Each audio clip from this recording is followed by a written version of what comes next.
Welcome everyone. I'm just getting started here.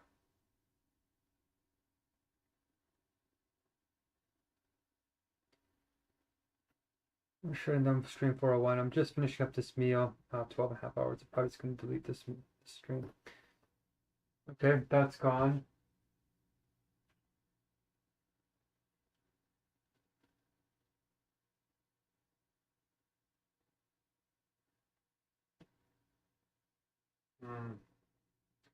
If I tried cutting this.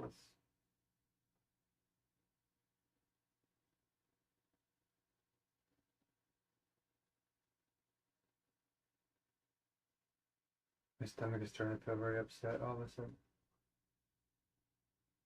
What was that?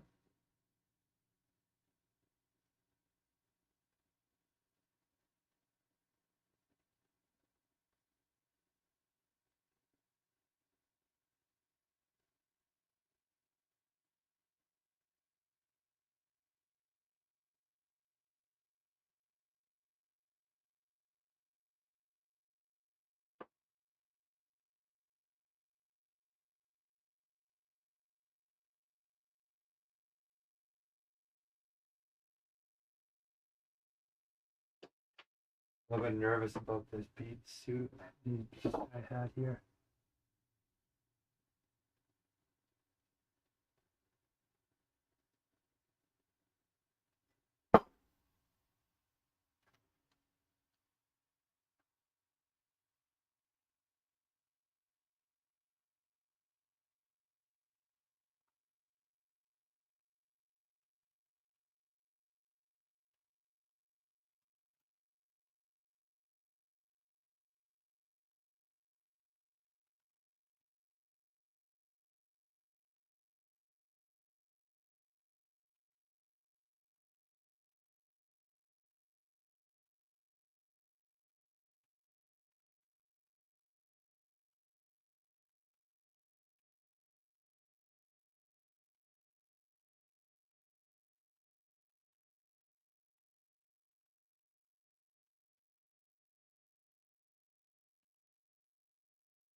Okay, whatever. If I cut this in half and I tried rolling it out.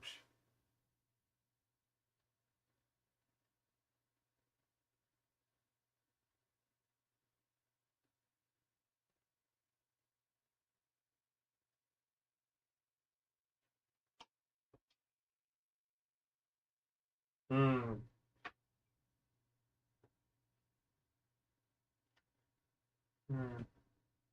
I have to like cut this into 3 strips and assemble it. That's the only way to make it happen.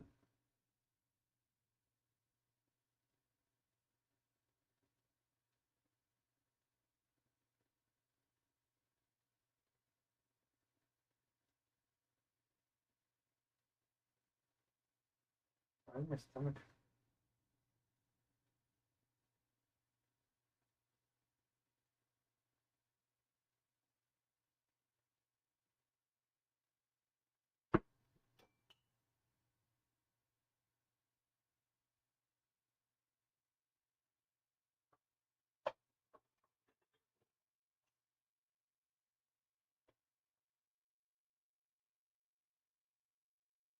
Hmm. Well, I think we're just gonna have to call it there. I don't think we're gonna be able to pull this one off. Okay.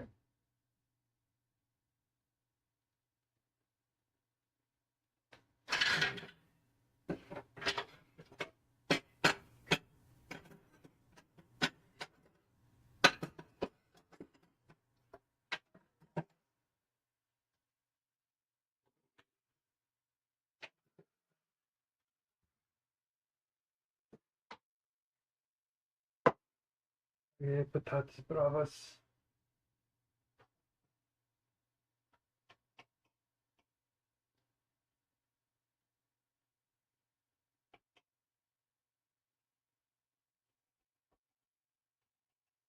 It's more like pizza than anything.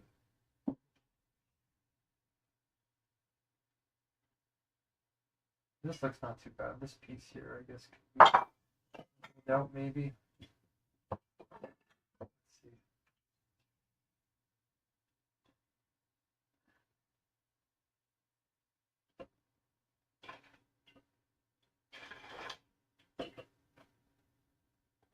Nope, absolutely not.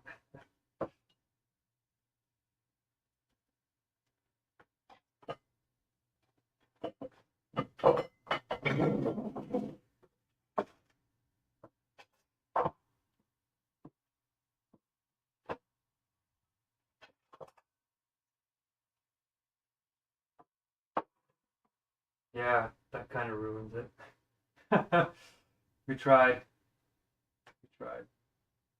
Okay, this piece still looks kind of like, I don't know, somewhat salvageable. So we're going to throw this bad over here. That. And we're going to throw this guy next to him. And see what we can do. Okay. I'm not going to steam it. I don't care if it's a little bit rubbery. First, let's get started on the rest of it. Okay, that was interesting. You actually have to build this meat. Before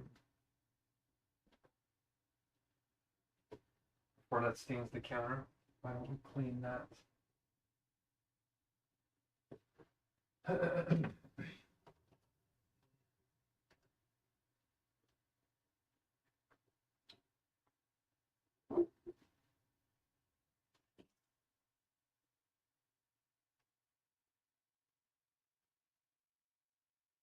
Don't want any beet juice stainage, do we? Okay, done.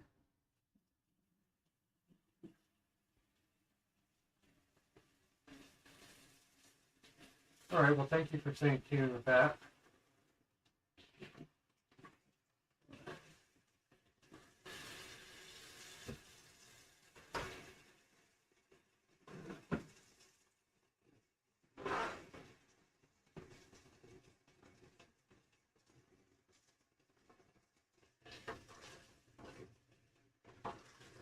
We're trying to make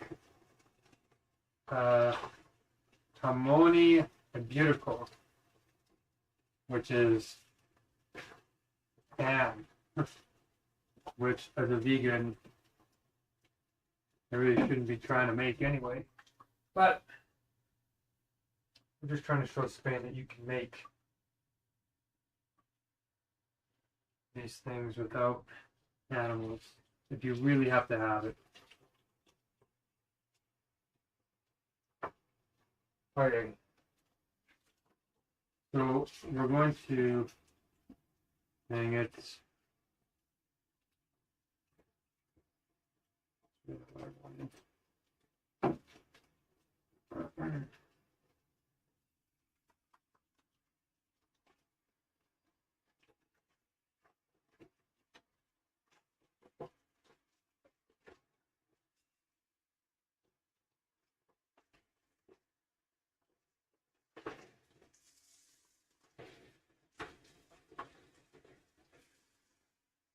All right, there we go.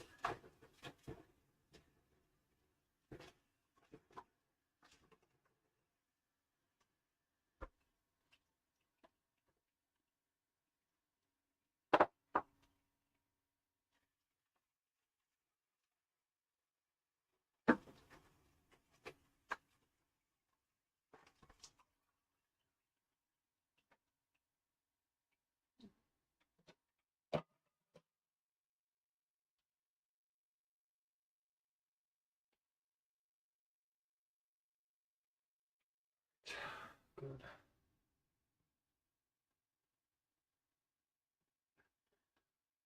So what we're doing now, we are making the last dish, two last dishes, paella and the omelet. So I am feeling it, I have to say. I spent too much time on that. So we're going to peel these potatoes now.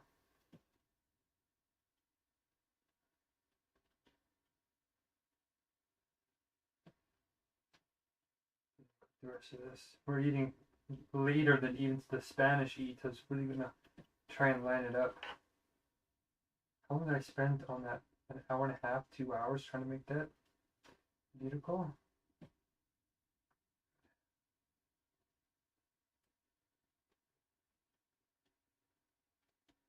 Oh.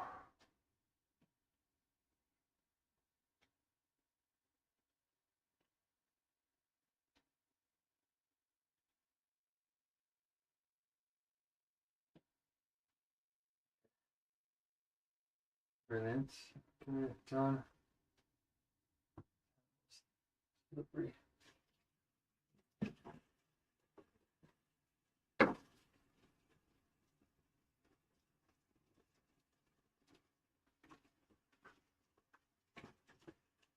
Let's put on some tunes again.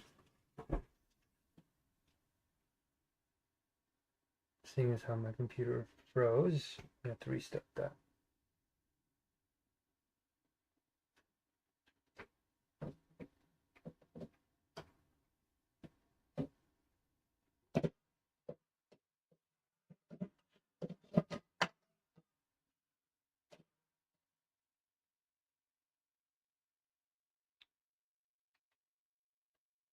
I started over here, actually.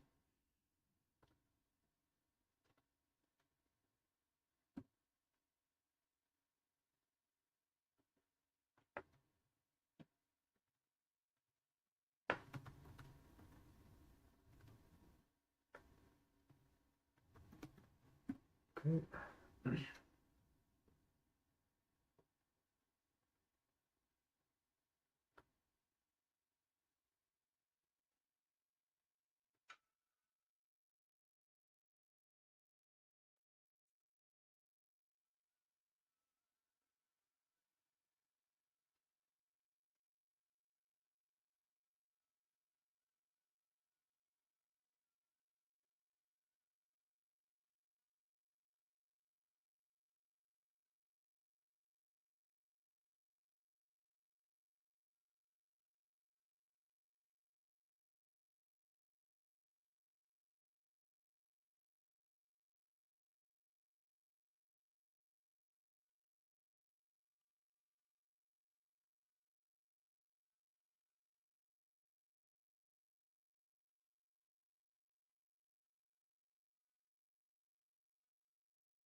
Long ago.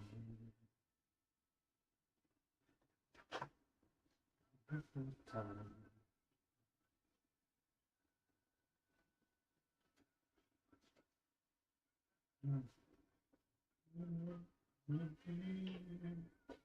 It's the most wonderful time.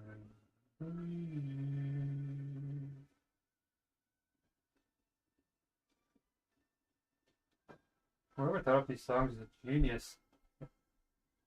The depressing. This is the darkest day of the year. It's today or tomorrow.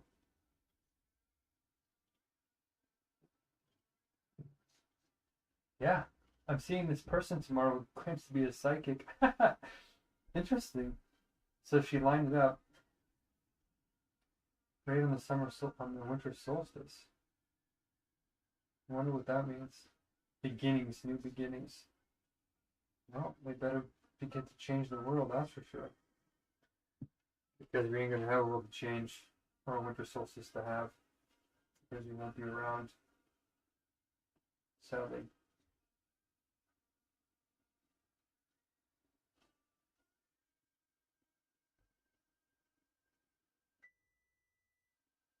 Okay, the seitan is, the oven is preheated for the seitan, and she should be cooking now. We're gonna bake it and see if it turns rubbery or if it'll cook nicely.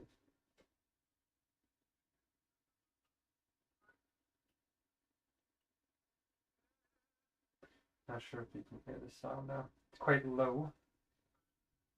But man, I can't believe I've been cooking for so long.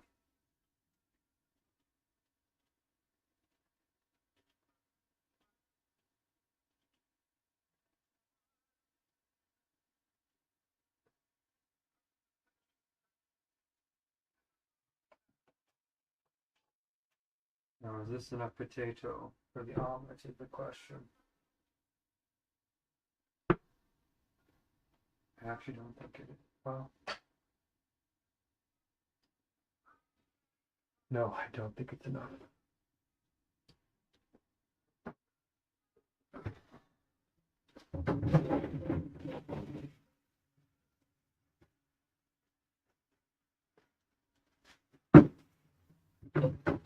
You know what? Actually, I already have potatoes. I have canned potatoes, but these are starting to get old, so.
I think that's got her.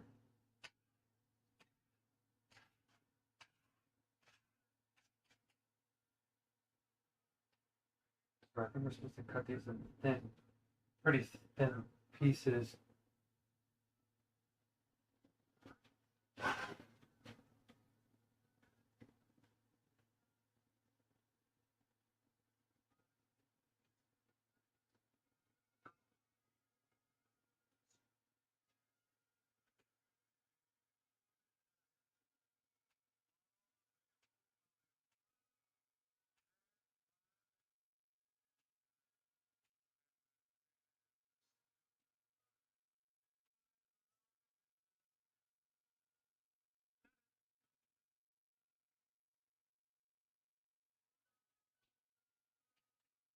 Ultra thin.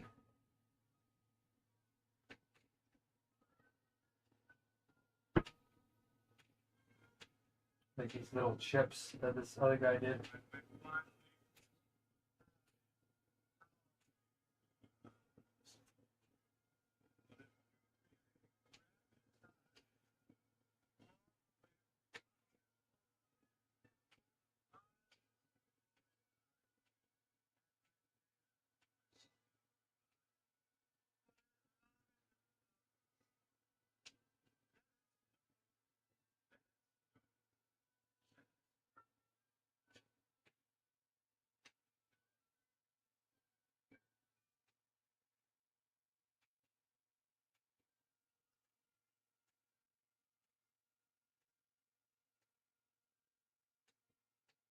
You'd probably be cutting on a plate right now.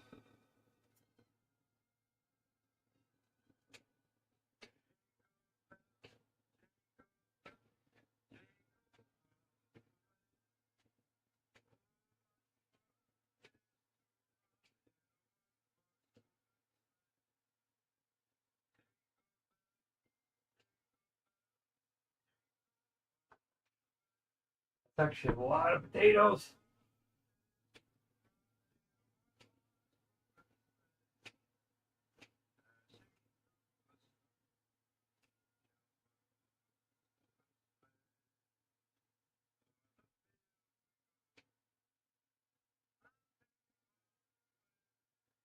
Okay, we're gonna fry these up with some onions. This kind here.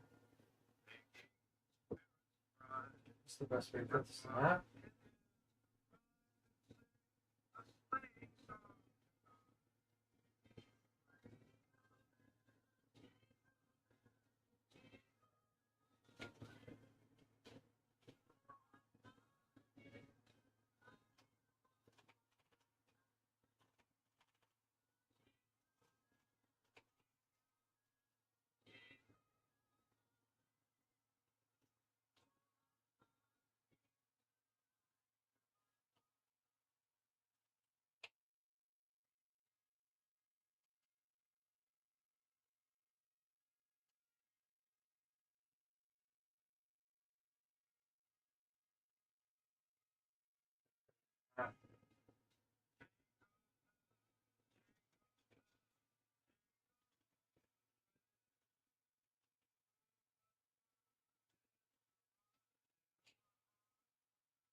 Let me just check this out. How did this other guy do it?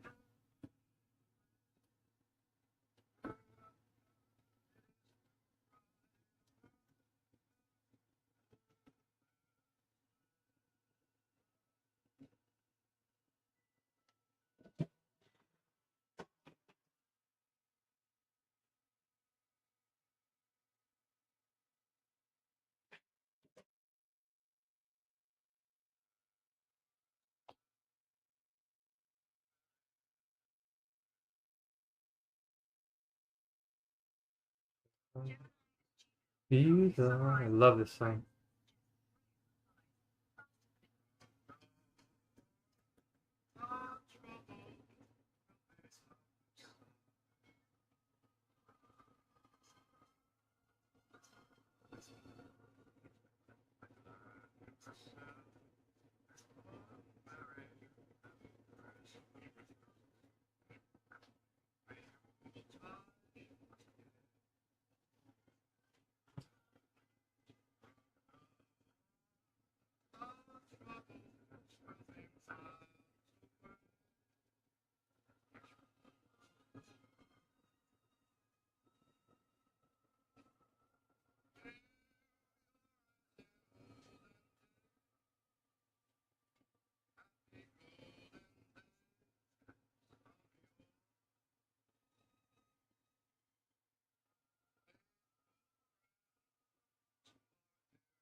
Oh, I see what he did. Yeah, I keep thinking these are really big cuts, but they're not. They're actually supposed to be very small. Okay, well, it's not too late to fix that.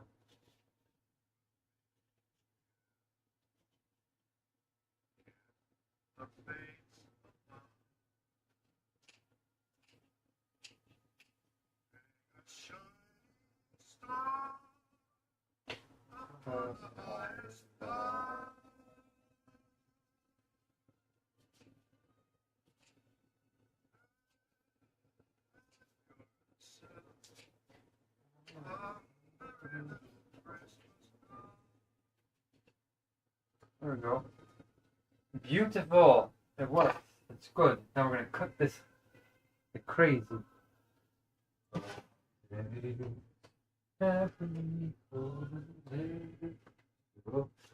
gonna use this guy. Pour that in our pan. This is the oil we used before.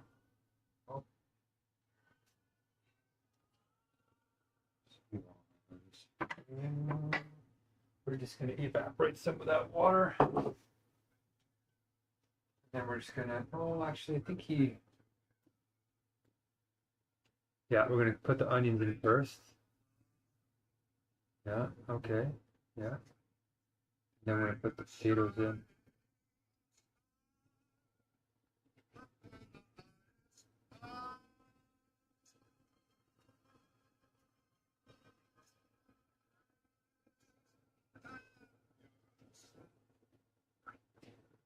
Merry little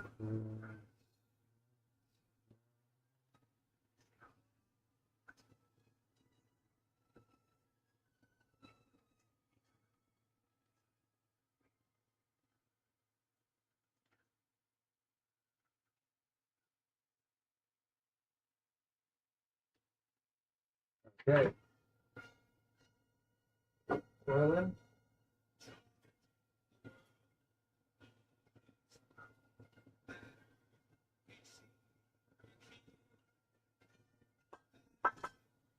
Let's see a little bit of the actual next batch. And heaven and nature sing. Heaven and nature sing.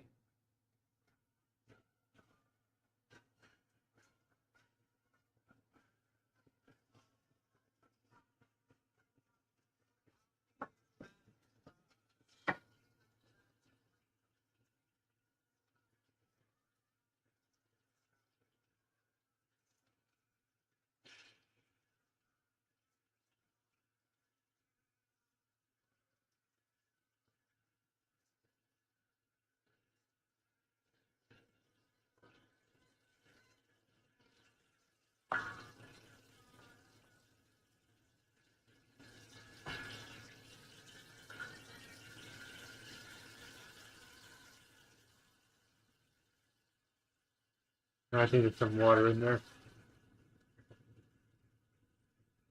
Oh my gosh. The water is very loud.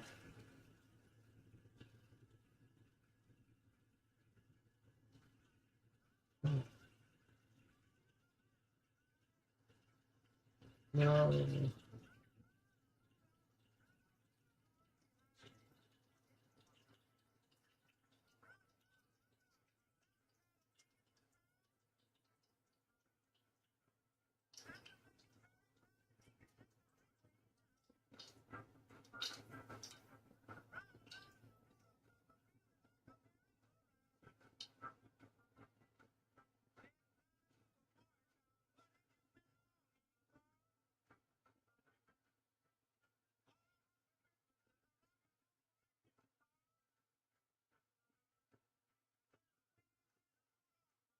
Okay. I have a funny feeling this might not work out, but we shall try. I think we hit the 0.2. It took too long.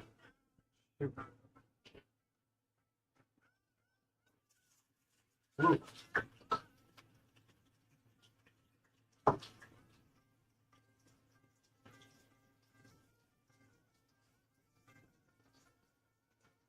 Wow. Ouch. That has hurt my eyes.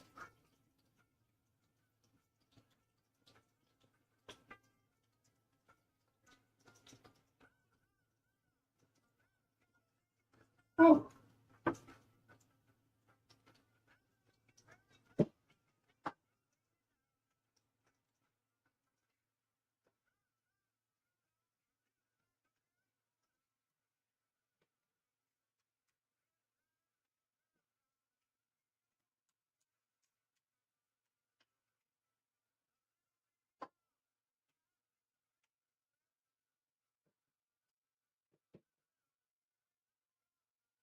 That's like the perfect amount of it's like the perfect amount of onions. Incredibly.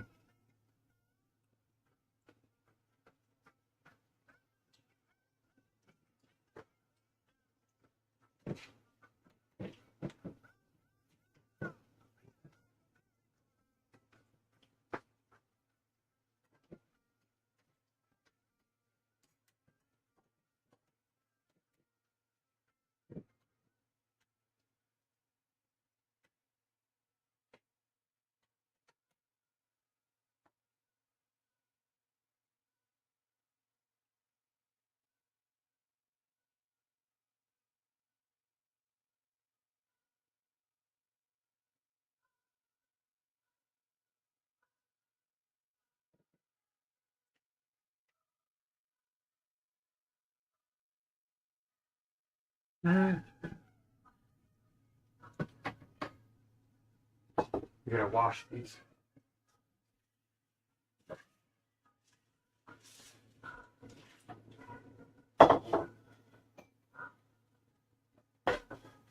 Dirt on these, so we're gonna do our due diligence while that's frying.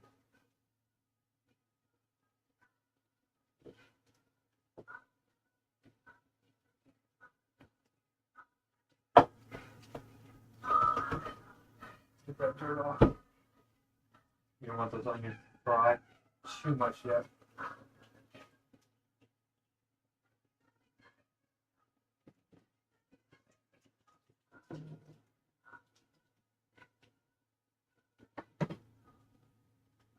Awesome. Okay, check this out. Let's get it started. We got two different types of potatoes in there, so I'm not sure how it's going to exactly turn out, but here we go. Our patatas españolas is well on its way. What is this stuff in that?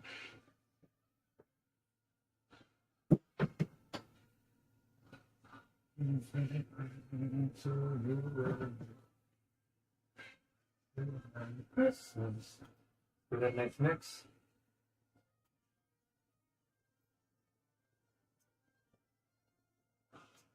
It's called those potatoes. Look at that. When I put this in the oven, it's going to be overfilled, but I think it'll work.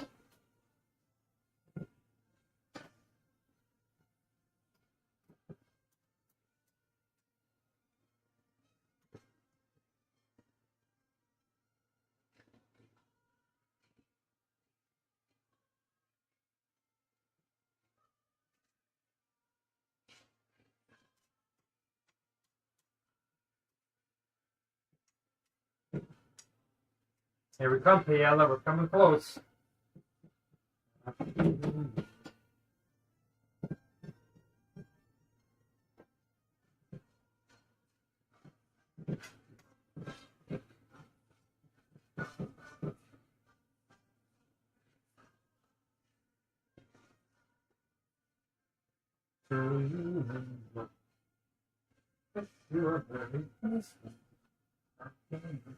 We're going to make a little garnish. Did I cut up all the onions? There's a whole onion right here. Okay. I really should be cutting it up. I have a whole nother cup of garlic. This one.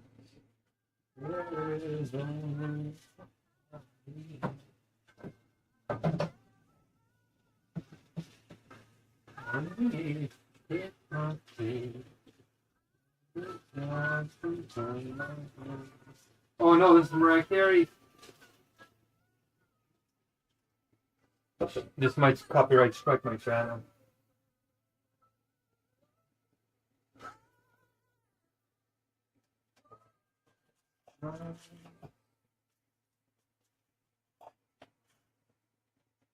I saw this guy cut his onion up pretty cool just now.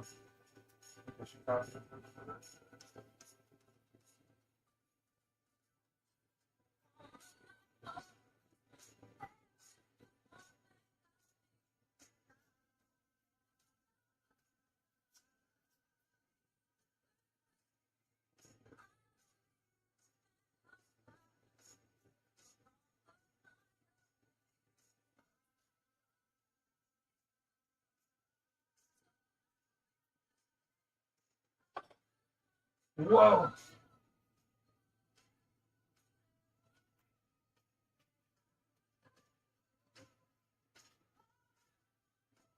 That painful from my eyes. Wow.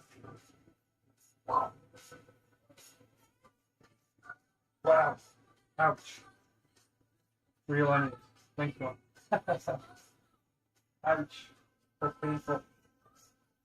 Ah. Been a little bit tired, a little bit less faster. That is hurt. Wow. Okay.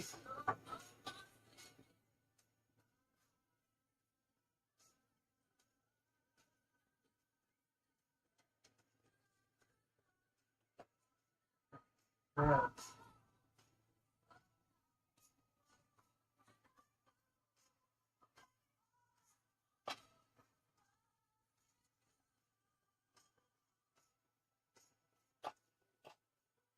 Yeah, I'm crying. My head is straight on my face.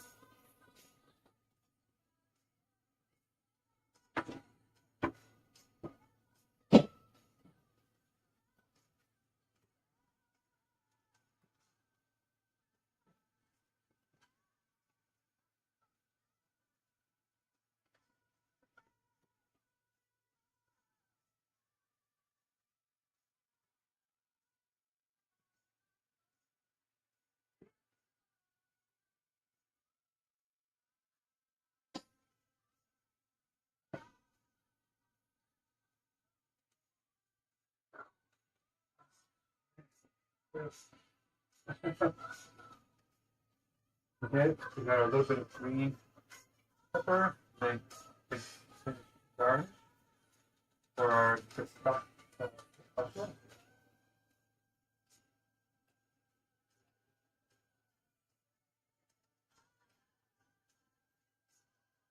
This isn't perpetual.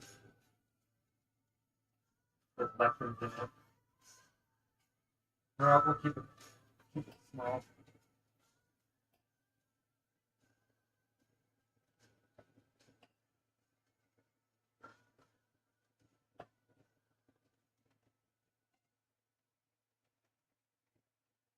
Okay. This is being a little bit of a situation. Okay. Good. Delish.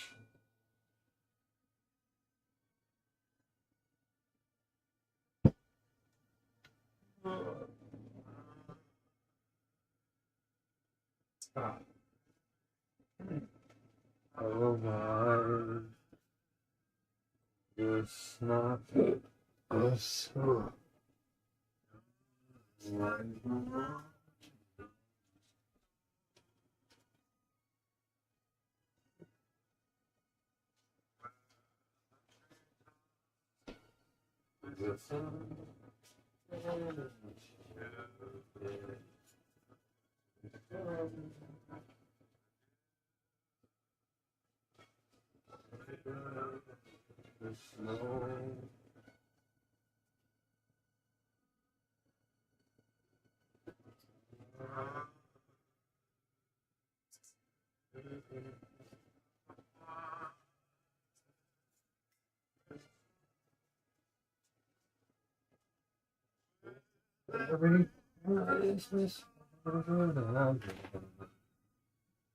There's a lot of water in this. Why?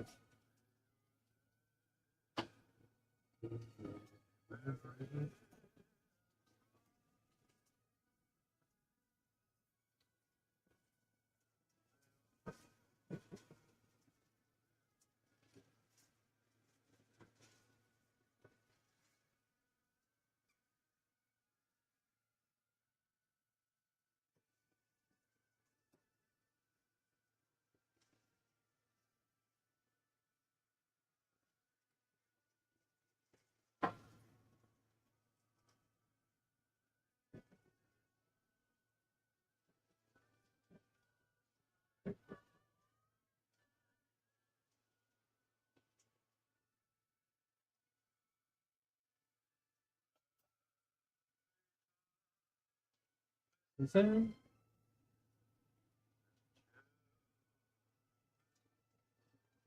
That's product.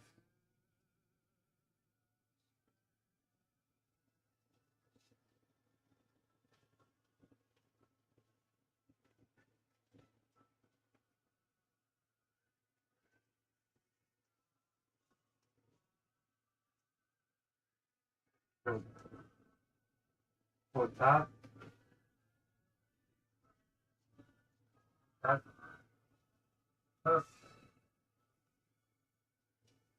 Patatas.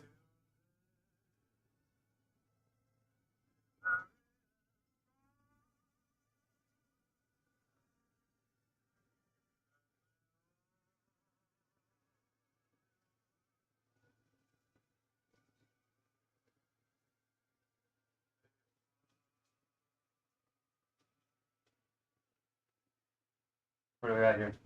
See? Patatas. Bravas.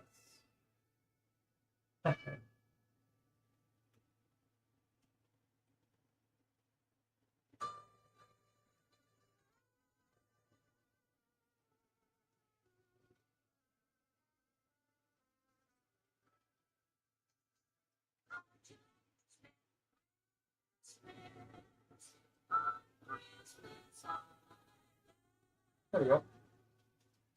Potato bravas. Done.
And the other one was supposed to have almonds and nuts.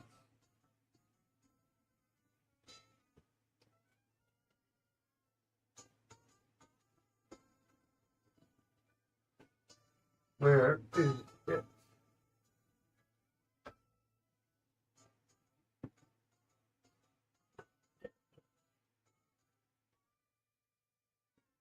Where did I put it?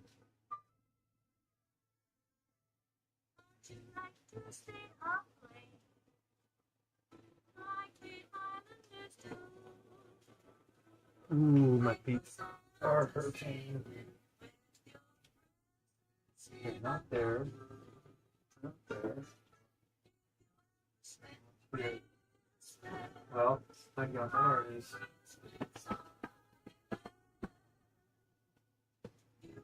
Oh, good.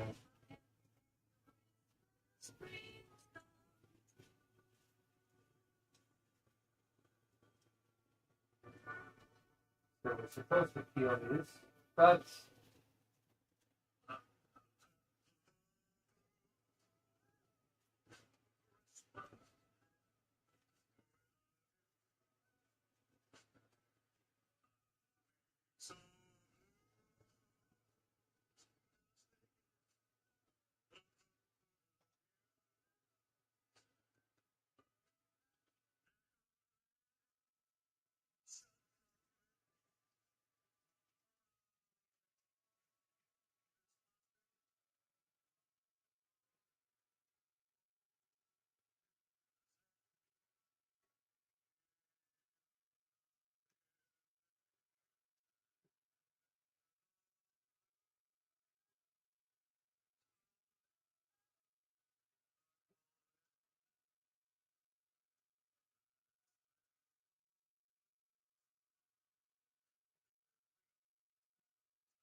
close. Now prepare that.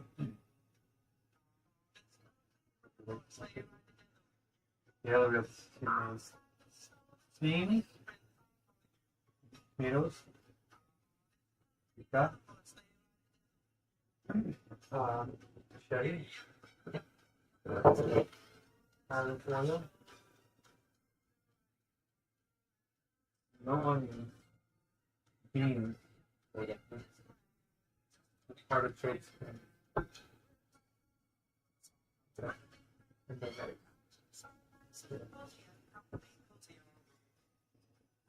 I already washed this.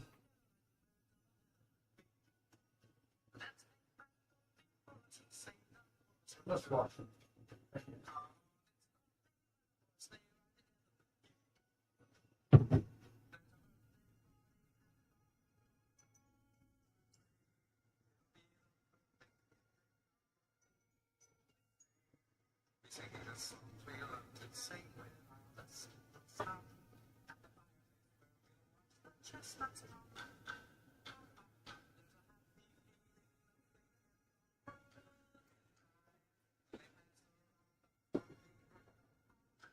In time.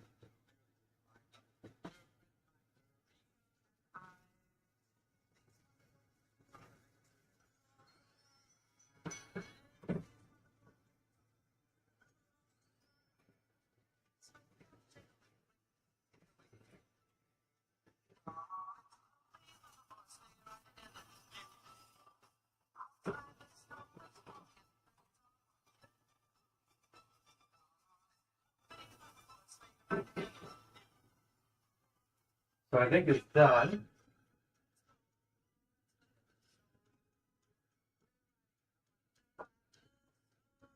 I think we can pick up too much. Maybe.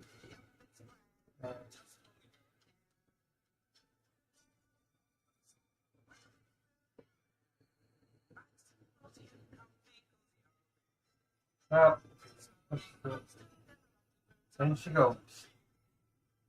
This pan is really sticky. It's like the opposite of what I'm supposed to use. Supposed to use a non-stick pan. But even with olive oil, it keeps sticking. So we're light.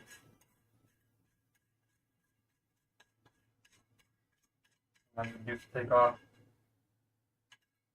crusted pieces that are getting black and burnt. Let's see if this hot potato will cook.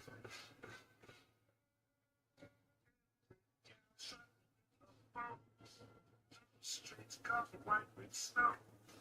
Every spot that way you go.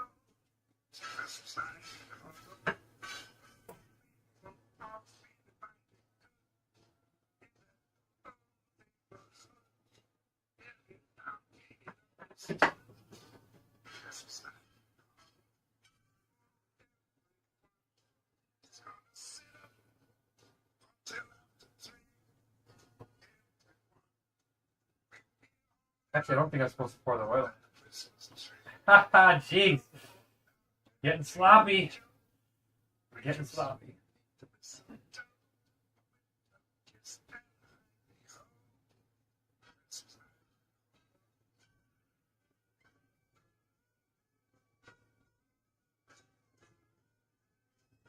So this is, I don't know if this omelet's gonna work.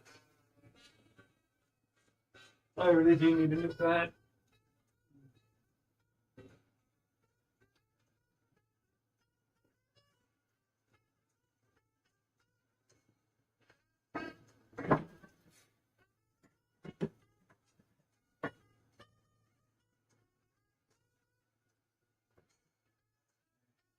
A little bit of water on there.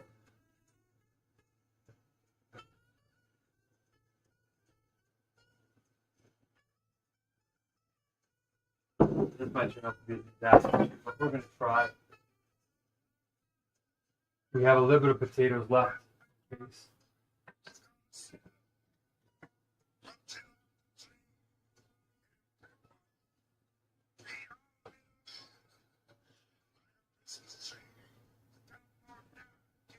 Okay. Let's see what happens.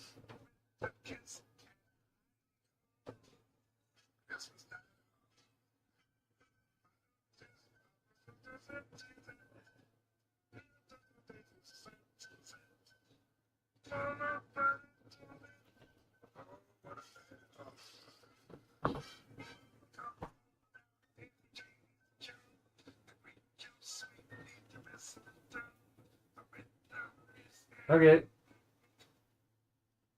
This, I don't know how this is going to go, but this pan never works for me. So, we're going to try and do this and see what happens.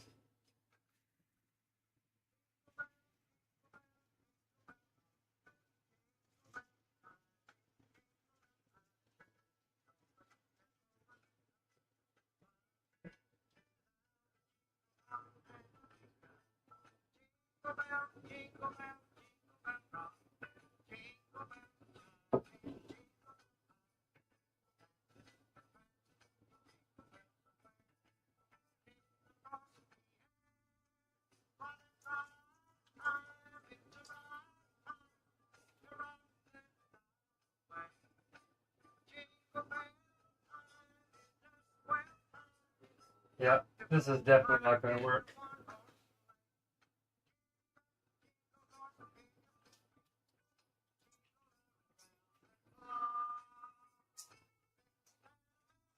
Oh, jeez. Oh, crying out loud.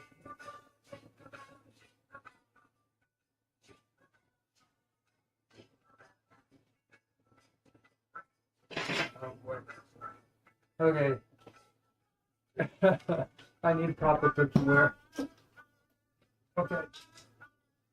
Before the fire alarm goes off, I'm going to have to open the window. This is really not looking at me. Ugh.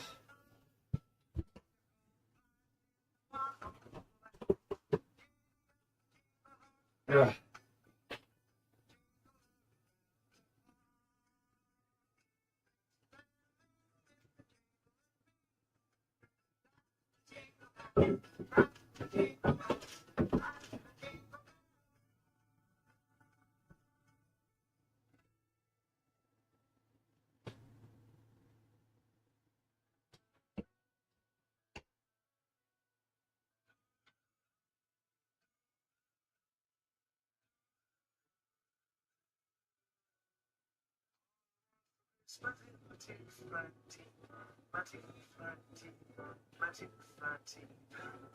If I could only have my 220, then I could wish. Alright, let's see what happens here.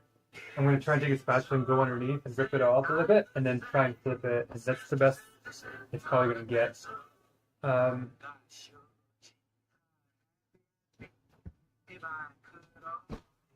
Well, the miracle is totally back. Okay, I'm tired.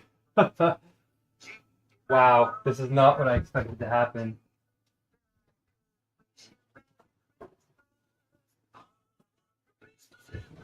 Well, there you go. Got some donuts.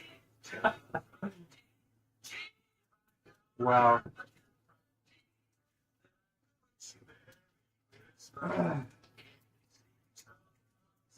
even used this bread I didn't want to use. Oh, man. Everything is just full.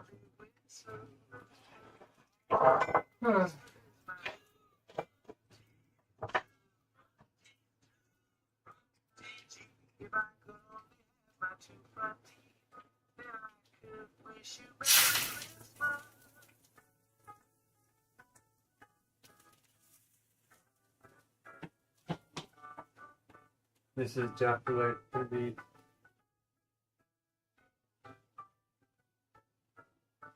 tricky. It seems so long since I could say, sister, sister,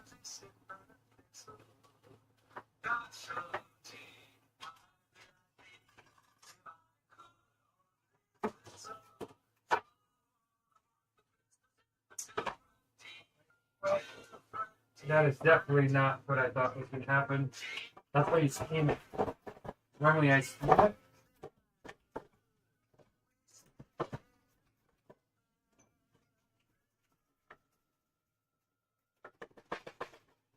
Well, at least the cold dishes worked out.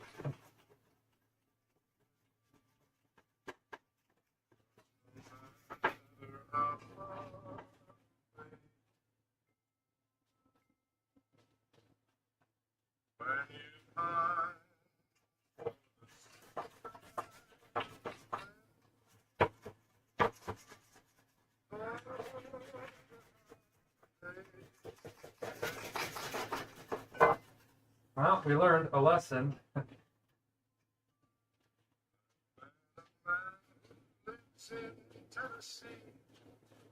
more like bread now. I didn't know like gluten could expand like that. Well, interesting. I should have cooked one batch and seen how it turned out. Do I want to make another batch of this? Not entirely, to be honest. Sorry, Spain. We don't need. Maybe that's the sign that we don't need hummus. Anyway, at all.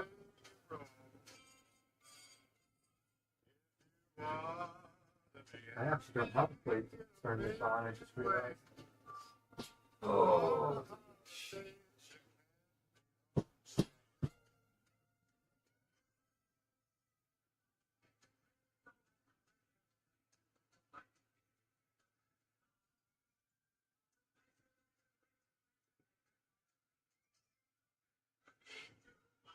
The man who lives in Tennessee, he was a happy for Pennsylvania.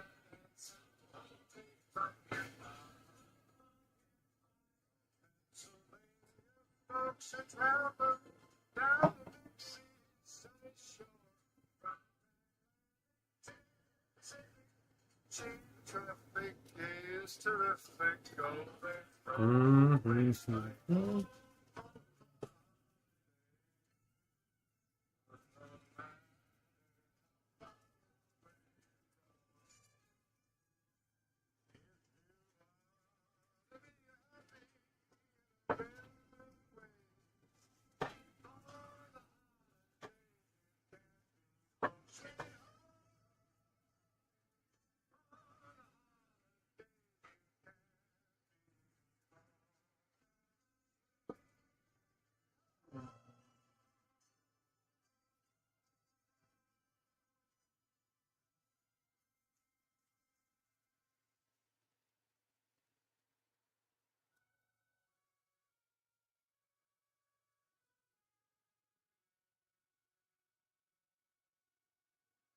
All right.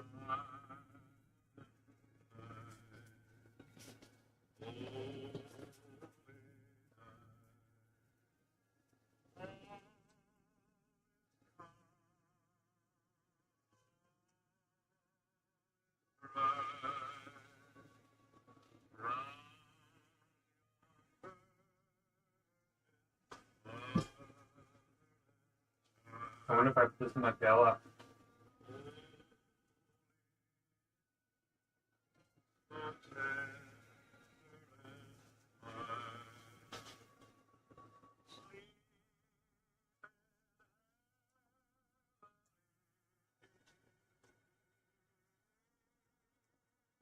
It's good.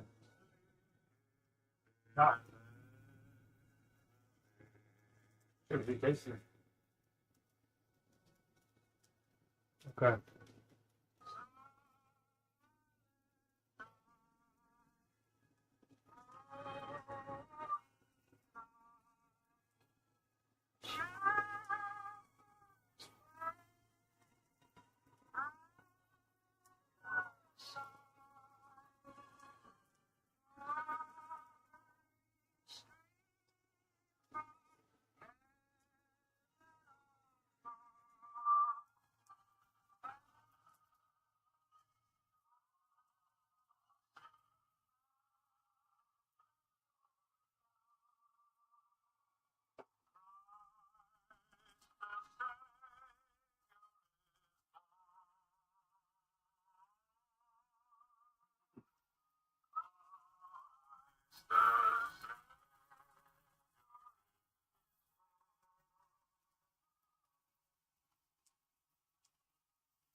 This is really long.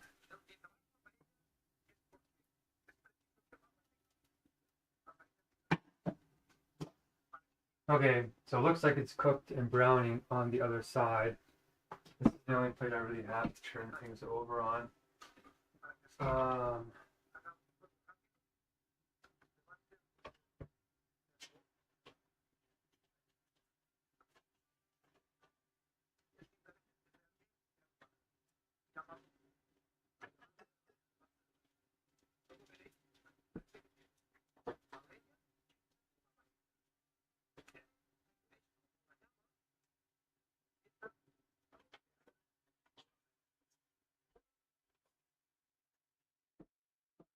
All right.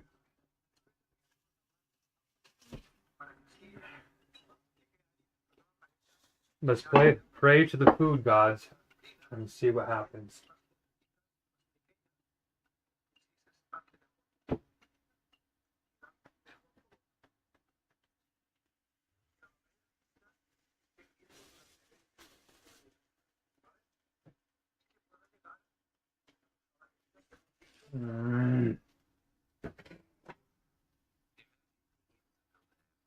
What's going on here?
Okay, we're back.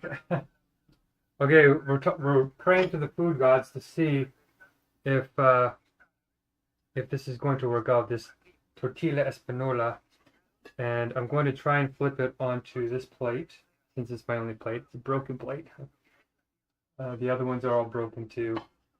So we're going to try and flip it, but it's got too much olive oil in it. So I'm going to flip it over the sink and see what happens. It might not come out, but maybe it will. Okay. So far, so good. Okay, not good. Whoa, it worked! It came out. Okay, but it didn't, all the stuff kind of burned to the bottom, so it didn't come out all the right way. Okay, so this is going to burn unless we scrape it all out. And this is all the good stuff, too. This is the stuff that we want to get off the tortilla.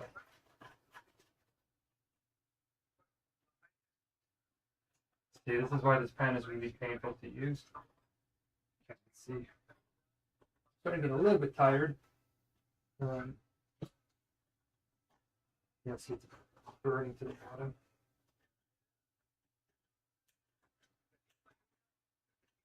All right, well, 2 dishes are not the best, but not the worst either, I guess. So we're gonna scoop it off to the side and save this for later. This. All right, I can't wait to eat it anyway. It still smells, from what I can tell, it still smells good. I'm gonna try to clean all this off to cook the other side. I'm actually seriously thinking that maybe I should just use a Teflon pan. Because it's just going to ruin it entirely. I have no choice.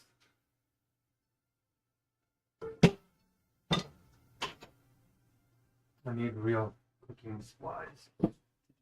More advanced dishes like this. Okay, so I just put it on here. Okay, let us do something else.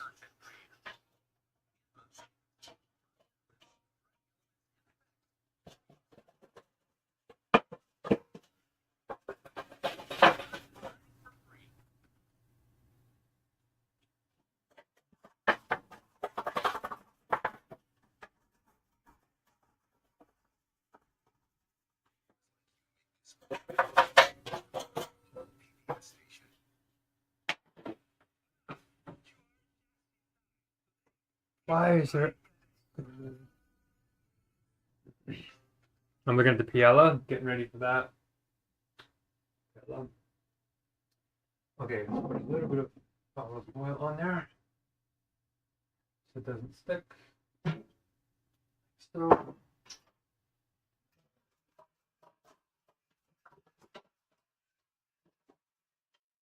okay.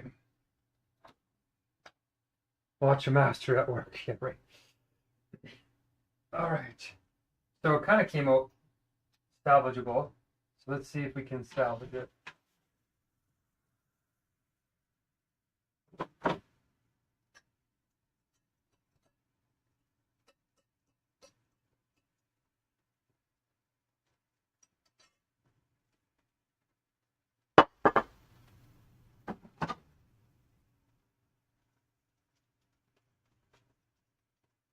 This would take too long to scrape off, unfortunately.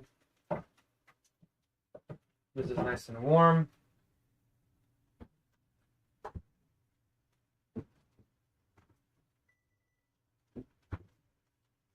Still very hot for some reason.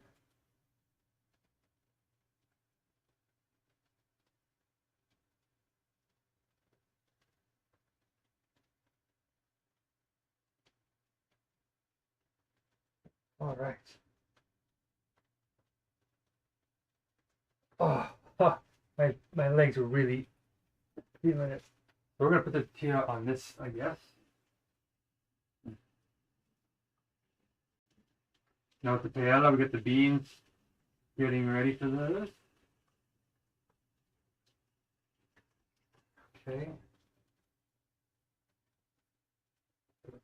I wonder if I should flip this and try the other side again. But it kind of looks right.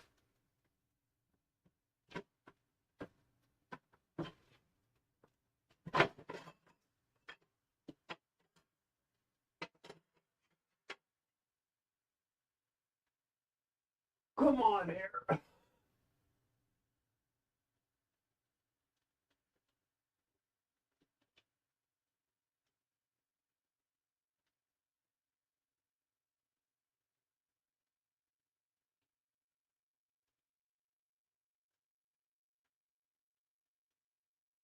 Okay. And yeah, a little bit claustrophobic in this tiny little kitchen. Okay. So that's going. I want to put my toque on, but I don't want to get too hot in here.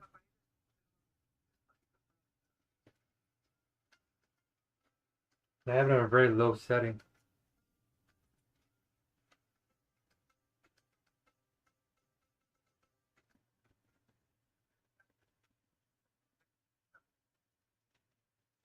We're so close to the end.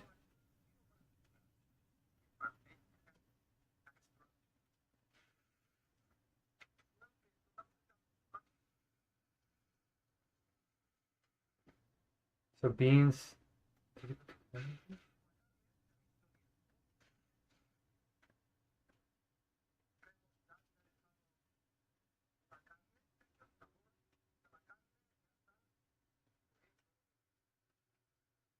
Ooh, my feet.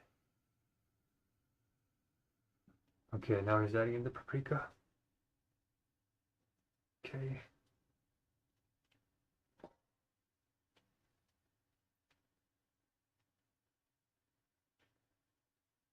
There's something on the ground here, so we're gonna wipe it up. Oh.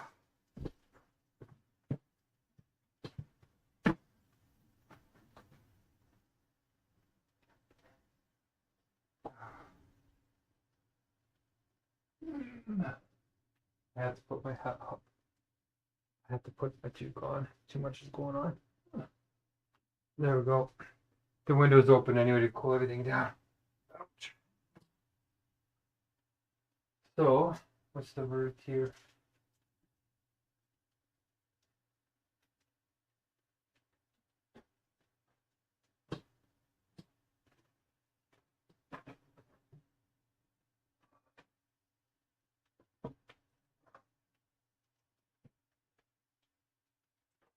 Oh. There it is. Alright.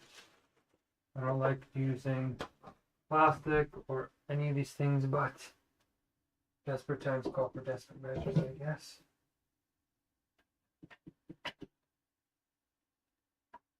It's burning as well. So this didn't even work. This didn't work either. Oh, it worked a little bit.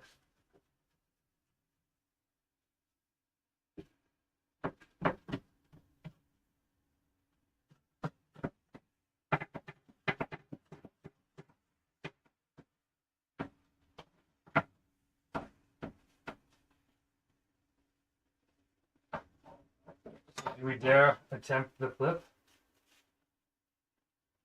It's gonna rip apart. Ah, this is not good.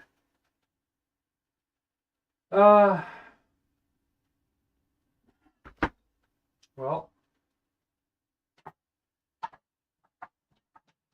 let's give it another shot. Over the kitchen sink.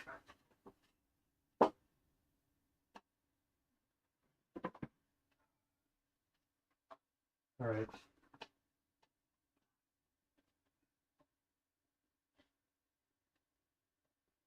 Well, we're getting somewhere closer. So it keeps ripping off. Okay, we're gonna do the other side again. All right. Not a complete loss, you guys. That's good.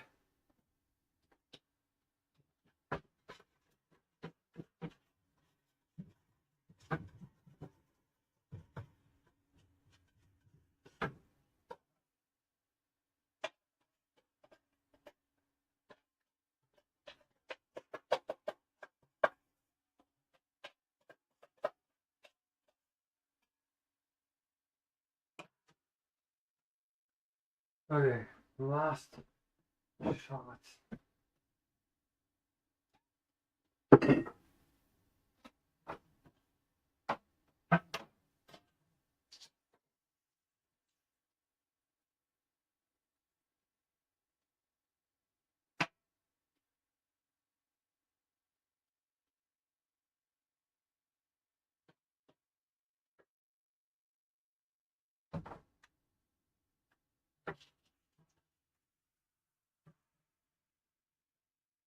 Did you see any of that? Nope.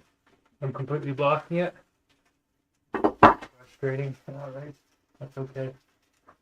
We're making progress. That's it. 2 steps forward, 1 step back. Whew. Let's take a little break here. There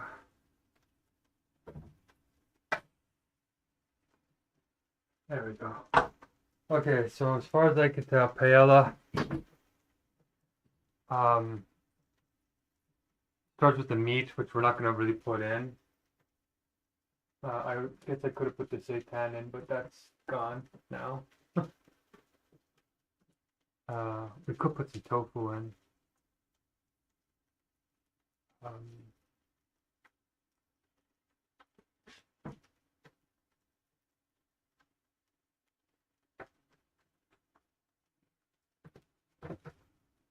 To be honest, I'm not too concerned at this point. I think the food that I have is not too bad. Do I even have another tub of tofu? Is the question.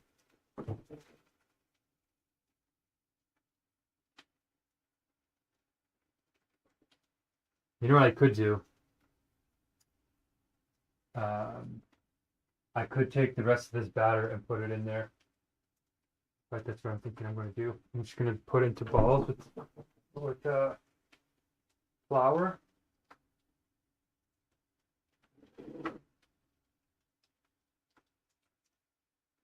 Okay, there's eggs. There's some extra stuff in there. Well, whatever. I don't have any other tofu at this point. And there's tofu in here, right? So we're just going to make it ultra sticky. And we're going to stick it in there. And none of these, well,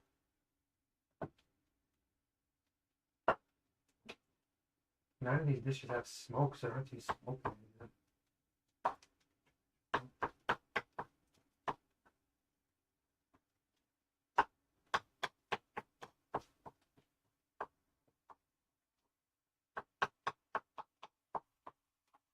This won't bleed the flavor into the paella. Sort of on top at the end. That's how our seitan sort of got ruined. You know, I could probably rip it up and put it in there.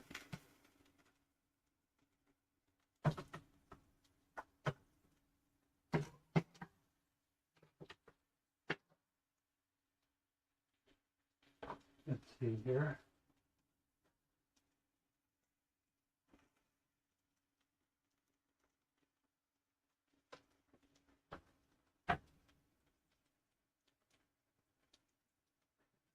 Good. Probably could just rip this up and put bits in there. I guess I'll turn this into like a cakey kind of dish. Make this into sort of rabbit. I guess we could turn it more into rabbit by putting a little bit more sauce into it. Not that we're really aiming hard for rabbit.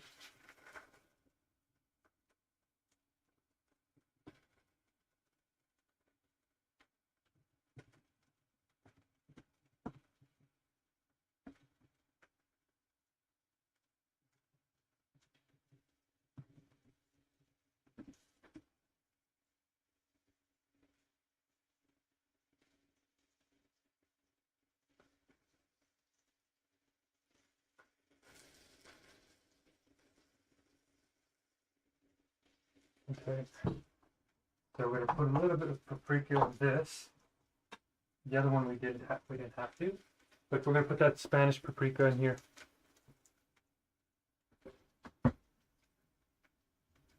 Okay, nice Spanish paprika, and it's that reddish color. Oh yeah, we're allowed to use paprika. Okay. And it doesn't say to use any smoke, but it makes it more like bacon, which we don't want, right?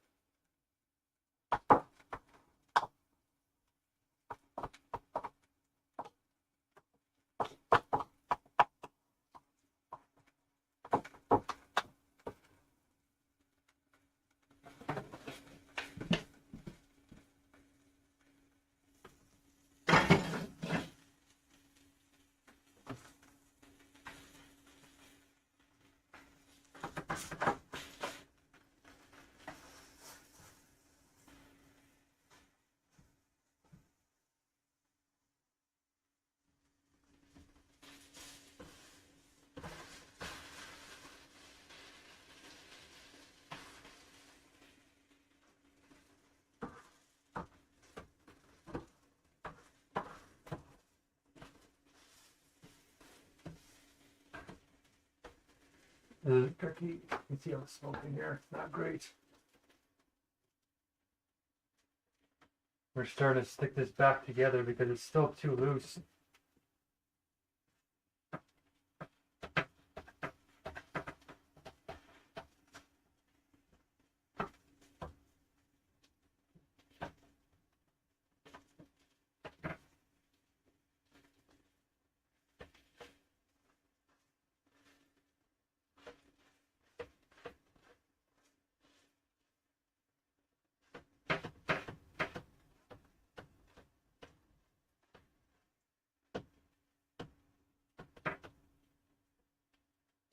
Feels like it might be burning a little bit. So, what are we gonna do? We're gonna try one more time. Okay. You see how hard I try for all this stuff? I really try hard. I really try. Okay. I do not want to get any of that olive oil on me. No! Scrape that one off. No. Okay, it's burning a little bit. Not bad. But I think that might be good enough for the Spanish omelet. Yeah. I'm not supposed to eat black stuff like that. But it looks like it, right? So I think we pass. We could try and put it on for one more time, but it's already kind of burning.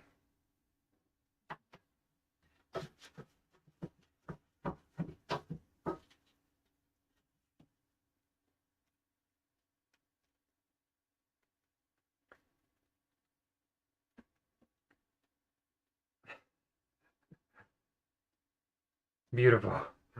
Voila! We're trying so hard with very little equipment. Okay. So I think it's time for paella.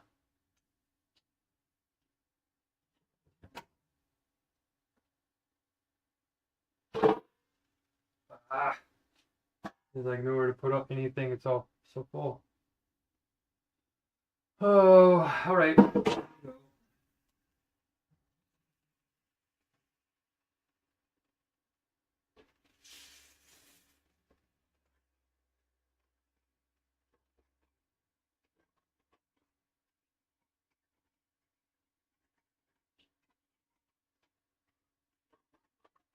Okay. Well, since most of it peeled off the Teflon, I don't have a lot of Teflon in there, I guess, which is good. Now what we're doing is we're just cleaning this pan. This is my only pan. I don't know why putting olive oil in here doesn't even stop it from sticking. It just sticks no matter what.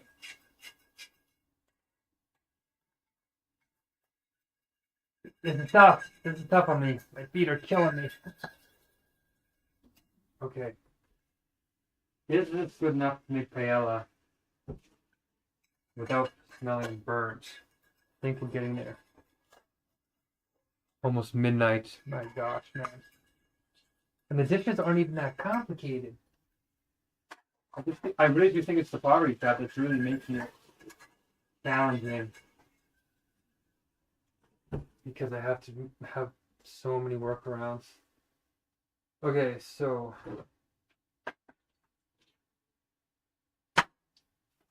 this bad boy up. My pan won't even sit on the burner properly, right? I have to use this thing to prop it up. If I move this thing, it doesn't sit properly. Can you even see? My angle even catch it? I hope it is. So let's put this back in place like that. There's a lot of smoke, so I'm venting out the place because it's cancerous. Okay.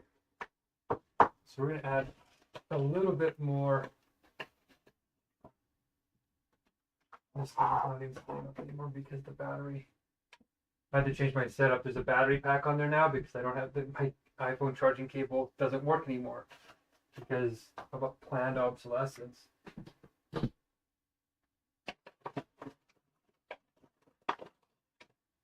We're eating so much flour in this meal. I need fats, not flours, unfortunately. Okay. This is going to be sort of like, oh, we have artichokes too. Well, we'll put this in there, put a little bit of this in there, put a little bit of this in there, and put some artichokes in there. Because we're running a little bit low on tomatoes, we put a little bit of red bell pepper on one side. Sorry, Valencia. We're holding on by a thread now. Tonight. I just got to finish her a little bit. But I did pay some tribute to it.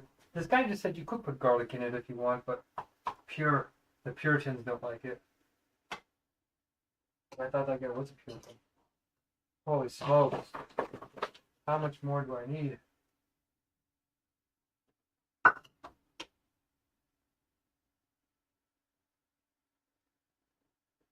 You're supposed to cook the rabbit first.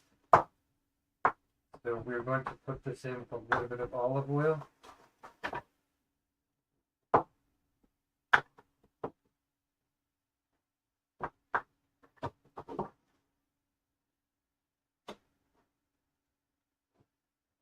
Yikes, man.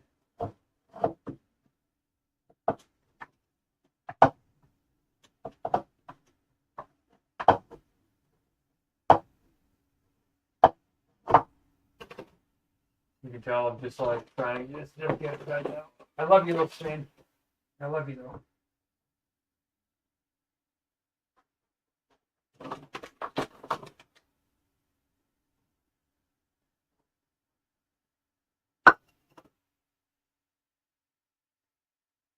Whew. Come on. How did I do my first dishes so fast? Like when I was doing Nepal, It felt like it was so much faster and easier than this.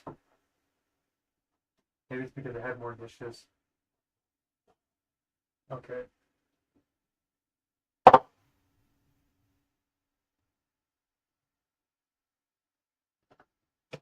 Wow. I just snapped the handle off. Look at this. Can you see what just happened? No, you can't because I'm in the way, of course. Look, the handle snaps off of here. Incredible. This is the Poverty Trap 101. I'm really kind of happy this is occurring to me because it really shows how much harder you have to work to survive the poverty trap. I have no idea why it's just taking so much flour. Holy smokes. Okay. My back is a little bit tired.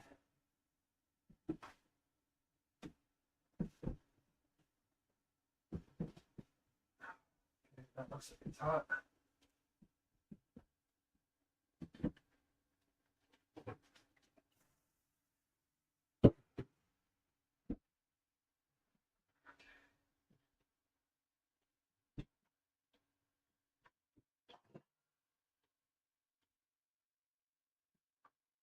All right, so we're almost there.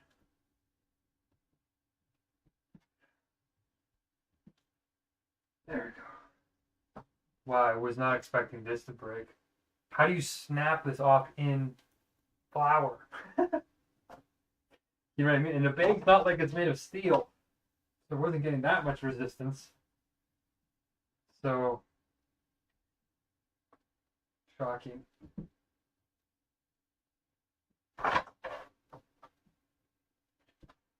All right. Okay, I think we're good. So now, I don't even know what rabbit looks like, to be honest. So I'm going to rip off little pieces. I'm pretty sure it doesn't look like,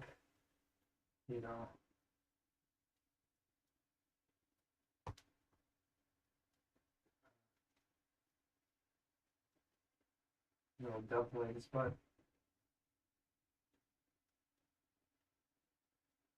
it actually feels like they're pretty big.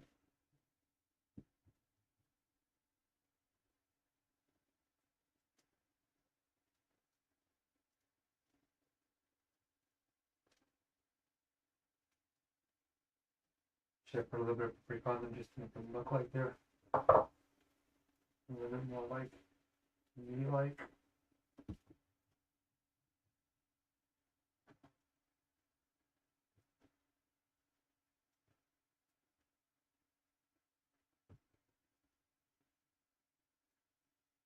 Must be putting Spanish paprika on these.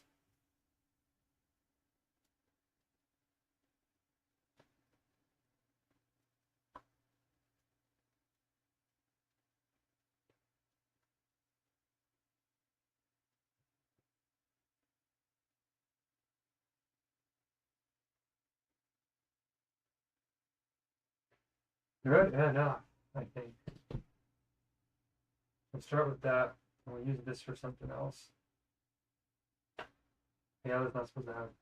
This thing's actually really huge. Okay. So if I'm not mistaken, try a few pieces. I don't know what will this be. This will be what else? I think they said you can put duck in there, something else. This actually tastes really good. I actually like this flavor, this texture.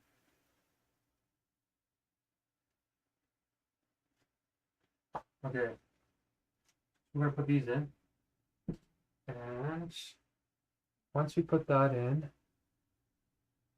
I think we have to put the beans in.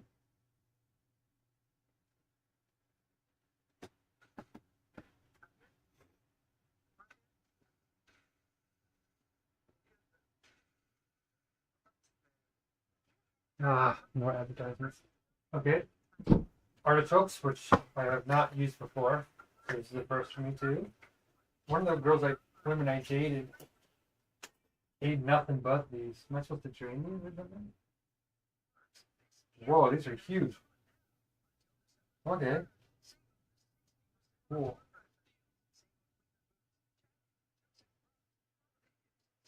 Alright, so this is going to be our base.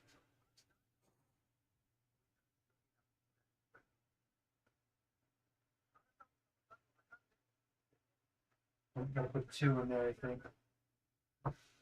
Okay. Artichokes. Great.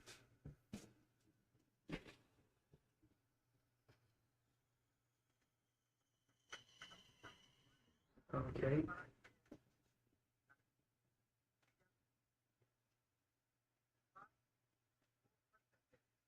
He says it takes 2 hours for PLA to cook.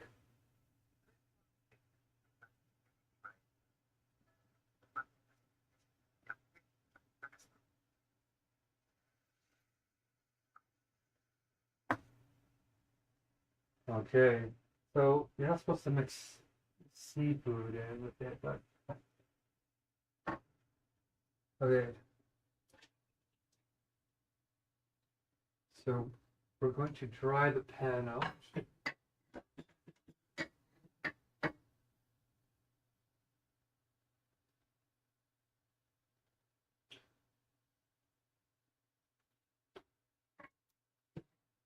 Perfect. Okay, so we're going to throw this in here. We still have enough to fry, I think, the rest of the batter.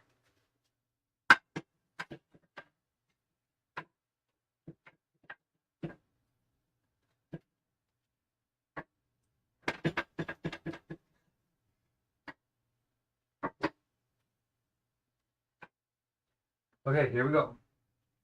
Wish me luck. Artichoke. 1, 2. I don't think we're going to have enough room for it all.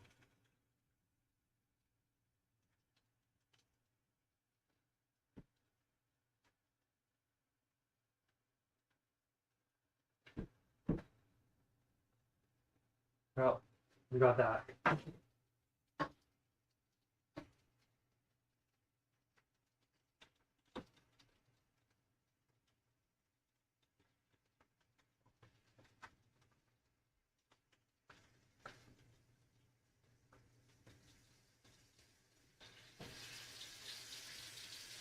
Not bad.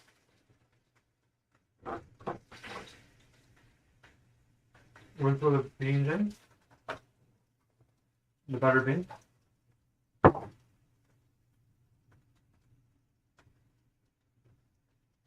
We're going to throw the tortilla in the oven to stay warm.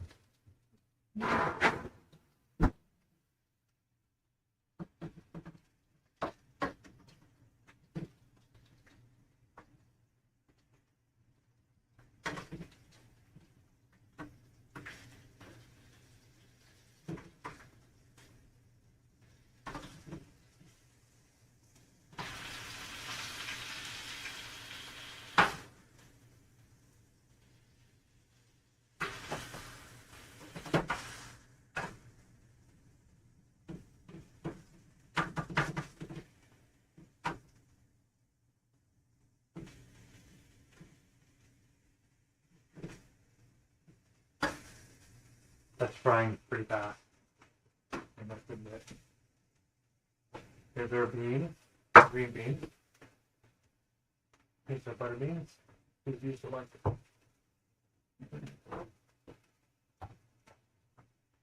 Oh! Are you kidding? You did that? Wow. Okay, we have a backup. All right. So we rinse the tops of these bean cans off just in case.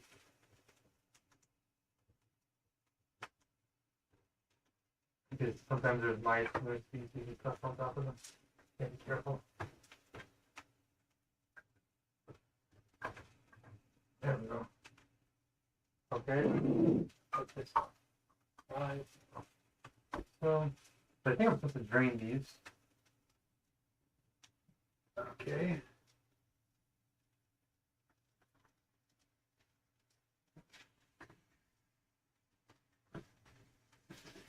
Our fake rabbit is cooking quite quickly. Wow, that's all cooking quickly.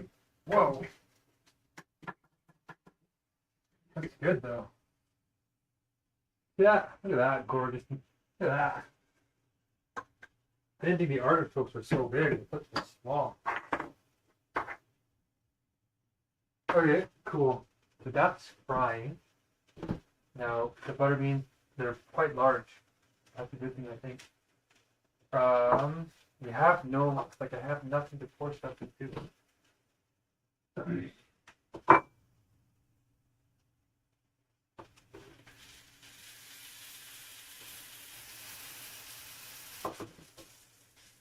I don't think we need to use the butterbean sauce, so we'll just dump that out. Yeah, these are big, so wow, I didn't think butterbeans are so big. Am I supposed to rinse these? I'm gonna do it anyway. Who knows what's in the cans, really, in the end. Okay. Oh, these actually look like garote, I think it's called. Garote beans? Okay, we need to get some liquid in here. There we go. Maybe I will pour. Well, I don't know. I don't trust the can.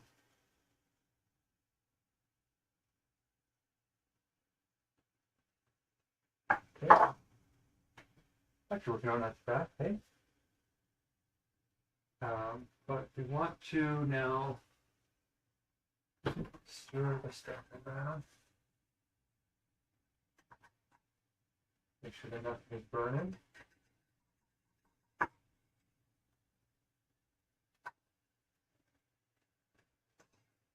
That's actually turning into something. We need a little bit more, maybe olive oil in here, but looks like it absorbed it all.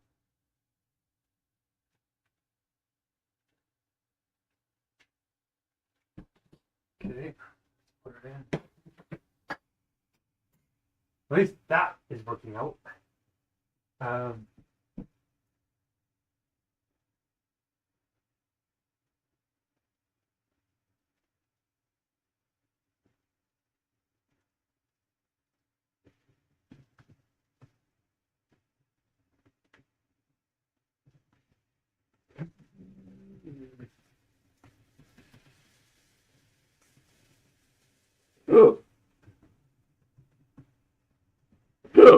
Okay, so I think we're gonna have to put the tomato sauce in.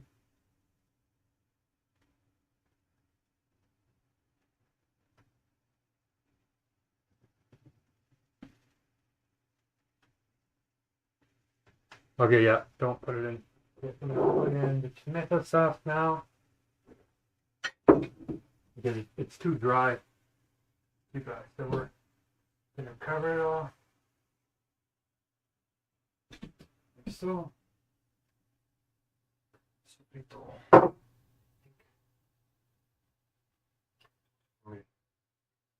Leave this.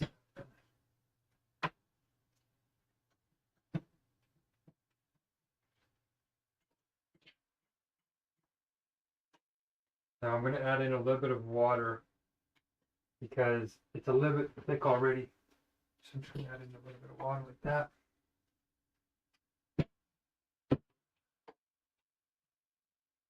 I'm going to let that heat up.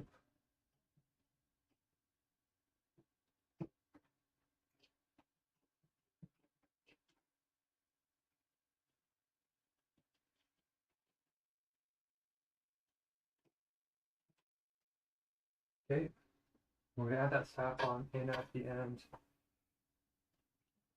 Okay.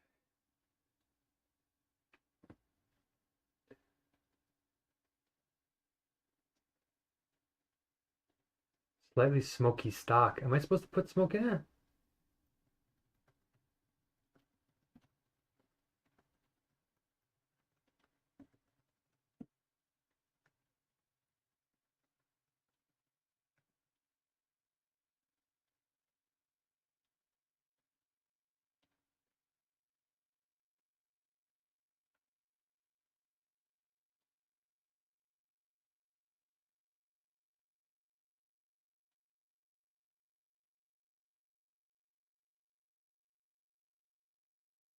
Okay, smoked paprika.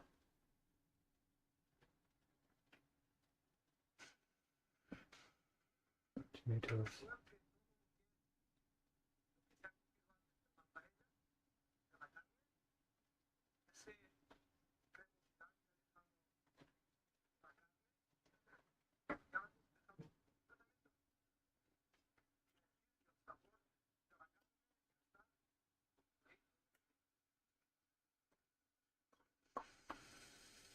Okay.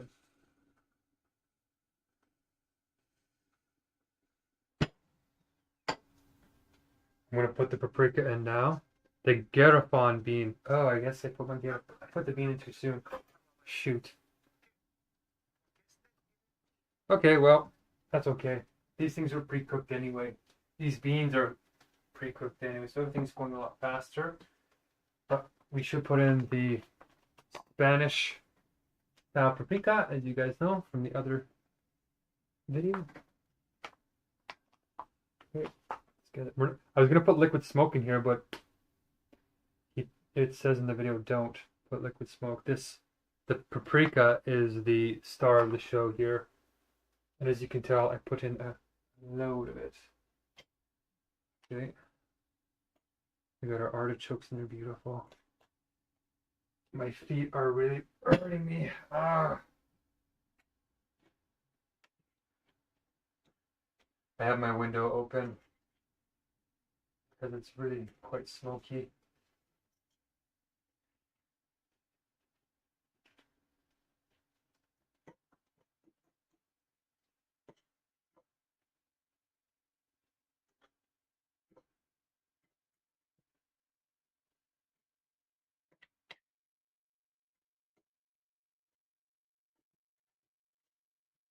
I'm going to put in a couple of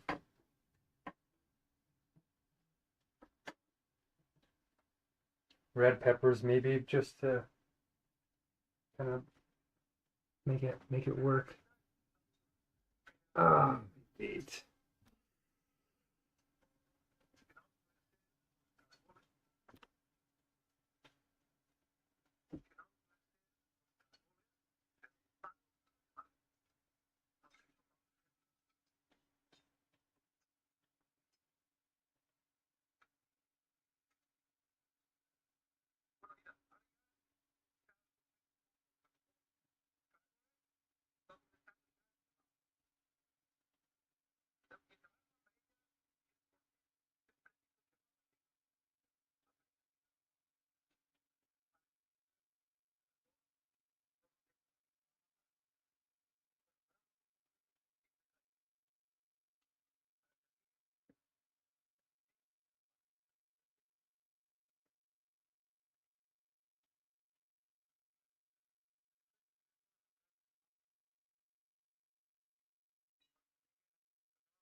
What?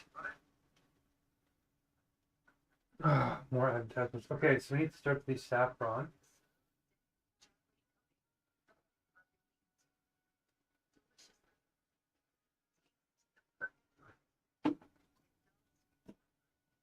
Get the beans out of there.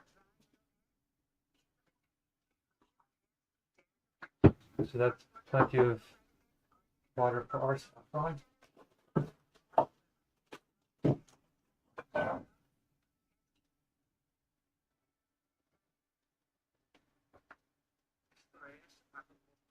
Oh, you put the saffron then the rice? What? Really?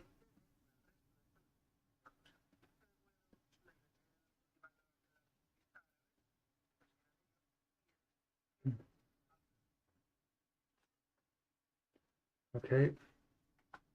You can see how my whole place just turned into a mess. I tried so hard to keep it clean. All right. Put in a couple of flakes of saffron.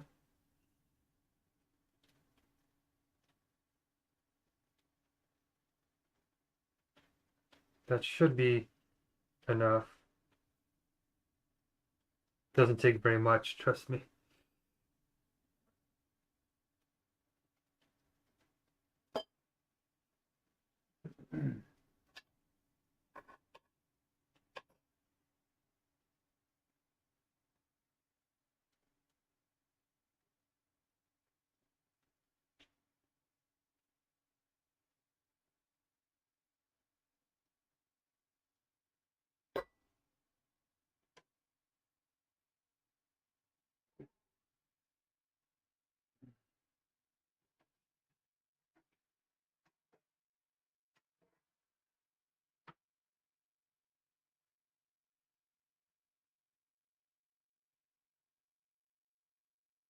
Looks good, but need more water.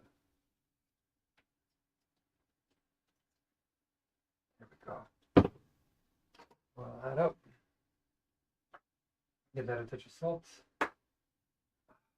No onions and no garlic in the traditional. So we'll at least keep that. Okay.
Okay, we're almost there.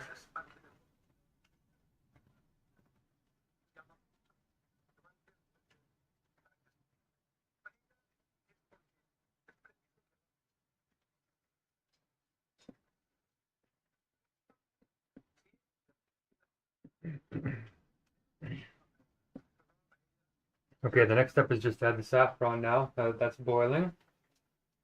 We're going to add the saffron in a second. Oh.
Okay, we are going to add in a little bit of this red pepper for the sweetness because I am using not the right onion, not the right composition for the paella.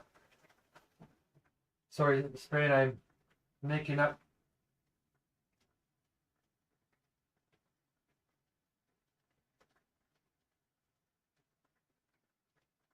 I'm trying to sweeten it a little bit because of I'm using the wrong tomatoes.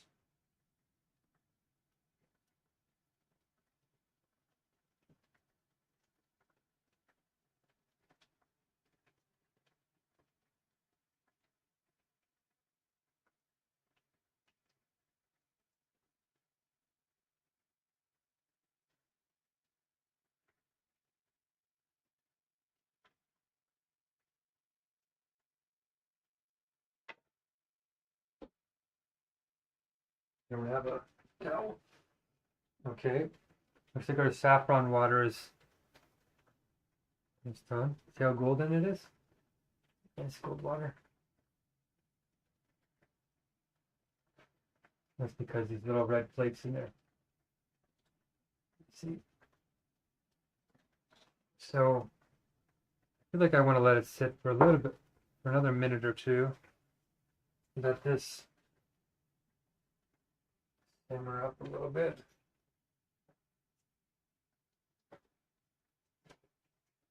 Ooh, that sofrito, or not sofrito, the sacarat's already forming.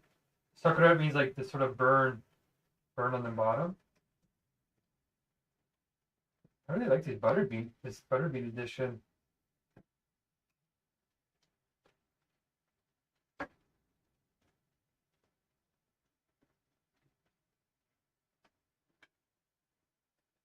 think we might add another one, a couple more in there.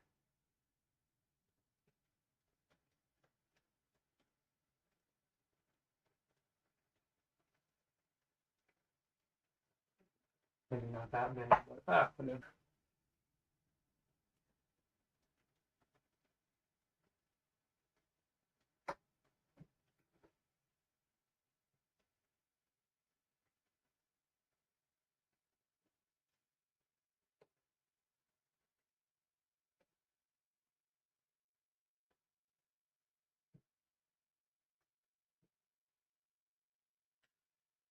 Just for good measure, I'm going to put in a little bit more paprika.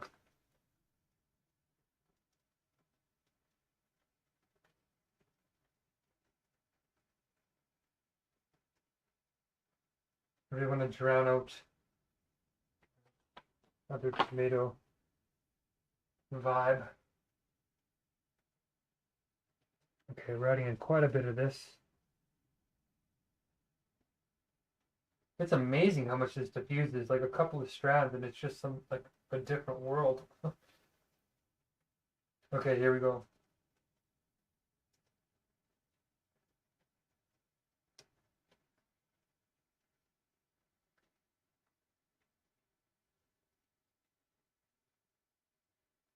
So this is going to boil for 25 minutes or so. This is the final dish, so I don't have a whole lot more to do.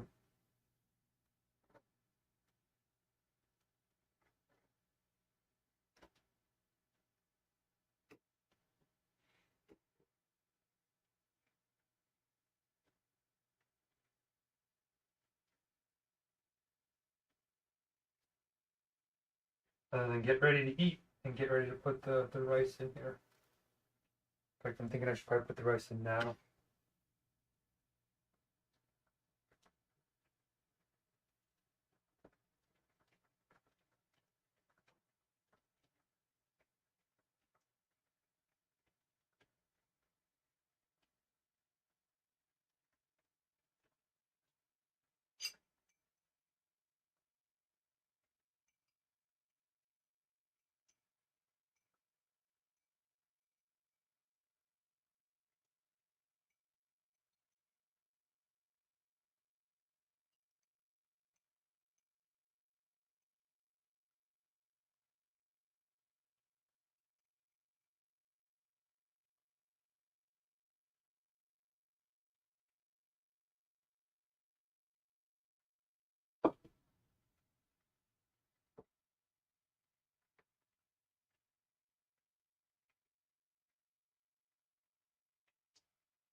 I think it's going to get soggy.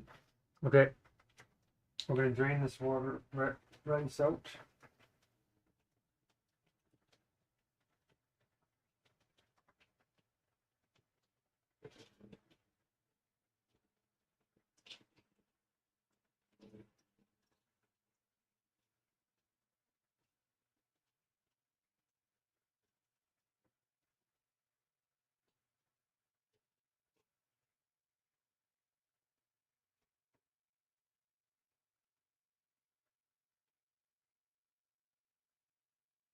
When does he get the rice in? Oh, it's midnight. It's so close. Okay, we're going to warm this up. Well, that's still nice and hot. We're going to start this a little bit and not melt it, all that stuff. It's not what we want.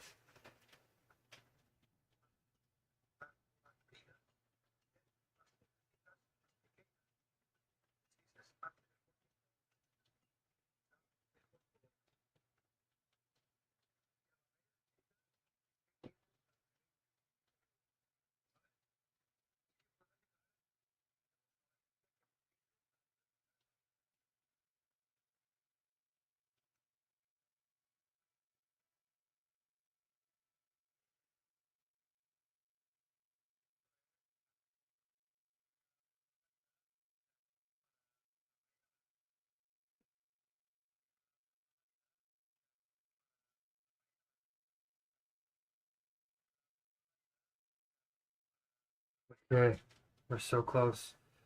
Um,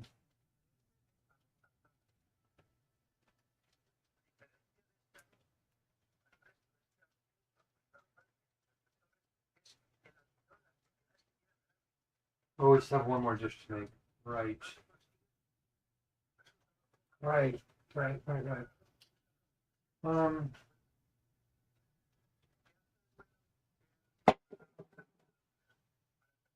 hmm. Oh, shoot. We need the pan to fry it.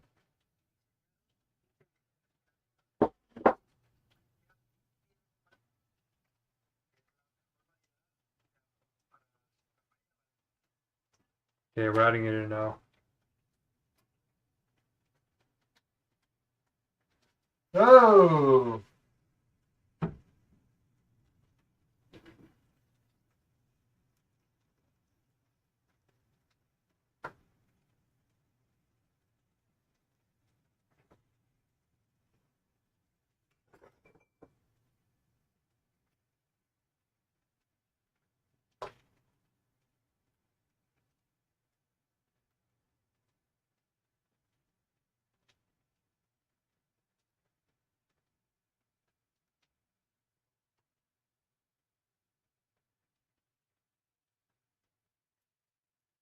It's like brimming full.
This is too full.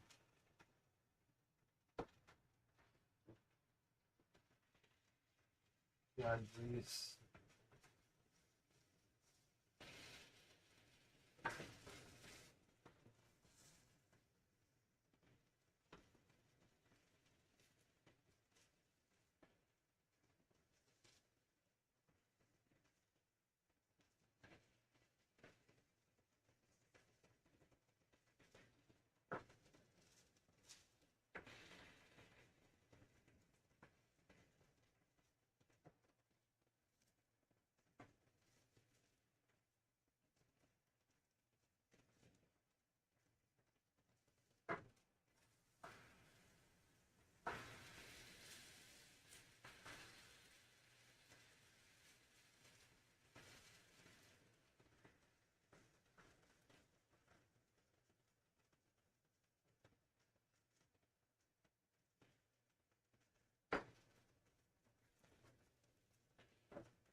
Am I supposed to put a bay leaf in this?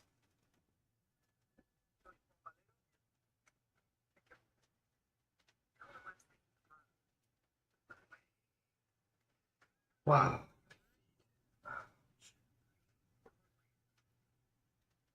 No, don't open the advertisement.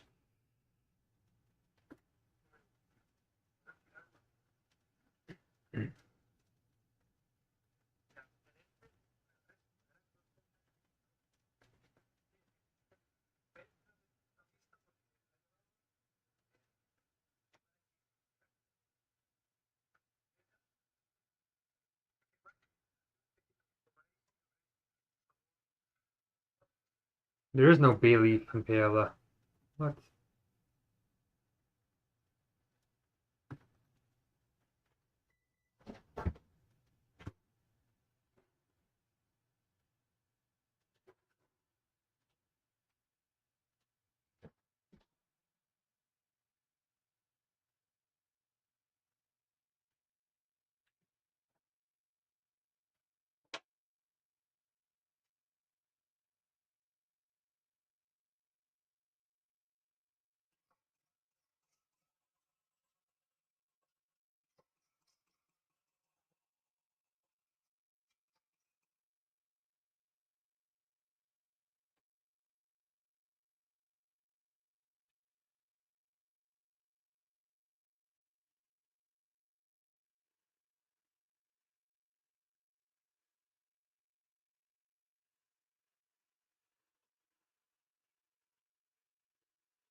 Ooh, that tastes good. I can say yes to that. Right. So now, how am I gonna fry?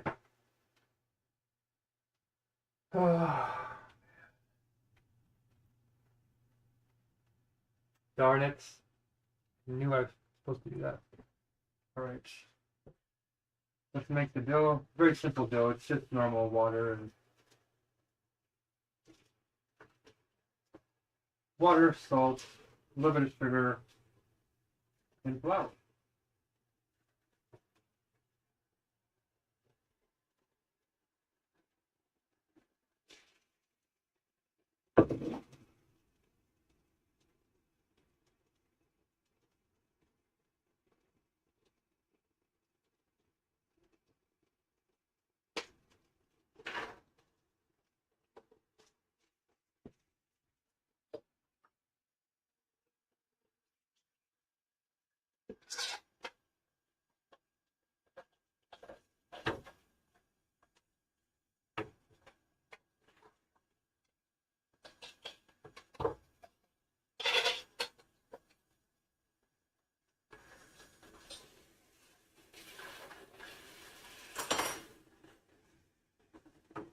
I think the sauerkraut is almost finished already.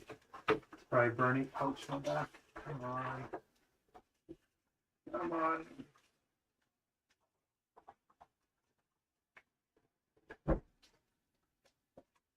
Okay.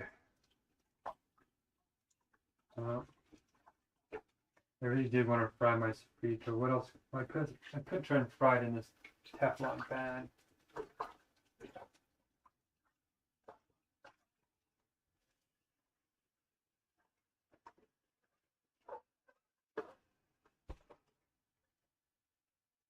Yeah, it's definitely burning.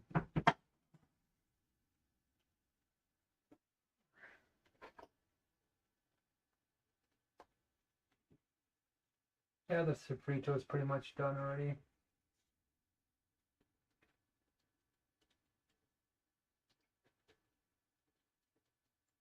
Is the rice done?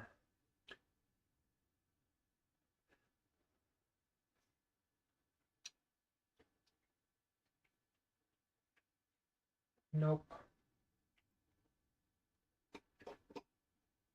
Okay,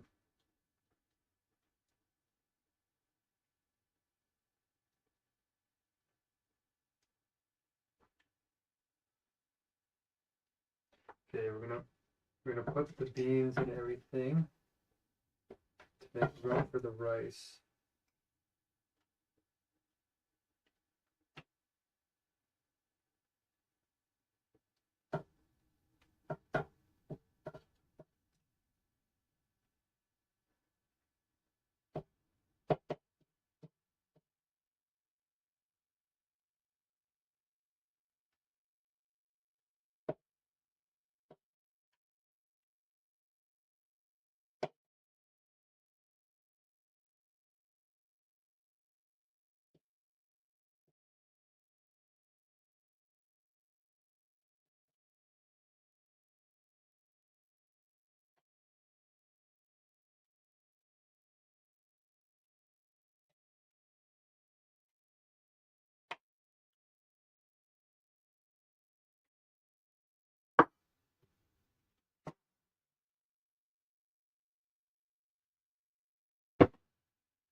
All right, let's cook the rice a little bit more.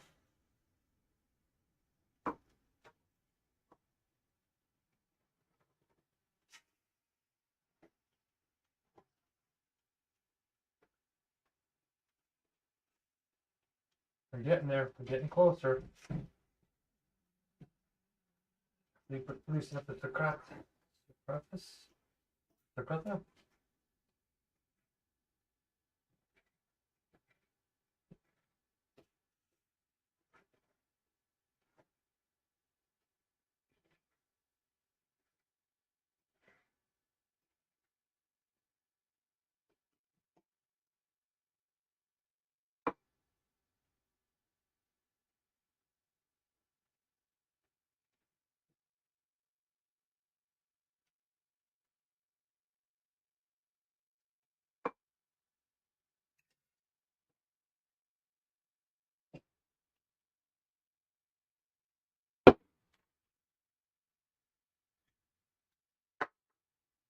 Alright. Let's see if that fixes the problem. So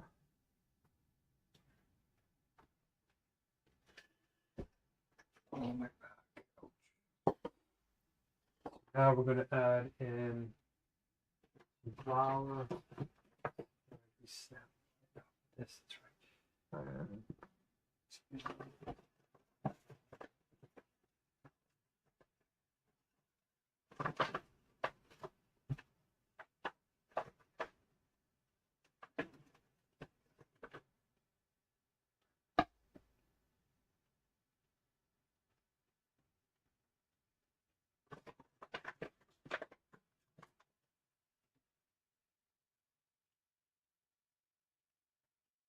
You don't need to make a lot. Put that in.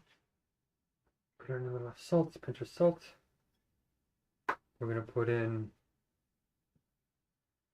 some sugar.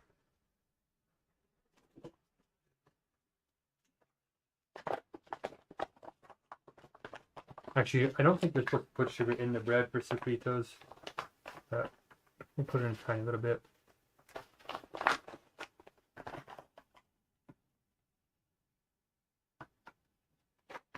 Nothing too much. Ouch.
The rice is almost there.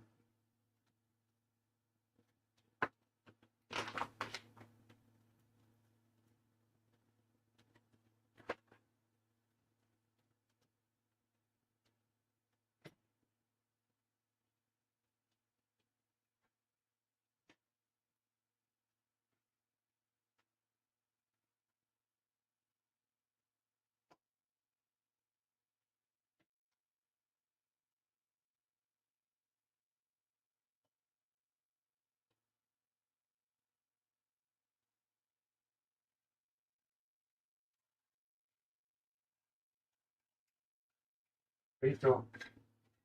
The cup. Done.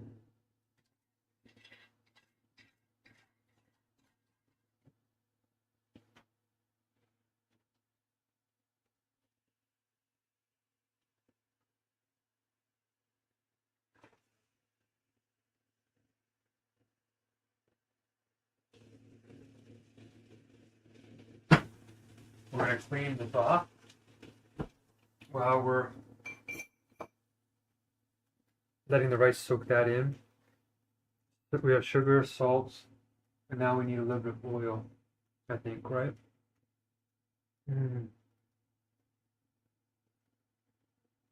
For the churros. Oh my gosh.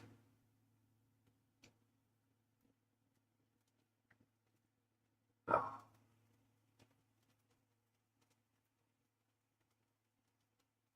Olive oil, salt, sugar, flour, black salt, vanilla.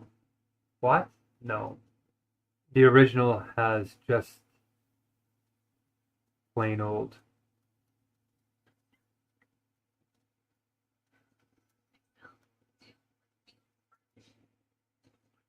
Ah. Um,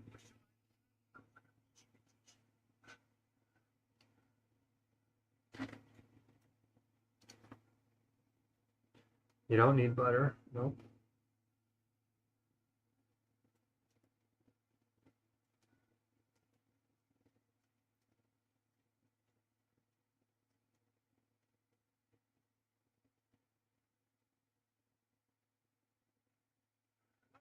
To my kitchen, everyone.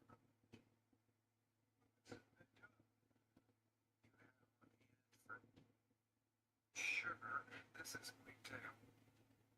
Ready-made churros dough.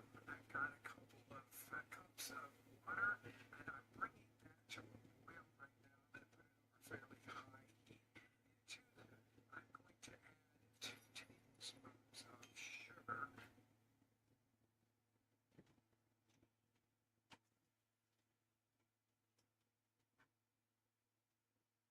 This guy on the screen lived in Spain where they made it outside his house every day.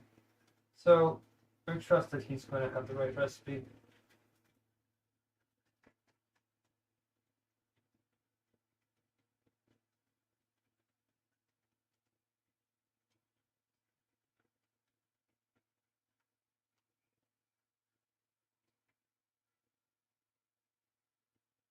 Fastest way to clean a pan is to turn it on high, scrape everything out of it. I can't believe how long this meal is taking me with one pan. My legs are just killing me really intensely, actually. Ah.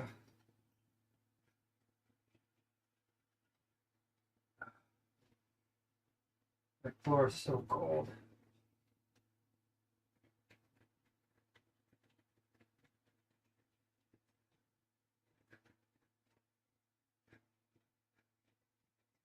I'm going to throw the paella back in here when I'm done.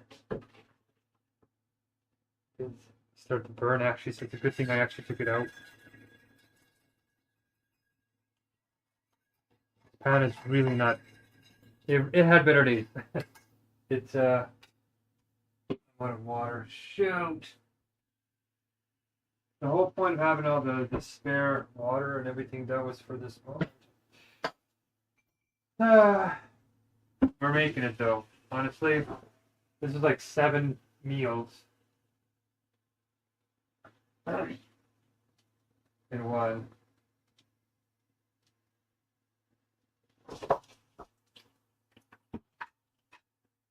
You see why people cook all day. It's intense. Very intense, very intense. Okay, the water is going.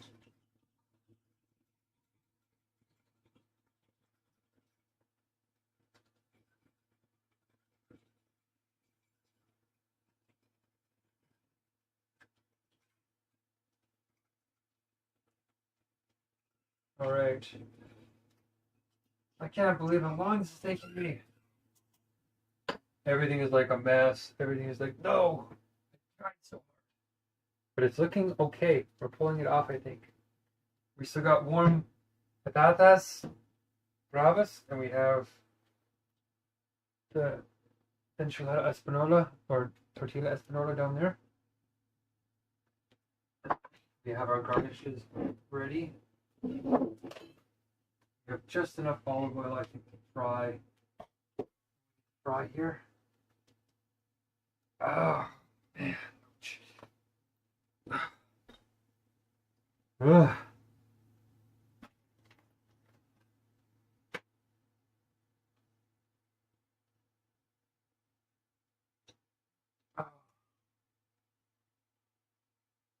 Alright, I gotta finish making this.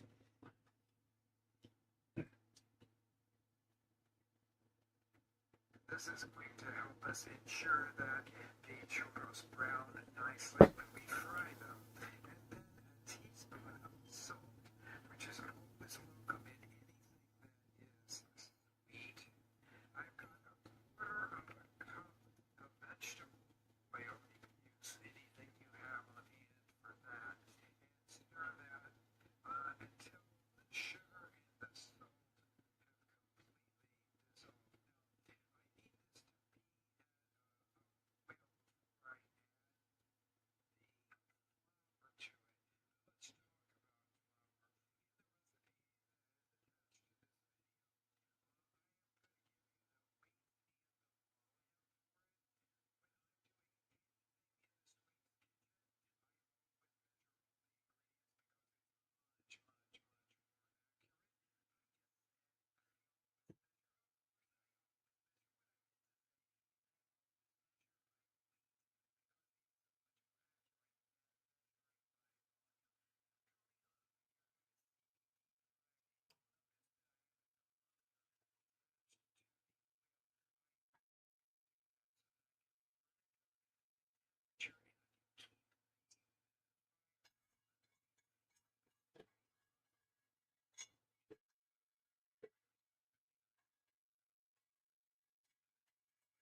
Bring in my one and only pan and make the last meal.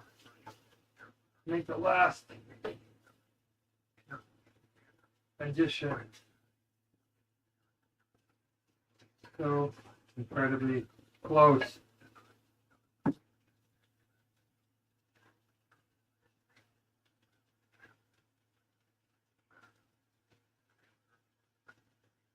I don't want any of this tomato sauce in the churros, so I need to be extra careful. Of course, an advertisement is on in the background.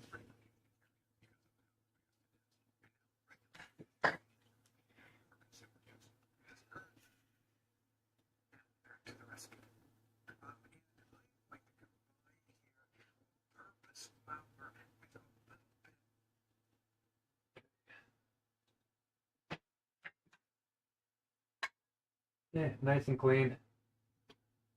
Right. Now, I'm not even sure how much water I need to use, but we're going to add some more salt here because he did. And we're going to add our sugar in there because he did. Even though we put some already in the flour by accident.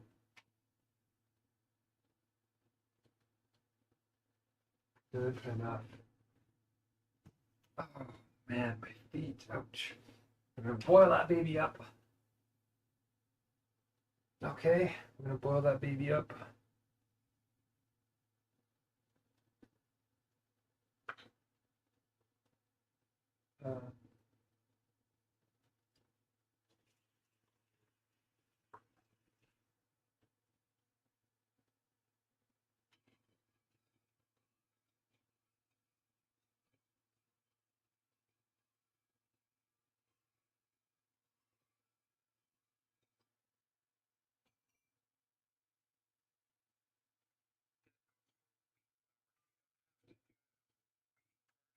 That you could just add extra purpose flour, but I think it gives a really nice texture to the churros that I just really, really love.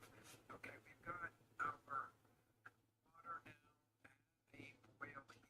Sure, it's dissolved, and then in one fell swoop, the flour goes in, and I'm going to turn this off now and stir it until the mixture becomes a ball. What we're doing now is to sort of cook this flour water mixture into a beautiful stiff paste. And this is going to take a little bit of work on your part because you have to keep turning it in there in the pot until you get it to come together into a smooth ball. Anybody that's ever made cream puffs has made something very similar to this as the first step before you beat the eggs into it. So I'm just keeping turning it and spreading it out. I want to make sure everything is completely mixed together. All the flour is completely There is no eggs incorporated. in the original. We're not going to use eggs because it's not needed. Until it's completely at room temperature. It's gotta cool off a little bit.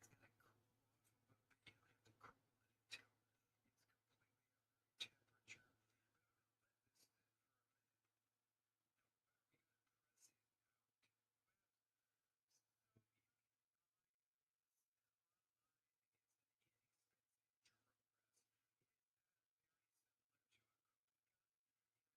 So this one is the canister.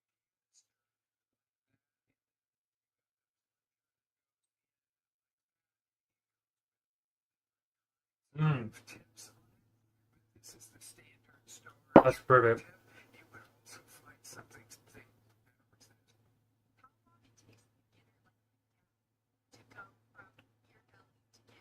The saffron is just right.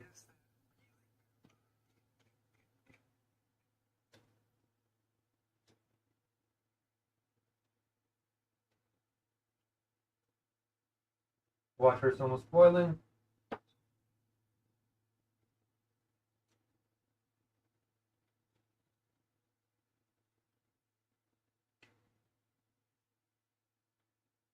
I don't really know how much to put in. Probably could measure it if I really wanted to. Oh, looks like we put it all in.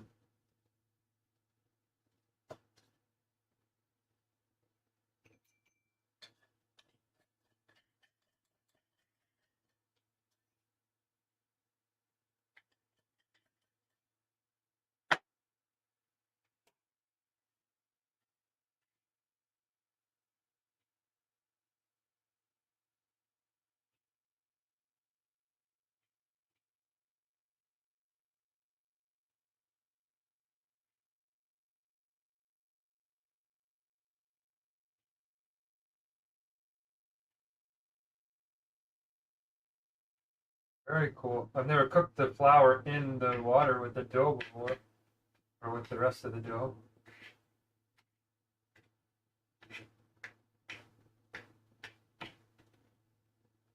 He said something about this, how you make cream puffs or something.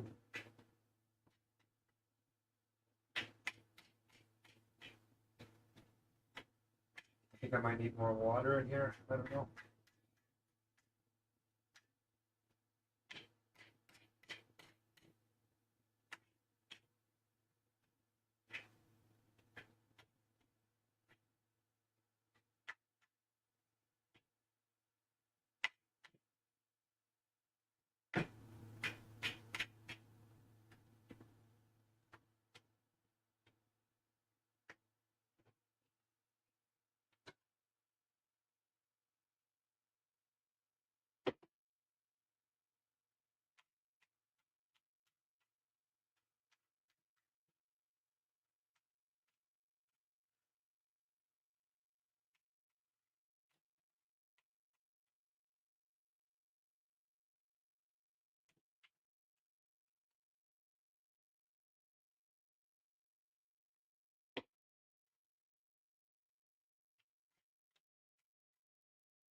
Wow.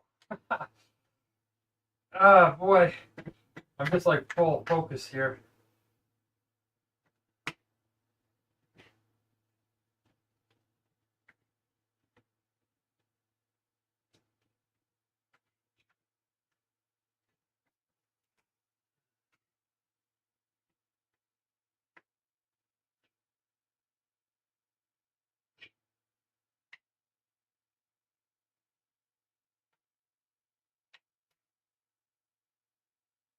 Am I supposed to add olive in here? Or not olives,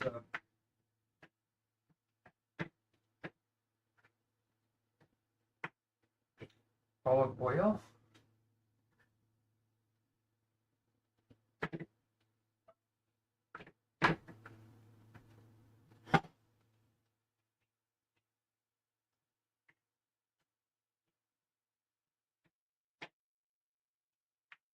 Wow, why isn't that burning to my pan? I'm actually kind of intrigued by how this is not sticking at all.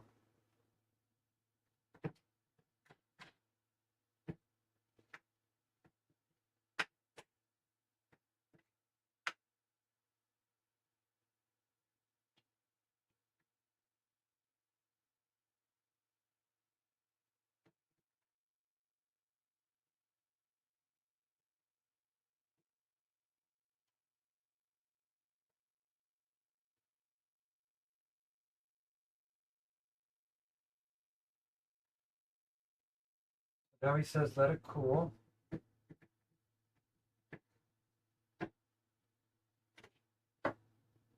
Which we will. We'll let it cool.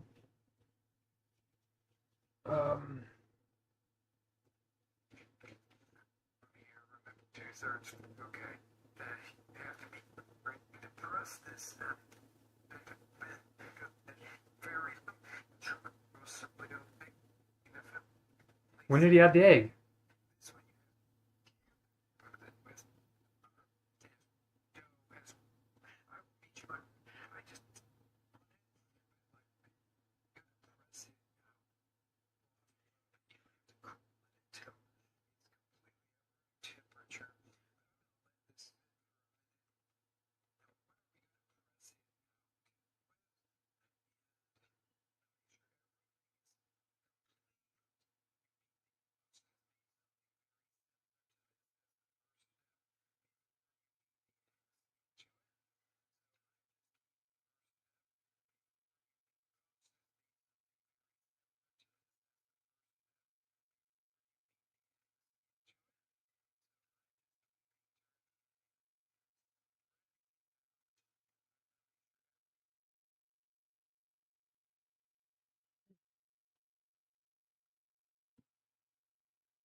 We were supposed to add the olive oil in already. Shoot.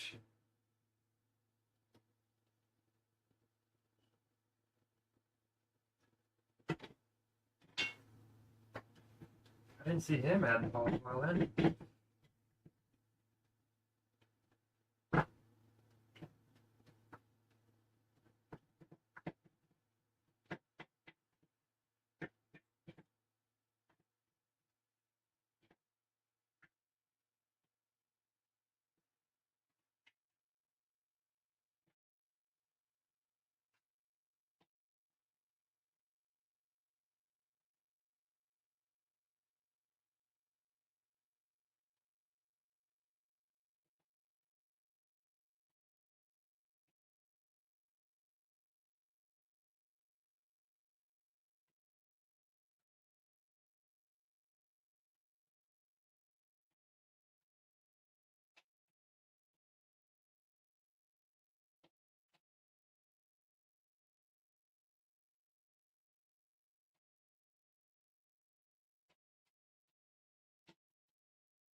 Oh, he did add the vegetable oil in. Shoot. I missed it.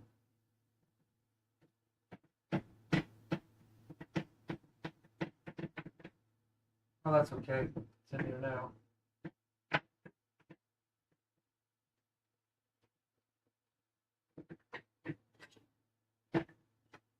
Okay, so you can kind of see how it turned out. Got our olive oil in there more or less.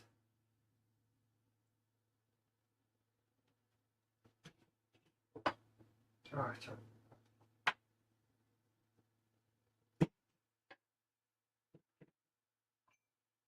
okay, so now we're going to press it, and that's what this guy's for. I'm going to cut the end off. I already cut the cap off ahead of time, trying to be time efficient with all this.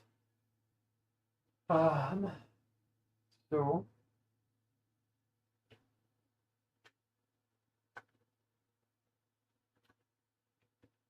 it actually tastes great. Ah, my feet are so cold.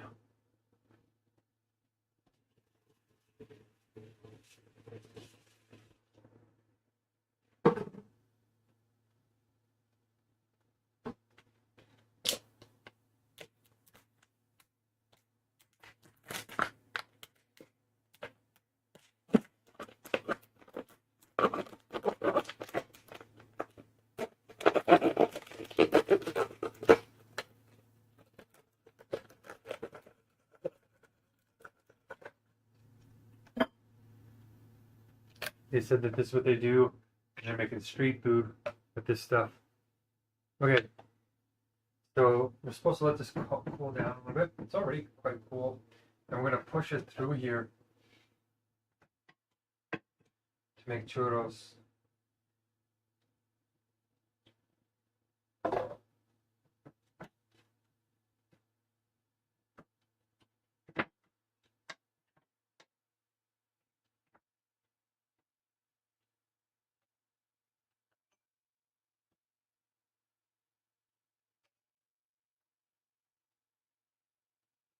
What if I made enough to put it actually in the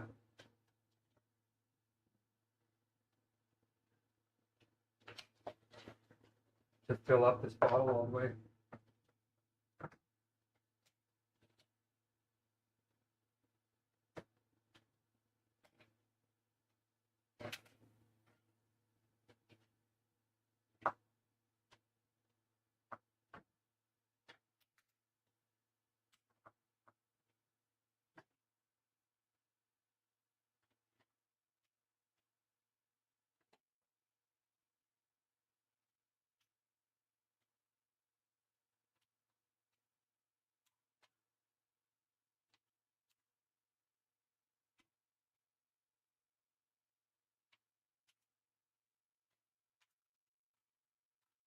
I think I made just enough.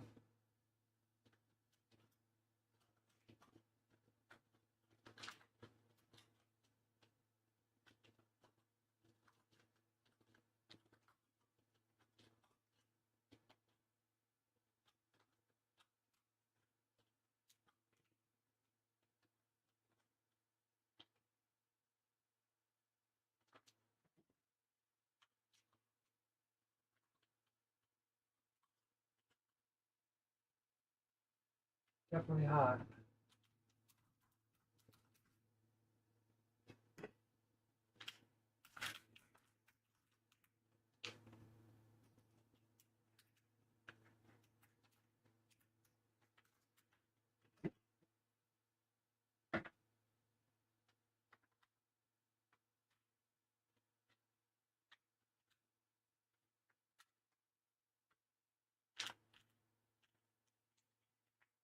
You just squeeze it out and fry it, I guess. That's pretty hot.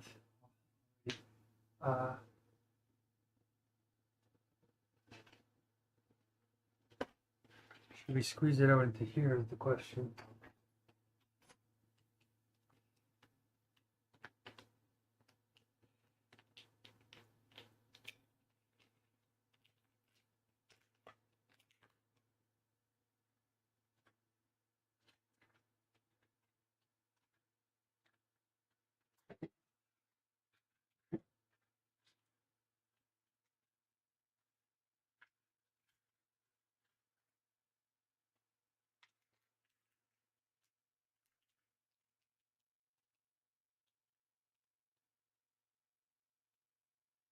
I guess you're gonna need some scissors for this.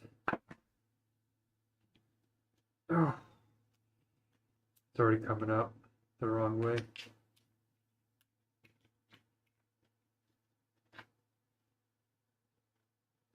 Okay, we're just gonna take it out. No, I'm not gonna smooth it. Okay. This is what we got to make it with. Let's see if it actually works.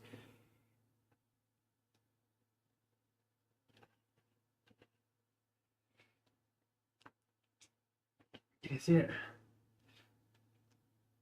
Is my churros working? No, it's not.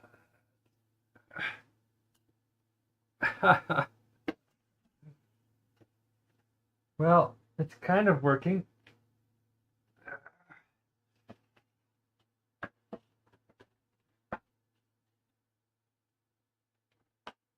My spindly little churros.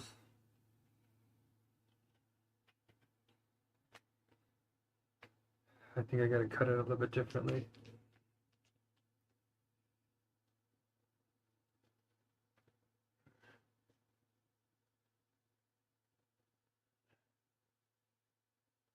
There's nowhere to squeeze it. Okay.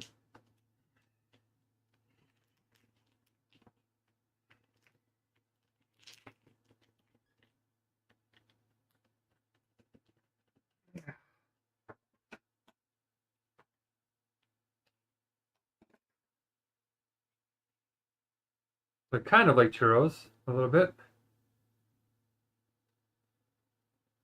Well, I guess we're just gonna put it around like that. They're like little sickly churros, a little bit. Well, let's try it anyway. Ah.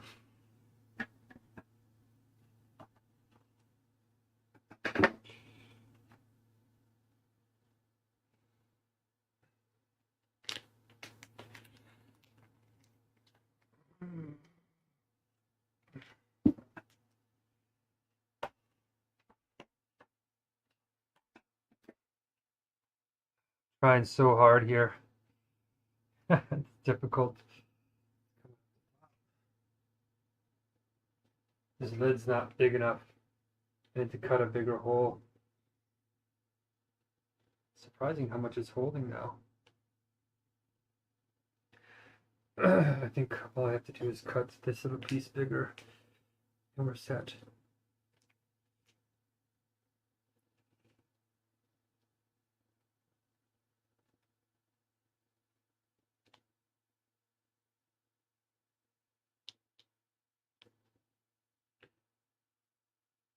This is really challenging.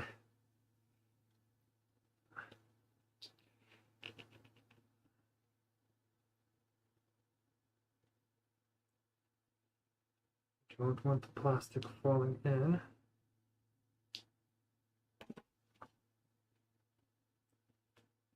Okay. One more down.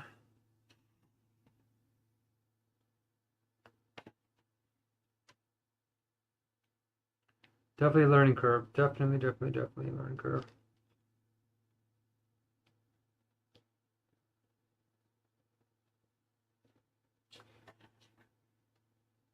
Should we put on the Christmas tunes now is the question.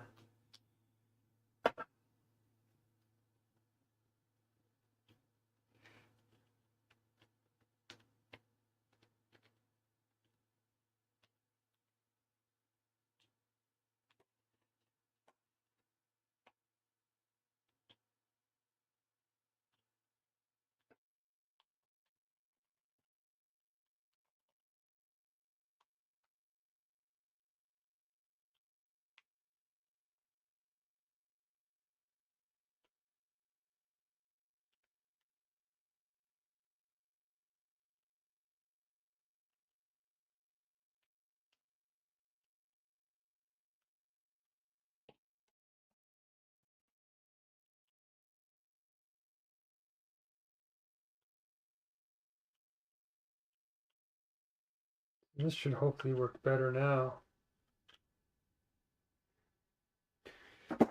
Let's see. Oh yeah, wow. Much better. Look at that bad boy. That's more churros like. Okay. One good one down.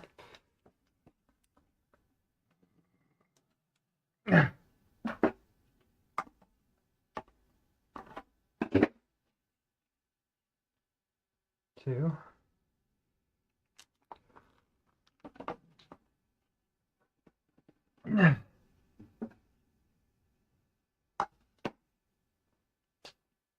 Three.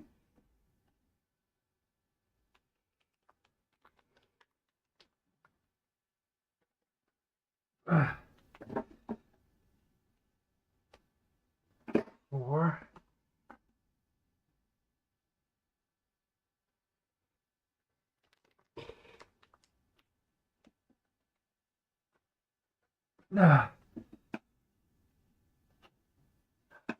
Oh wow. This is really hardcore.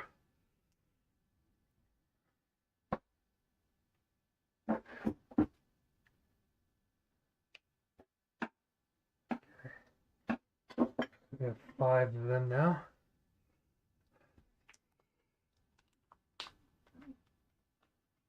You can make a big batch with these things.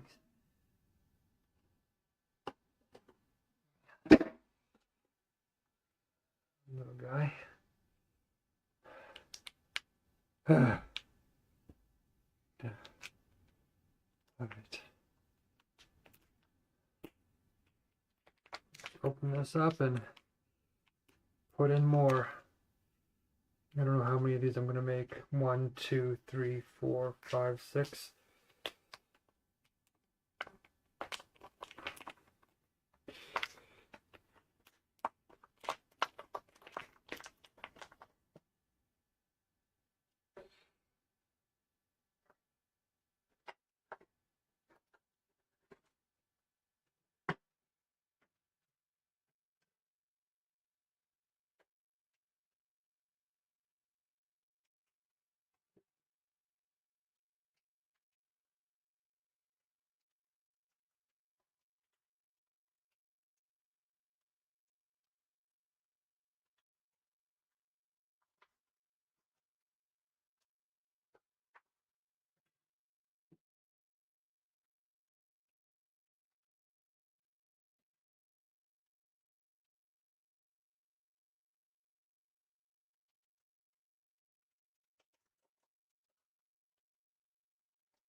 This is rough. This really is challenging, like, holy smoke. Not as easy as they make it look on the show. You gotta do it while it's hot too, I think.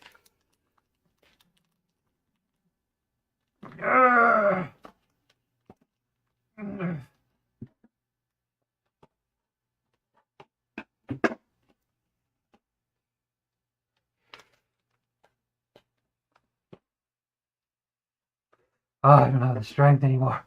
Ay, ay, ay. Still going. I think this will be plenty. I don't think I need to make any more than this.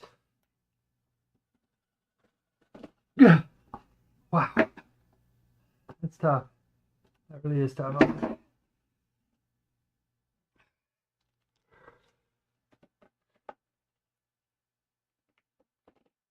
Nah.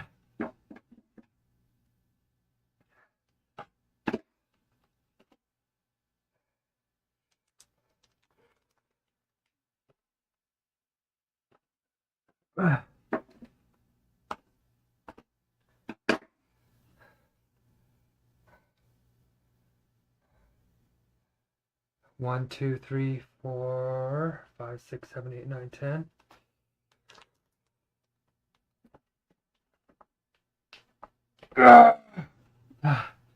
Ouch. You're pulling my back.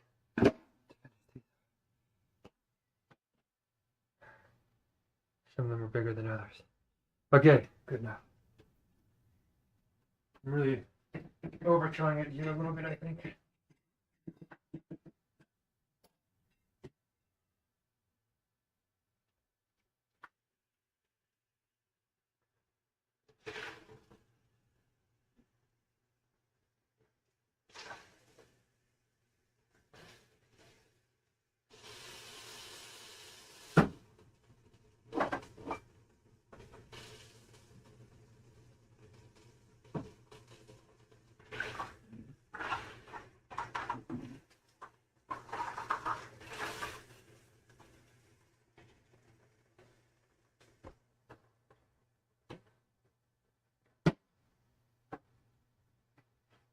Okay, we're very close to frying. That rice is great. Mmm.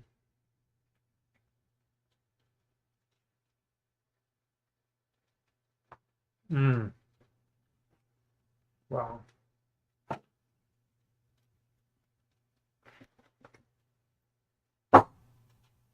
Really delicious.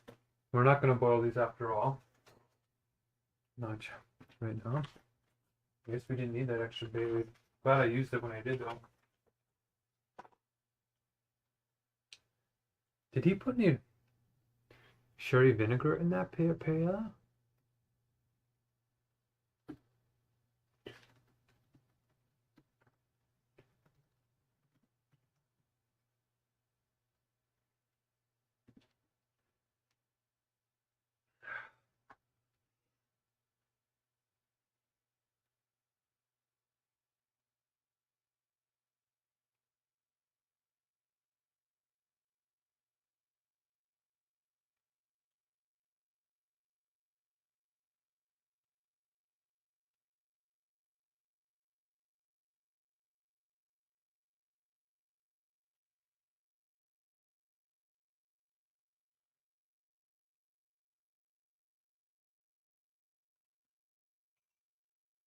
All right, let's get this all cleaned up.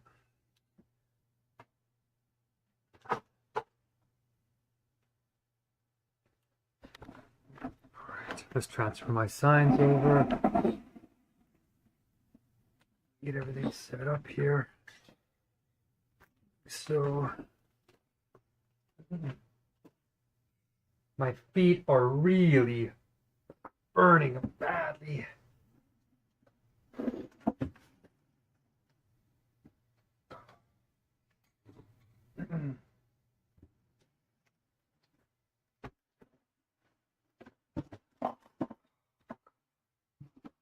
Oh, that's what's going on.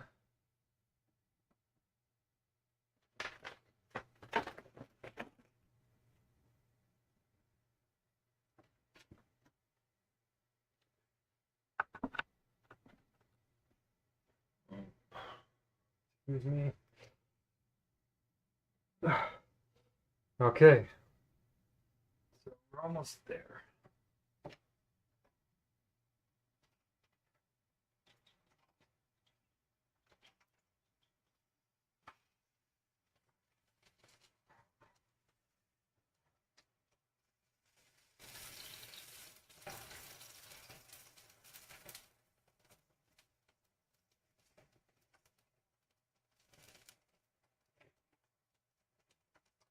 Ooh, my feet are on fire. Ouch.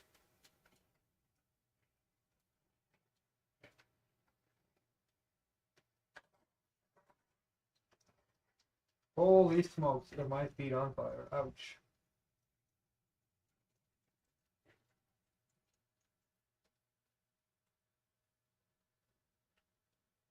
Shall I wait for this to boil over? Okay, so we can clean all this up, I think. The food. We're gonna take out.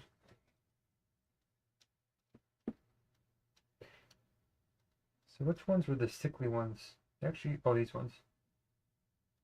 Okay.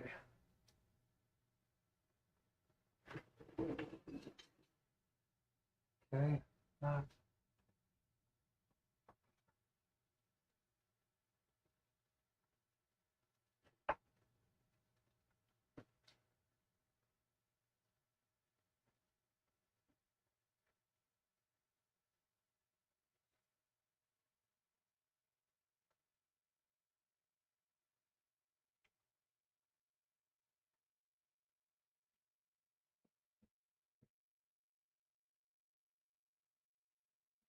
They're so close. I can almost taste it. I have so much energy when I'm done cooking all this because I know how challenging it's going to be.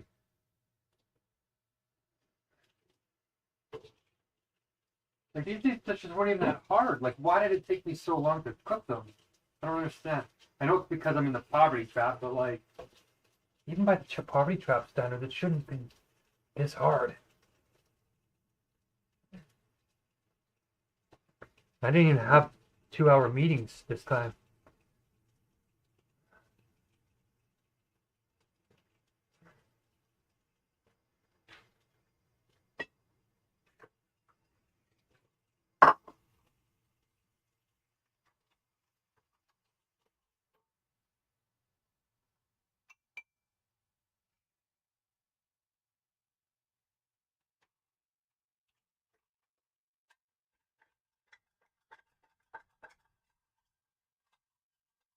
Okay, put the oil in here.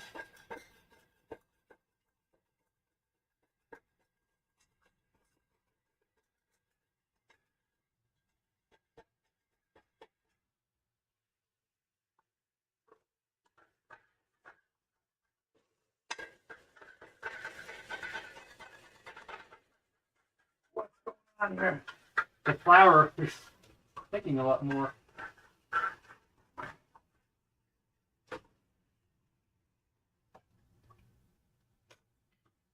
Okay.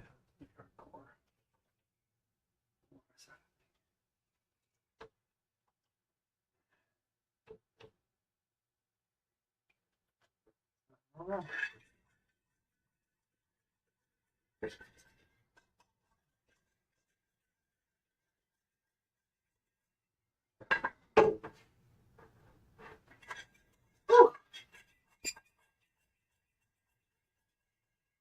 At times like these, I wish I had a second pan.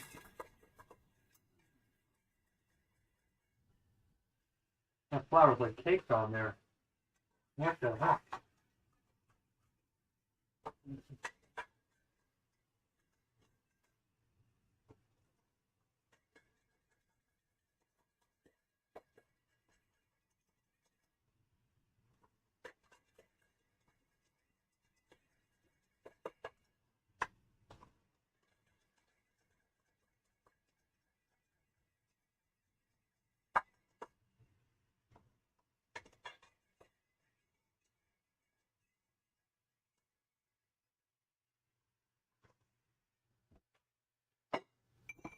Okay. Voila.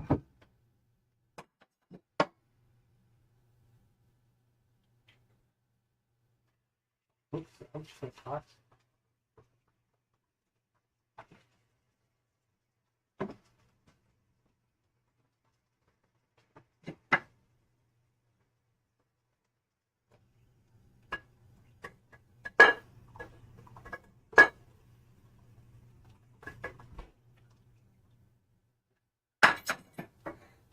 Okay, pan is clean.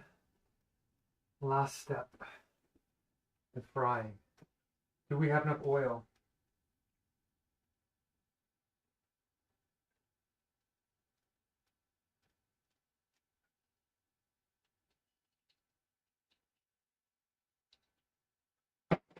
Maybe. Let's see. Where am I going to put these things? Ah, God. I'm going to put them in this small little bowl right here.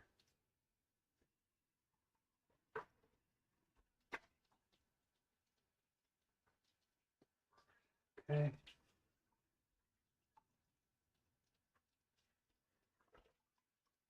I'm putting them in this bowl.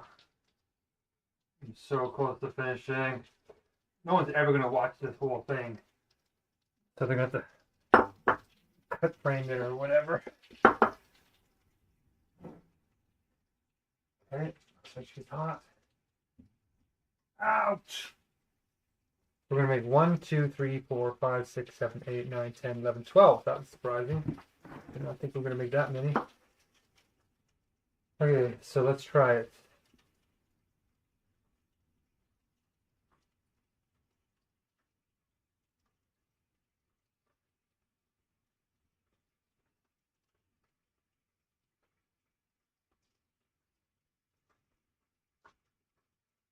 I think it's 30.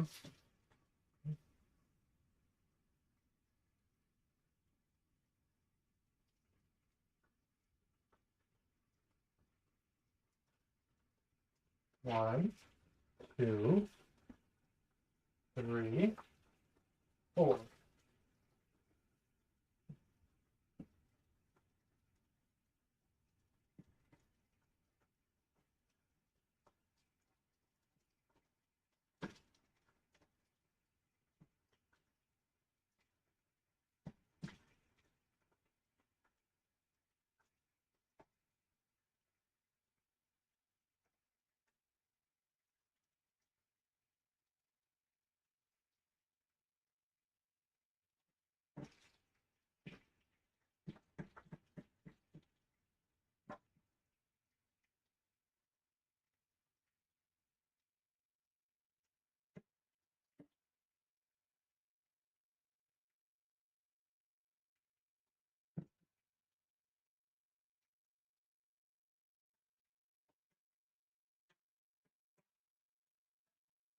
It's sticking to the bottom. No, don't stick to the bottom.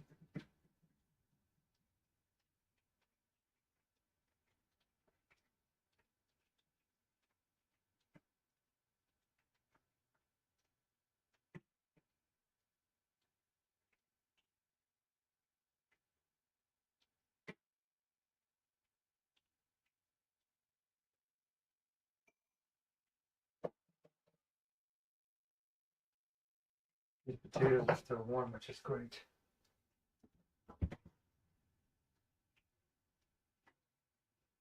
Everything's still warm, so we're going to turn this on for a second.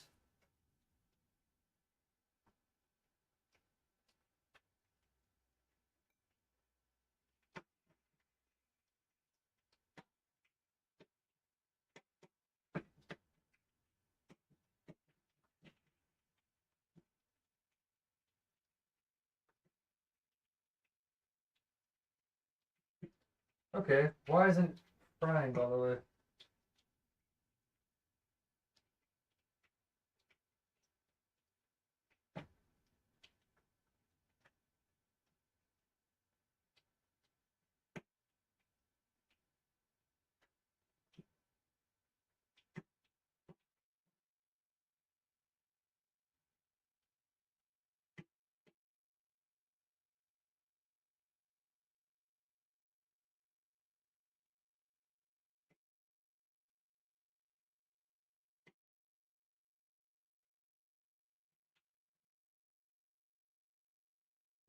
What's going on here? Why isn't it? It's not, oh my gosh, really?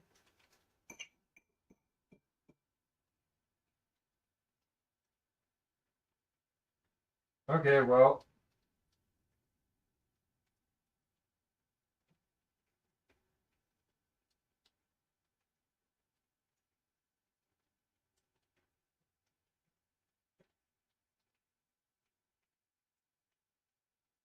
Feels like it's not frying.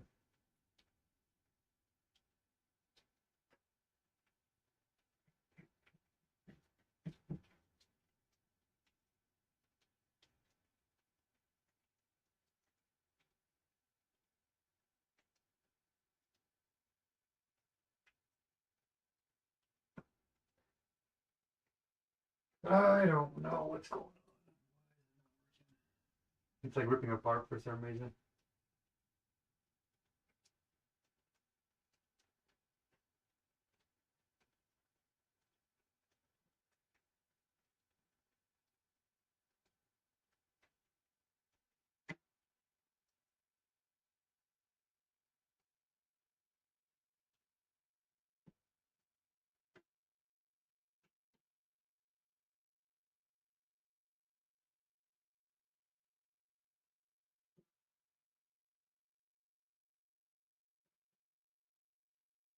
Well, they're not the prettiest churros in the world, but they're still churros.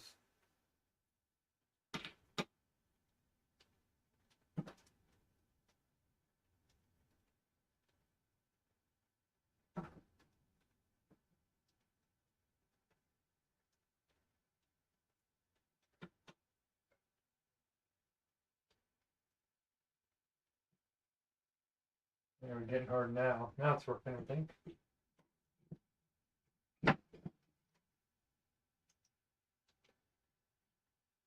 Okay.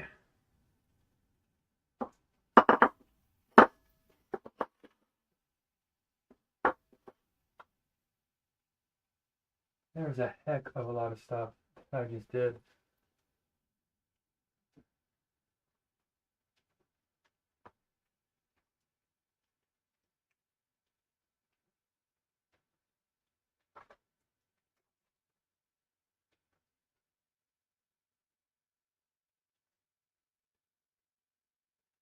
Maybe could salvage this.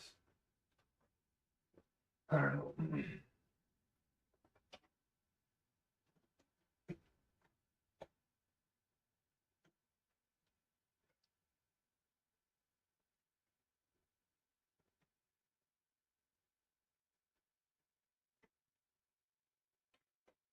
A little bit surprised. Ouch. These are taking so long.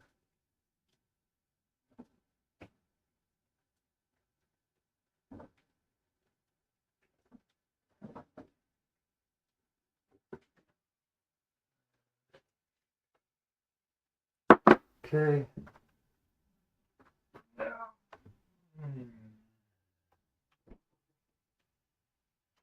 Okay. Ooh, I do not want to do that. Not want to do that. Okay, there we go.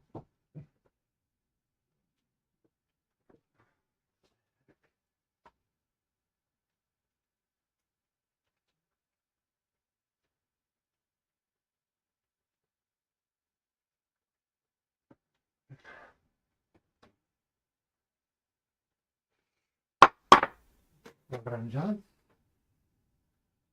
Beautiful.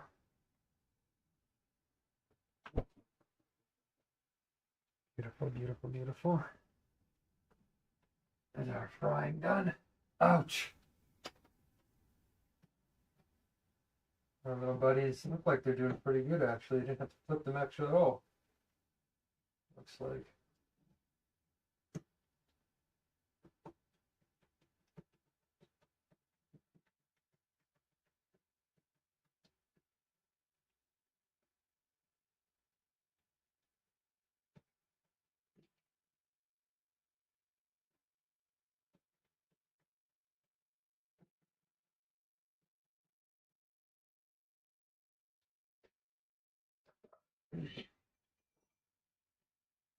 Not bad at all.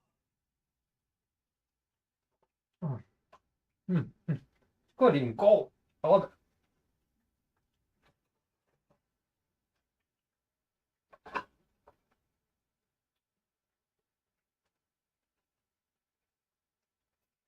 The ajo blanco.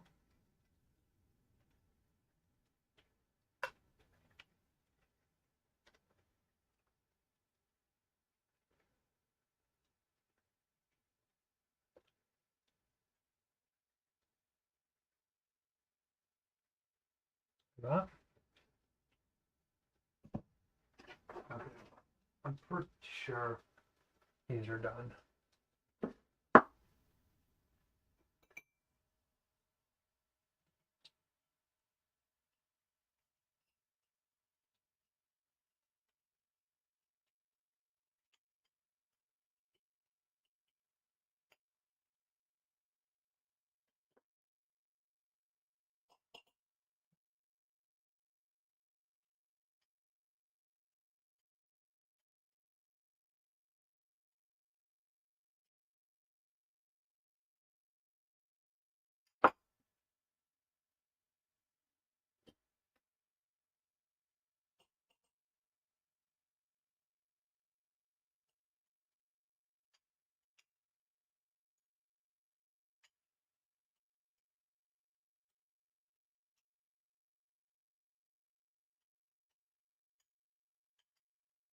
They did the beginning a little bit overcooked.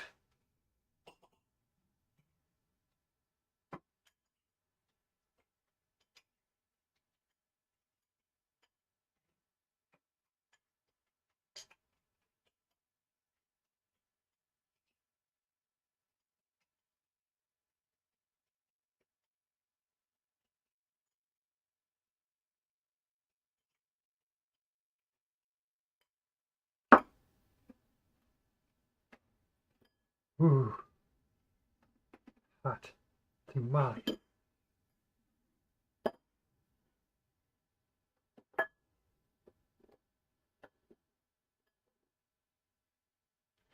Okay. Let's try and cook these next ones a little bit better somehow. Um,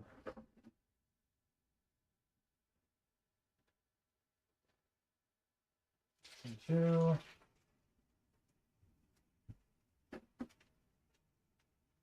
3, 4.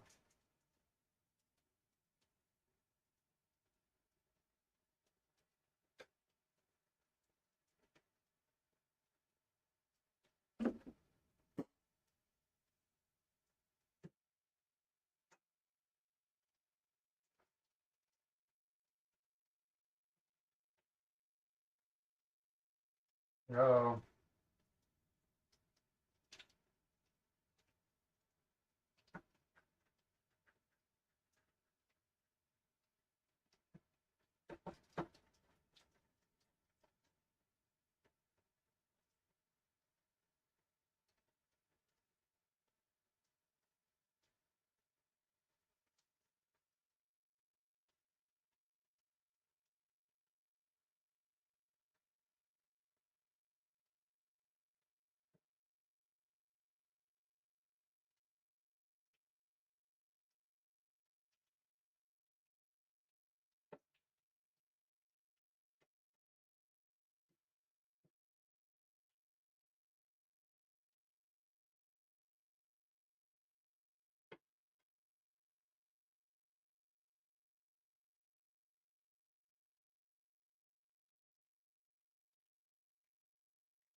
okay.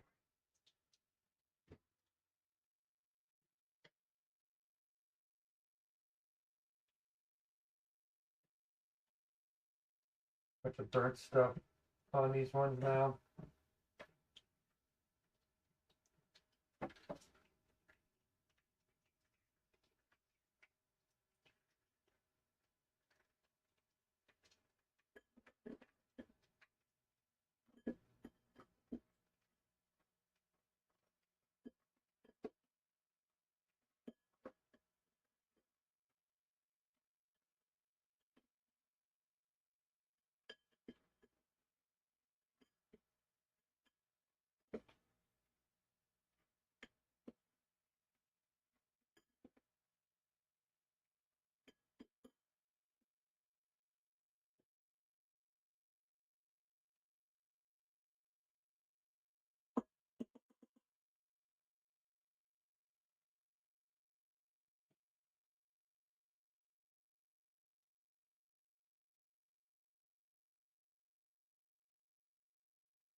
It's like not sticking at all. It's like too wet now. Alright, well, good enough.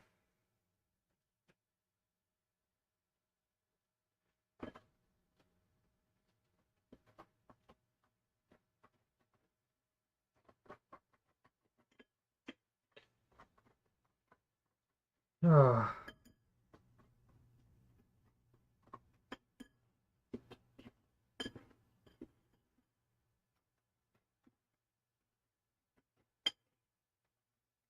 Okay, well, lesson learned. It's not, they're all soaked now in oil, the cinnamon and the sugar, so now it's not sticking to the outside of this anymore.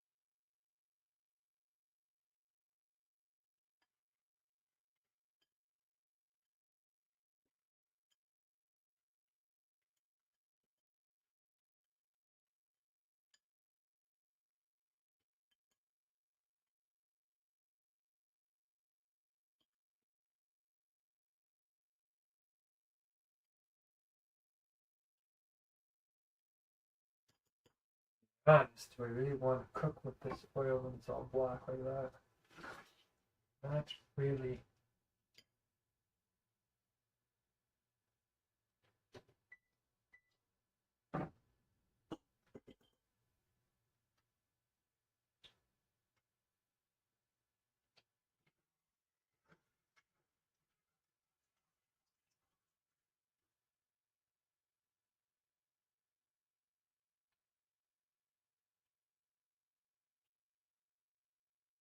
Um,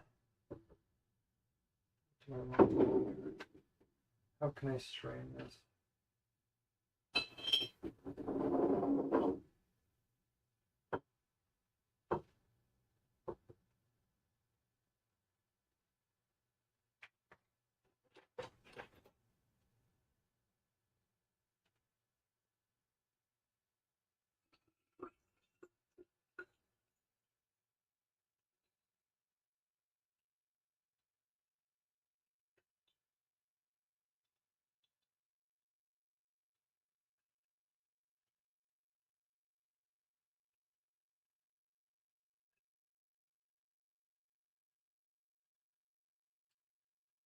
Oh man, I'm just trying to get rid of this waste right there and saving this little bit of oil to cook the rest of it in. Let's see if I can clean it up. Get rid of this stuff.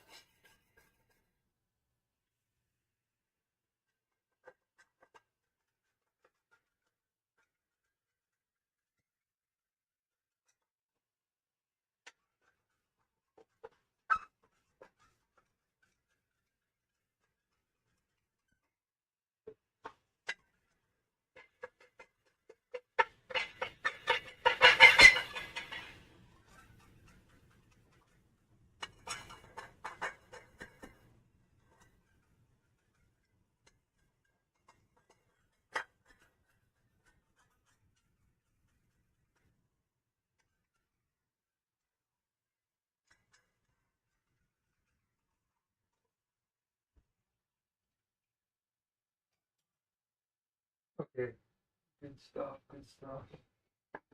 Oh my gosh. 3 more. Go, and then we're done. I'm gonna heat this up.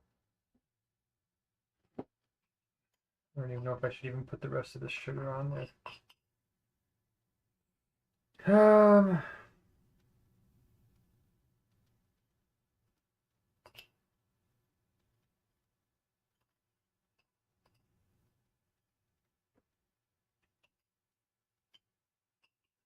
Definitely not the most healthy.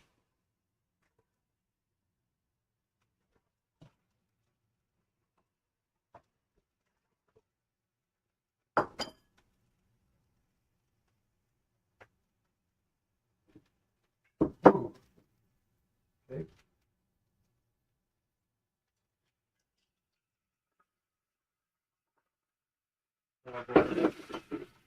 Water. Value. Ah.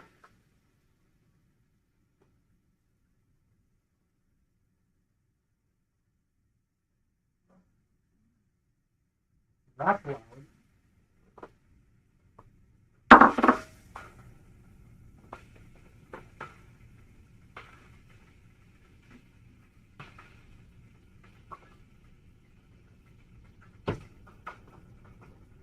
Okay.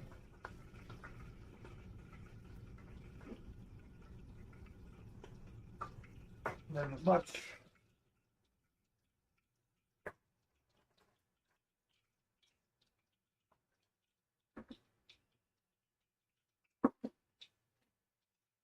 My stuff is nope, too high. I need it clean.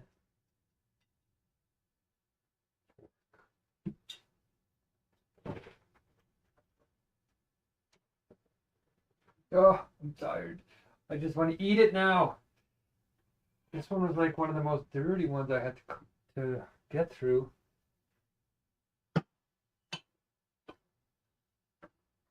I think it's because I have like fewer and fewer plates.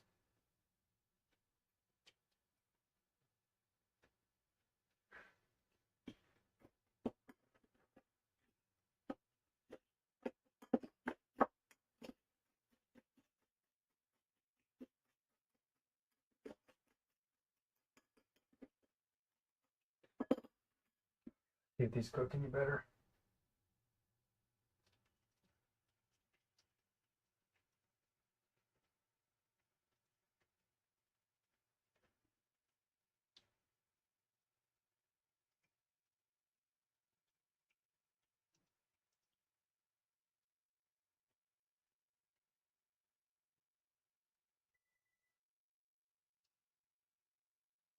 Okay, pretty much done with those.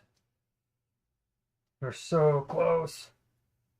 I'm going to have to sweep the floors and everything. My back is killing me, but that's okay.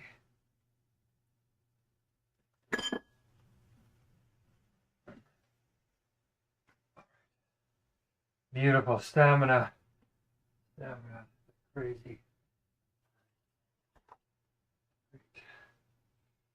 Right. So we're going to put the rest of the garnishes on here. Red green peppers. Like this. Some gazpacho. Like that. Like this. Like this. Like that.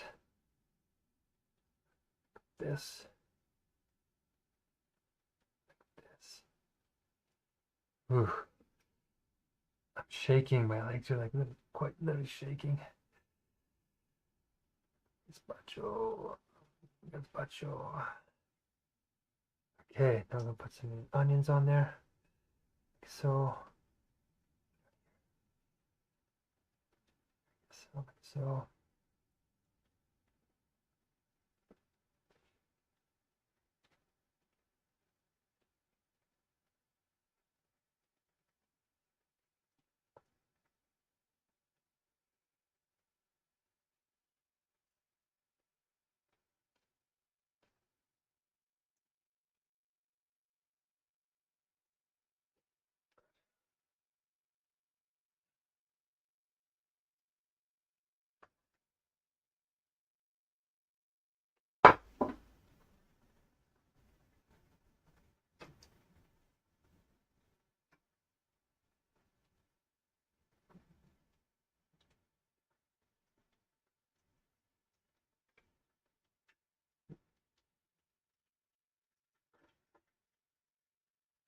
Maybe these ones will be my best yet.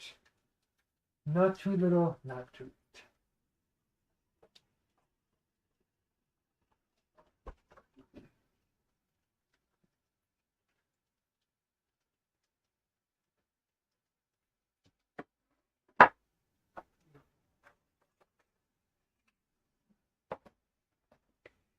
don't even think I should display that.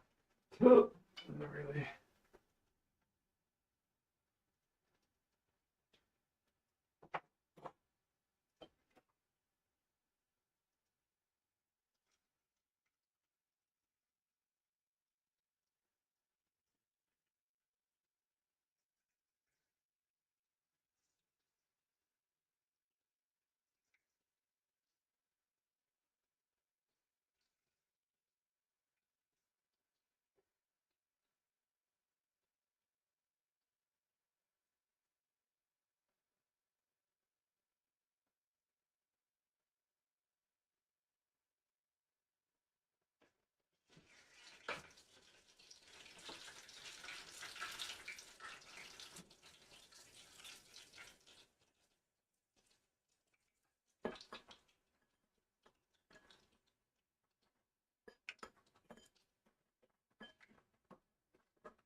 Okay, so we're gonna put away this oil. Maybe we'll fry up paella. No,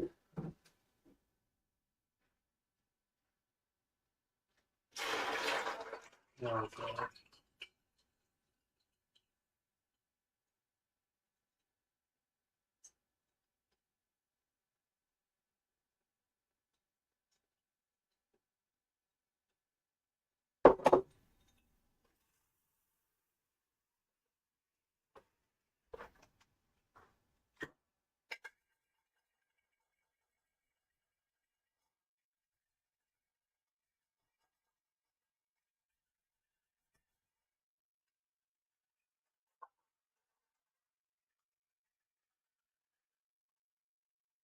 Okay, sucata.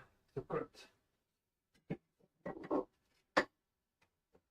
gonna turn that on. I feel like we should have one of these before. This does not look like it at all. What else do we need to grab here?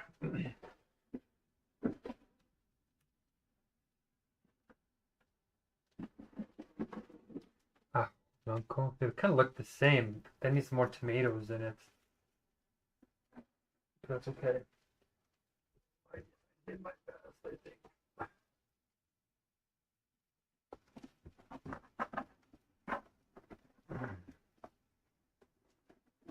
Cooking one of them. All right, let's put a little bit of olive oil in here again.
Come on.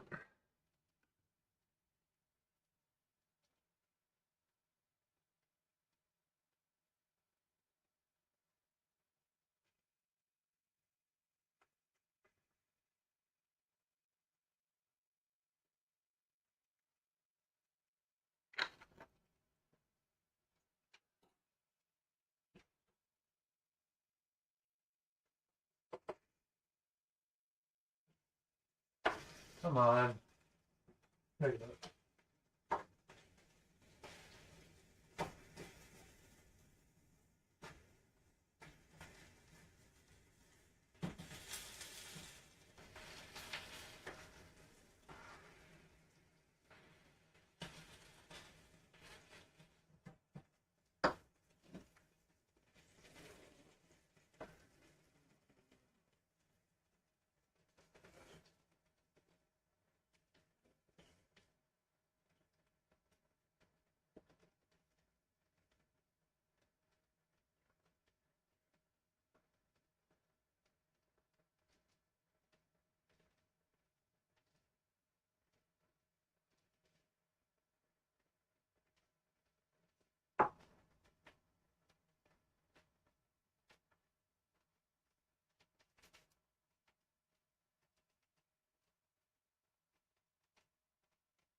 Okay.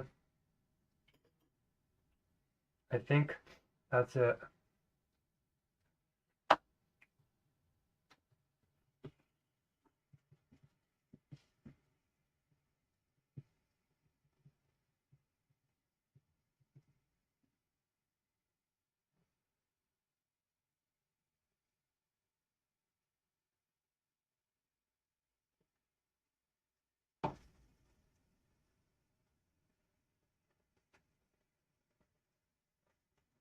Okay. Cooking with them.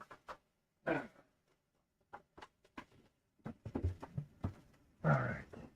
My feet are so incredibly chilled right now. Ouch. They are not, this cold normally.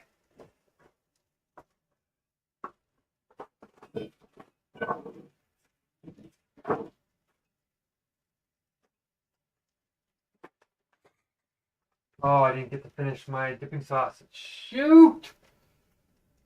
Darn it! Now I have to empty this again. Oh, no!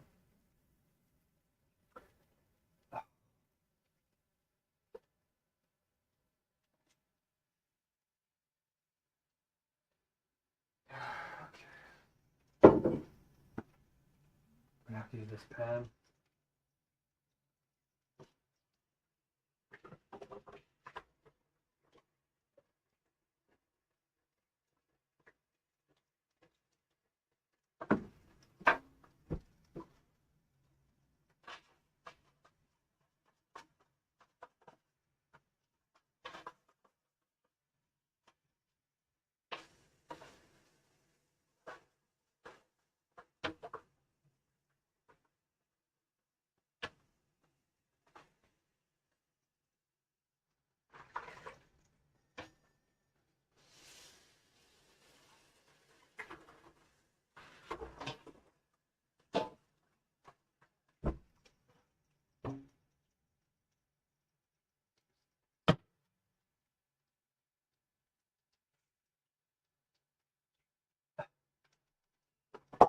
We're gonna melt chocolate on this.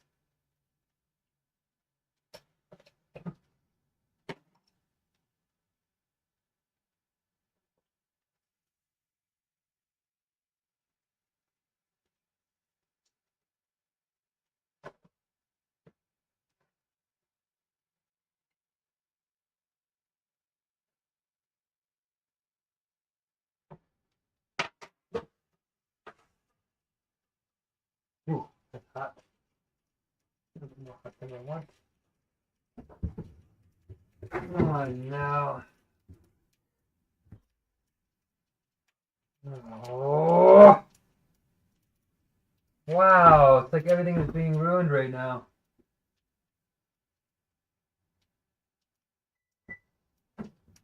Okay. Right. Well, is this even safety, question? All right. Well, it did melt, and that's exactly what I didn't want to happen. All right. Okay, well, that's what happens when you try to cook for too long. I am tired. I am so tired. This didn't even need to be hot. I ruined it a little bit. Oh, man.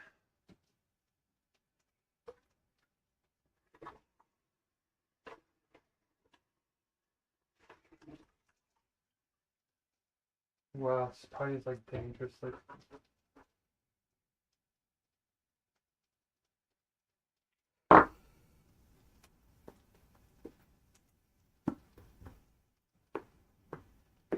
well, hopefully it's not toxic. That would have been cool to have my little spray bottle, but whatever. Here it is. Alright. You can tell that I'm getting a little bit cranky because I just want to sit down now, but I can't wait to start this Spanish food. It's too good to leave.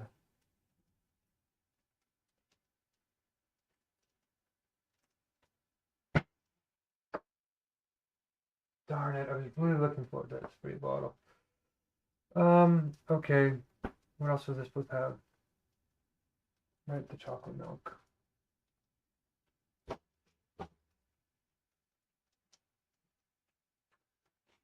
With the dipping sauce. Right.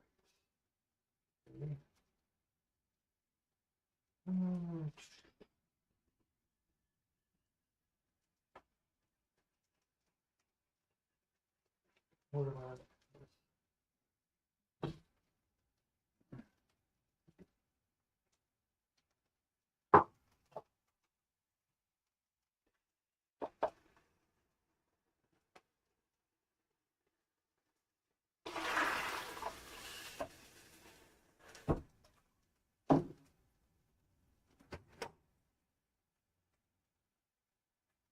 The piala looks good.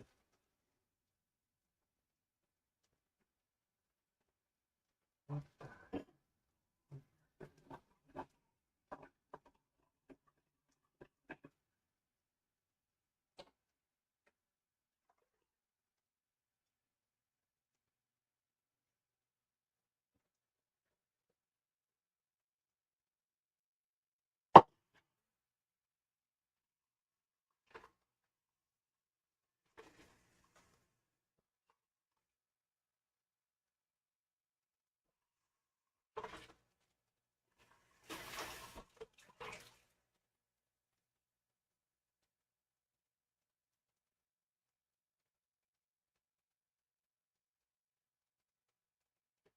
Oh.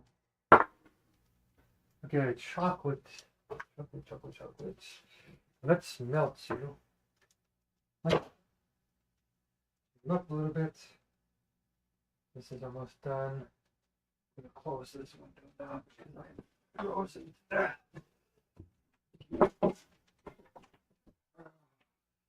Whew.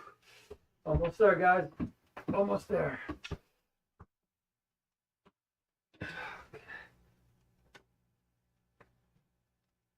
Oh. Okay. I am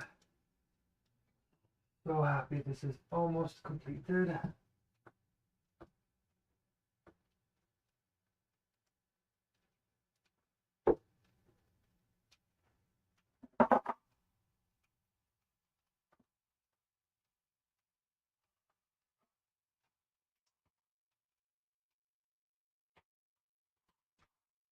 Oh.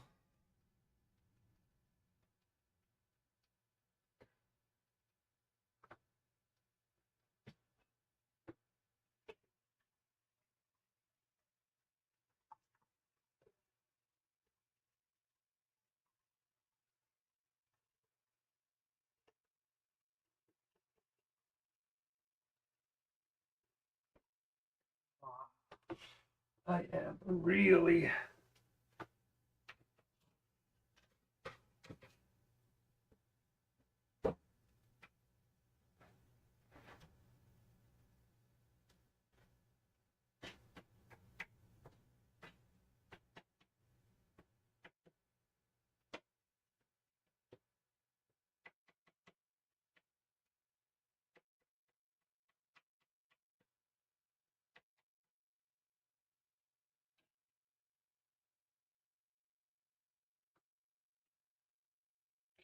so we're going to try and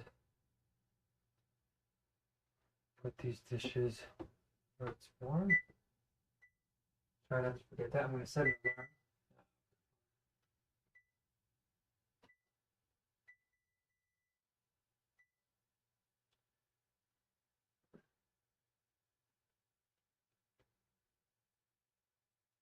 Okay, the chocolate is melting. We're going to mix that with some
let's take this in now.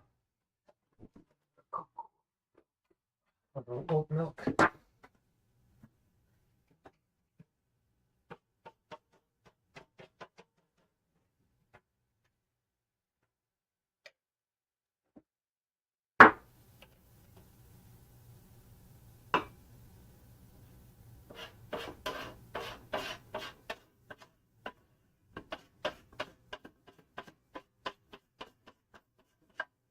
Once again, this is fair trade certified chocolate.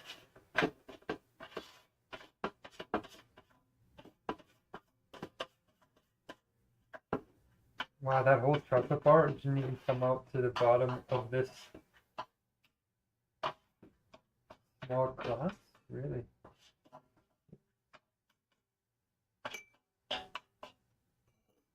Alright. Good.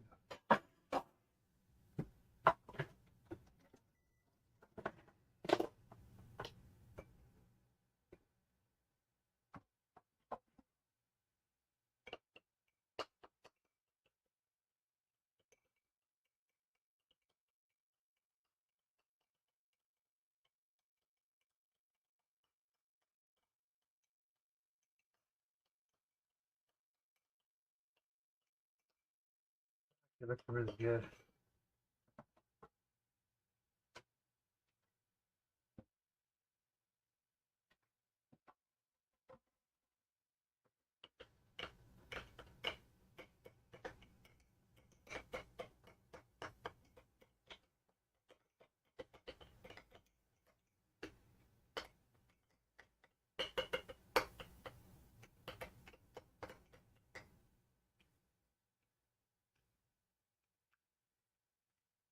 Mm.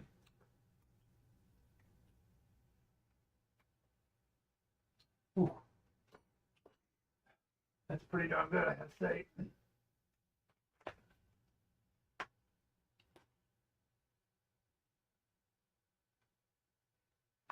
There is a lot of sugar going on in this meal right now. Probably shouldn't have licked that spoon if I was gonna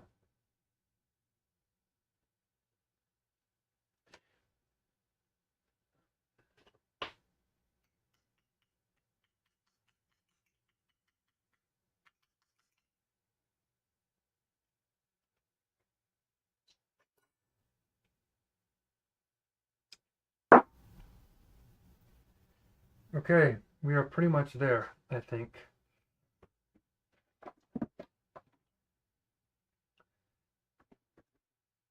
Cooking with them.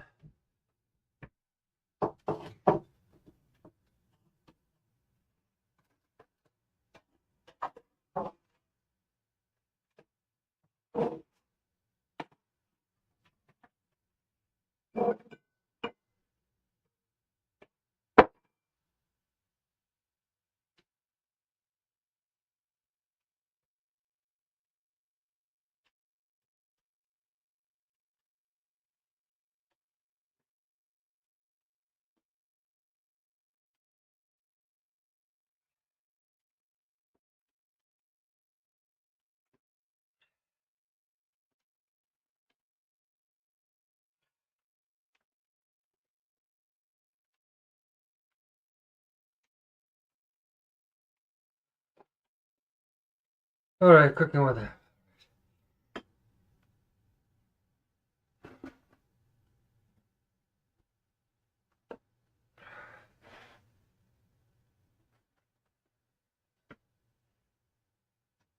Somebody's gonna ask, what the heck is that?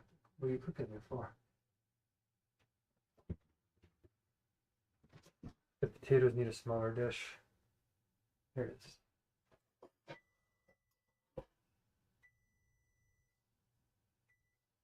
Okay, good.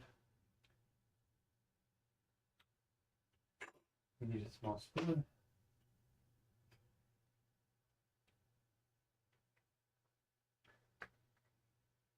That. Perfect.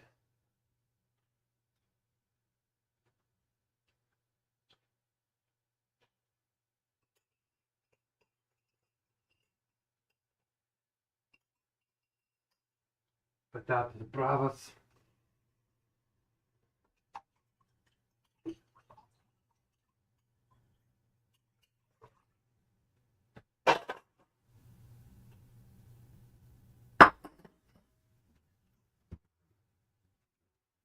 Ouch. A little hot.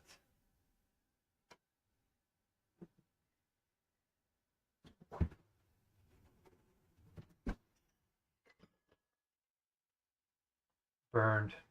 Maybe it's a burned. Alright. Well, whatever. At this point, not caring too much. I'm just gonna cover these up a little bit. It's not even gonna matter much because we're just gonna put a bunch of sauce on them anyway.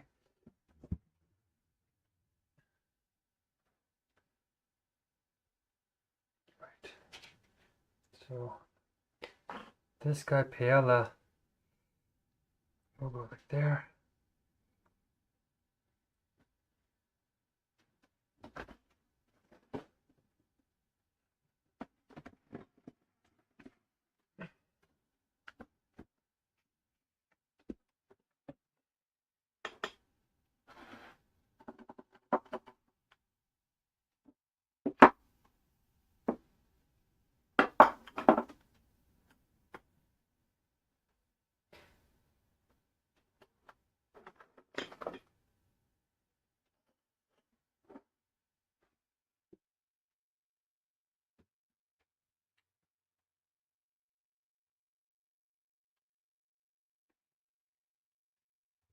I do kind of want to eat this when it's warm.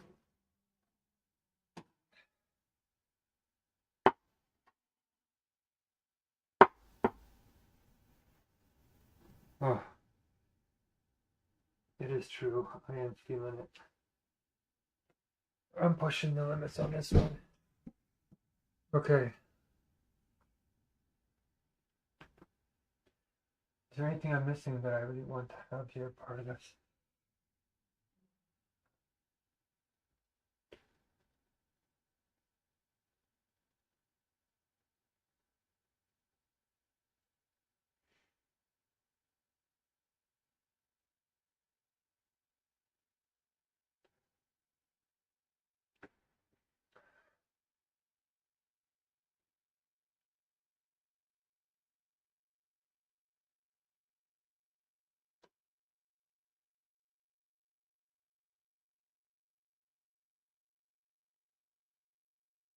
Do I put olive oil around the...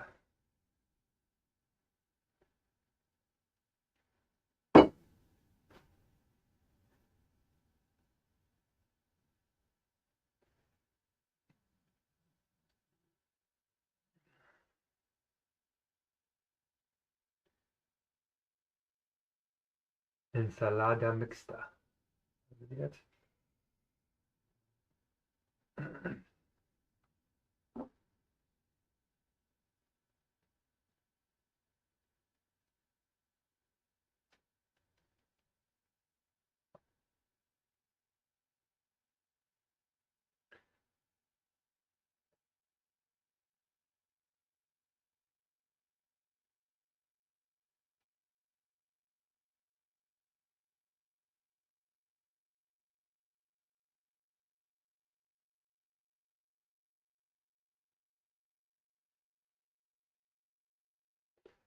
Mmm.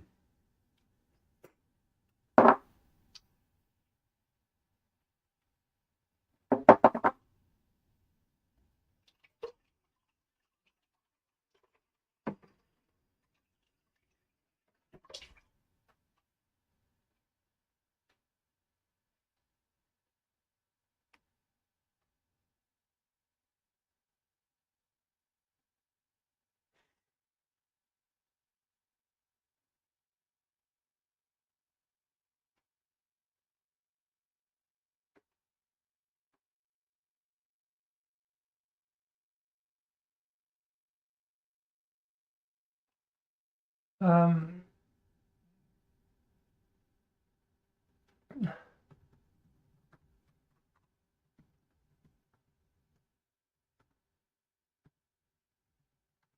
Ajo blanco. Two drizzle.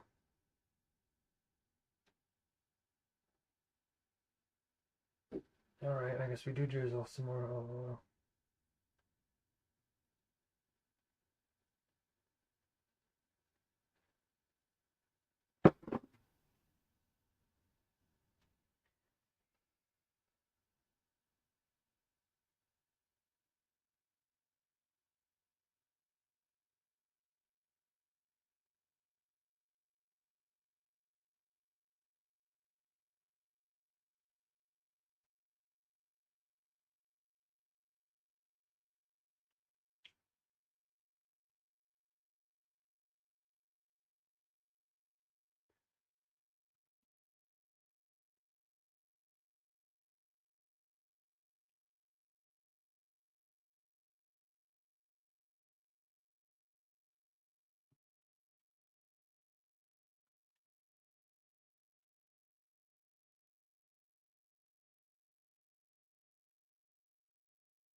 Feet, they hurt.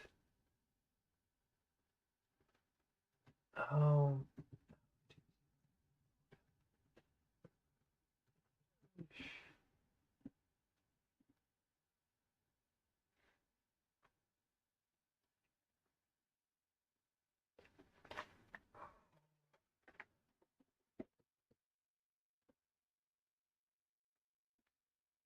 Buen provecho. Buen provecho. Buen provecho.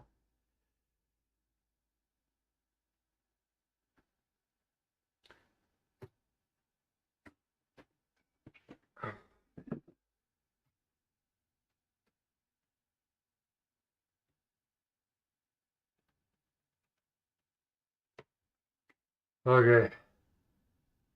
I think we did it. I don't know why that was so intense, but it was. All right.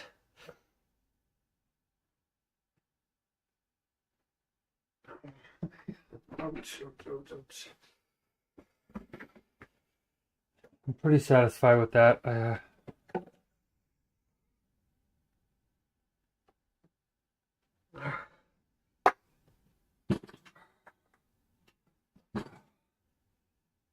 My feet. I gotta take pictures of all this now, actually.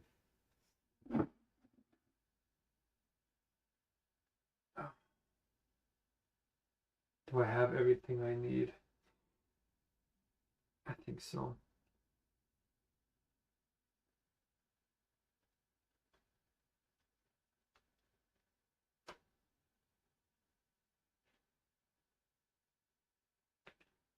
Am I supposed to put something on top of that?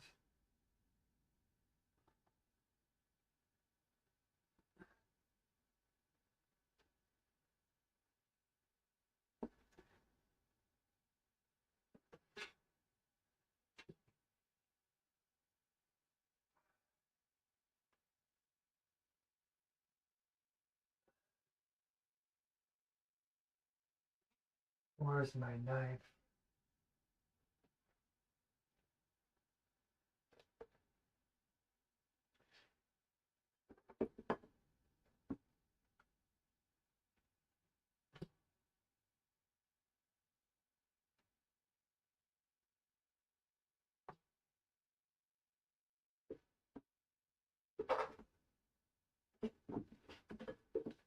Oh, this is gonna work, is it? Okay. I tried that. Okay. All right. Question now is, where's the knife?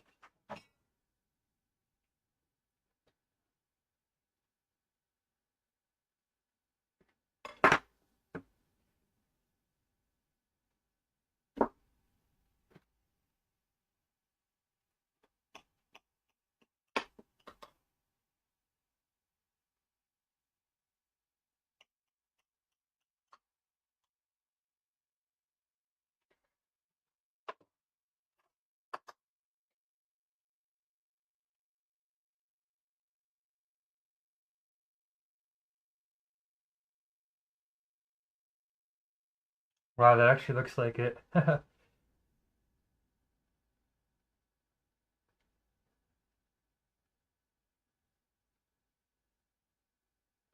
looks exactly like how it's supposed to look.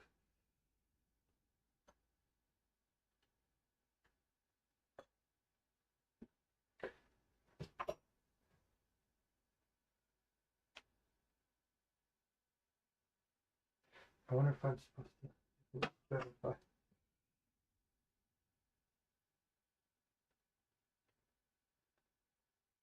Dang it.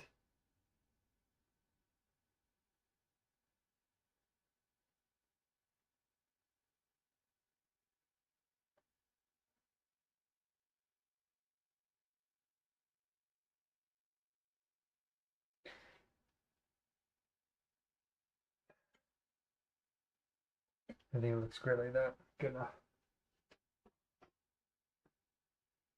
All right, let's take some pictures, and then I shall eat it. Actually, the last thing.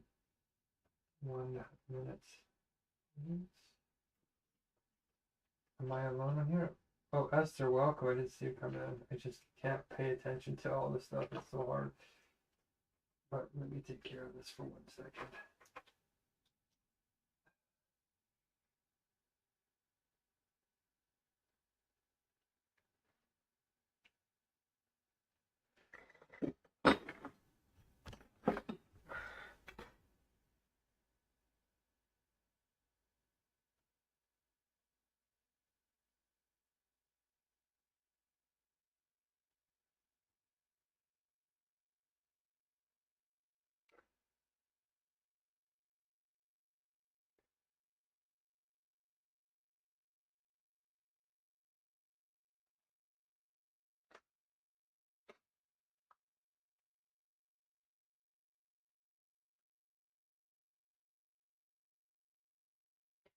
Didn't cut me out. Good. Still here. I'm gonna take another picture though.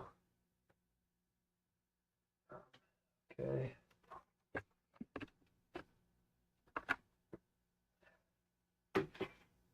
Okay, there's quite a bit of a mess here. 1 second.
Okay, I'm still on. Good. All right, I'm gonna take one more picture.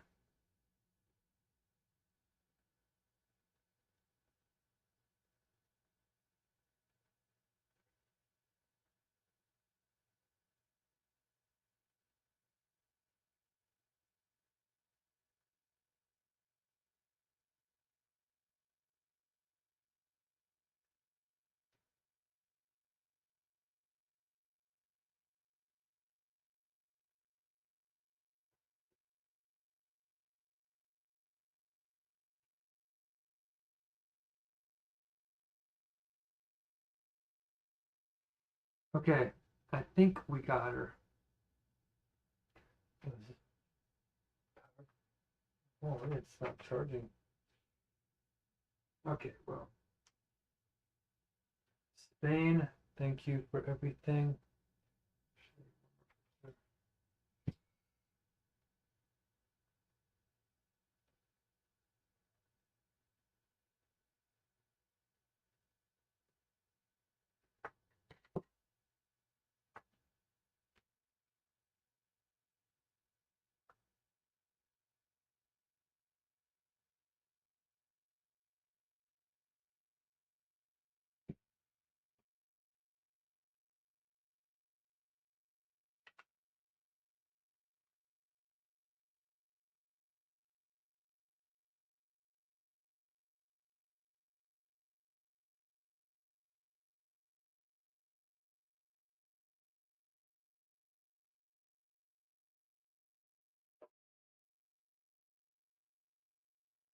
Done.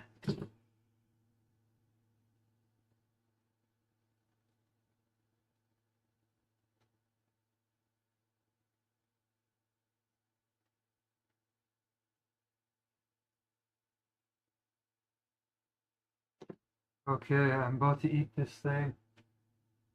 I'm so happy to be eating this.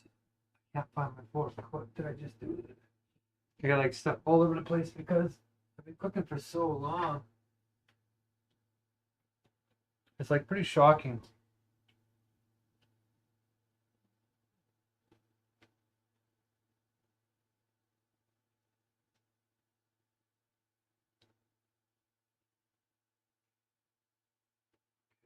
Thanks for joining me, guys. Taking one picture.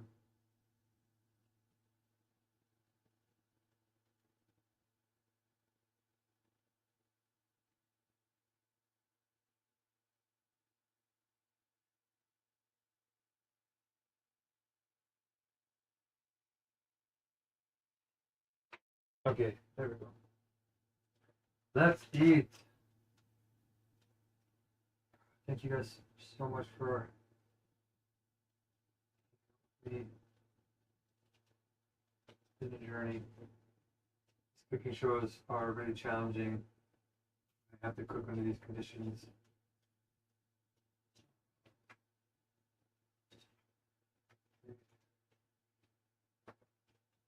There we go. And one more corner to go. Everything is still warm. Goodness.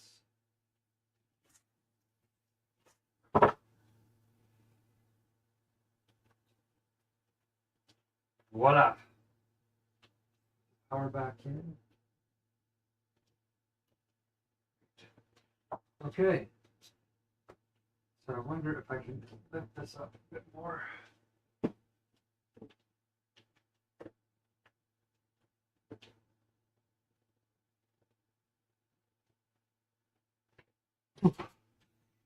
Haha, it worked out. Okay, let's eat. First things first.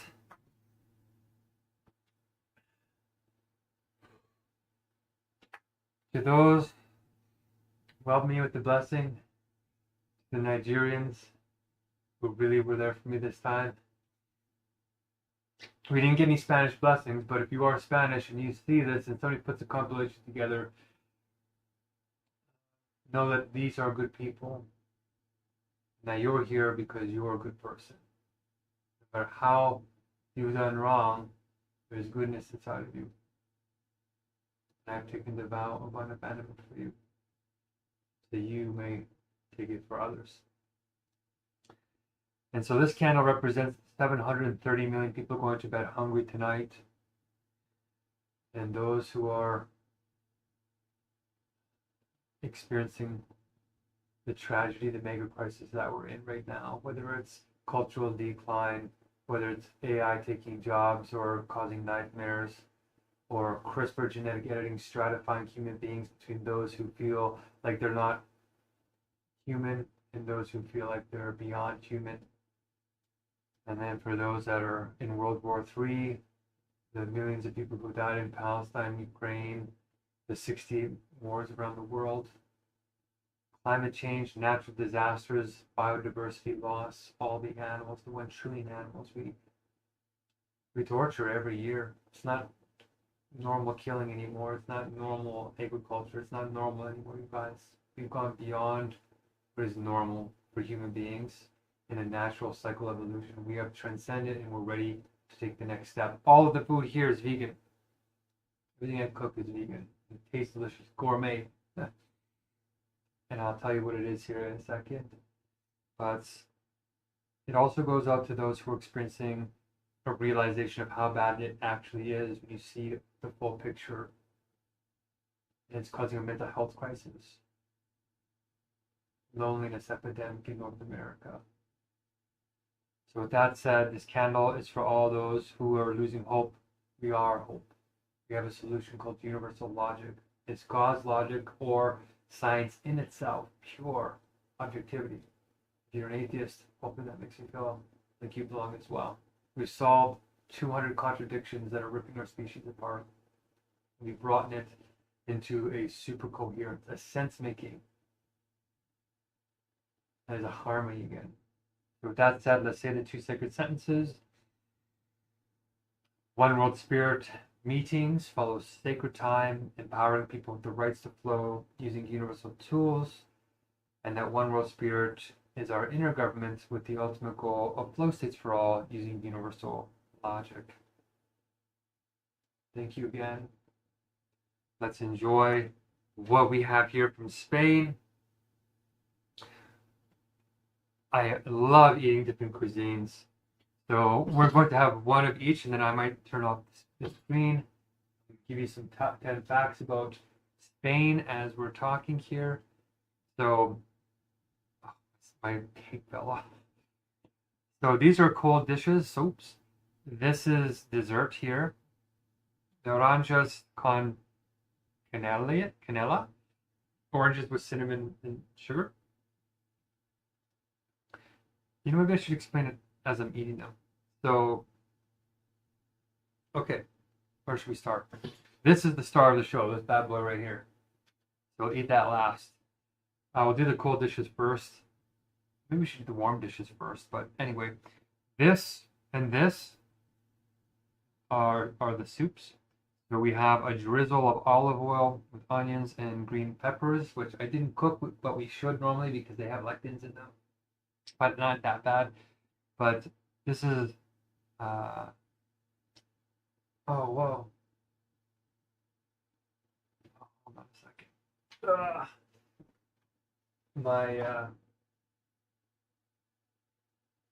My TikTok came off.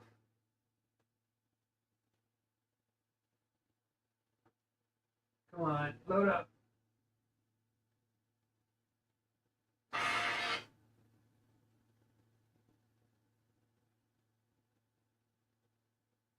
Something's wrong. It's forcing me to give microphone access? Why?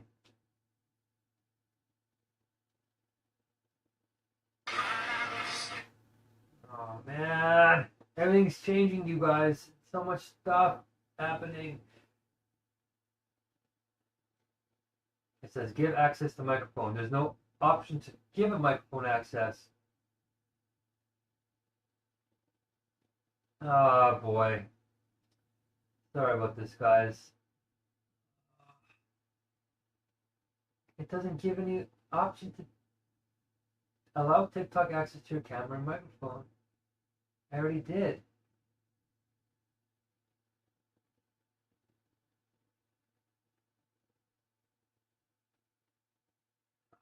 Man. Okay, I guess we're just gonna skip TikTok. I don't know what the heck is going on.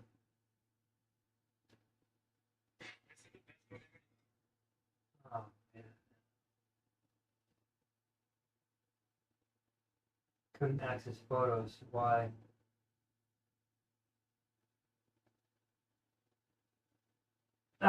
Whatever. Okay, no TikTok for this one. I don't know. Just change the settings on me randomly. Okay, so gazpacho. This is called gazpacho, and it has not a lot of protein in it, but it's a very refreshing dish on a very cold day, on a very hot day. It's minus 30 outside, almost like Christmas, but it still makes me feel warm inside. So we're gonna have it. It is a nice blend of. It's been sitting for hours, so it's really mixed. It's really supposed to sit for 2 to 3 hours, and it's been probably longer, probably been like 6 hours. So hopefully it doesn't sit too long, but it should be nicely blended with a nice olive oil base. It has tomatoes in it. It should be a little bit more red, but I ran out of the right tomatoes. Okay. We have green bell pepper, and we have cucumbers, and a little bit of garlic in there, and a pinch of salt, or a bit of salt. And you blend it all up with the olive oil in there, and it's wonderful. So let's give it a taste, shall we?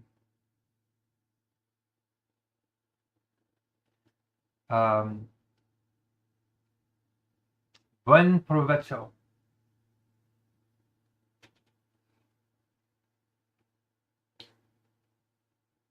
Mmm. Whoa. Wow. That has a kick to it. I didn't put any hot sauce or anything in there. What is that? Let's do one more.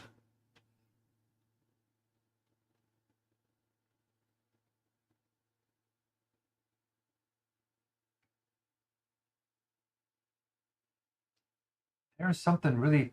Oh, it's the sherry vinaigrette, or sherry vinegar, which is more like red wine vinegar for me with a little bit of sugar in there. Wow, because you have to get your sherry vinegar approved. Wow, that is really good. Okay. Hmm. Hmm.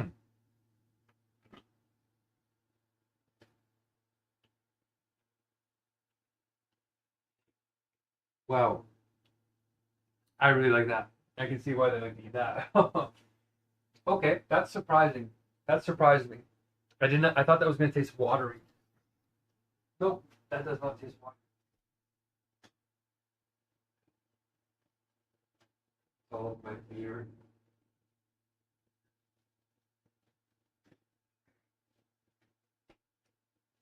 Oh, yeah, my beard came. Wow, I think that's one of my favorites already. All right, gazpacho. Well done. It's actually a newer dish. This actually, they don't use, Spain didn't really have potatoes or tomatoes at the beginning. Like, they didn't come to Spain until Christopher Columbus and all the explorers went to North America and then brought them back, and they were very suspicious of tomatoes and potatoes for a long time. And good thing, because tomatoes and potatoes have lots of lectins in them, so if you eat them raw, they attack your gut lining and a whole bunch of natural pesticides. We're gonna have one more bite of this just before we move on. Mm, mm.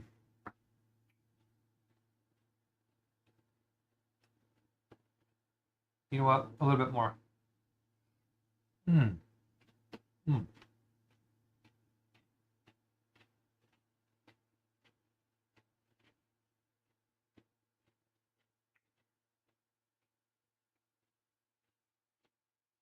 Oh,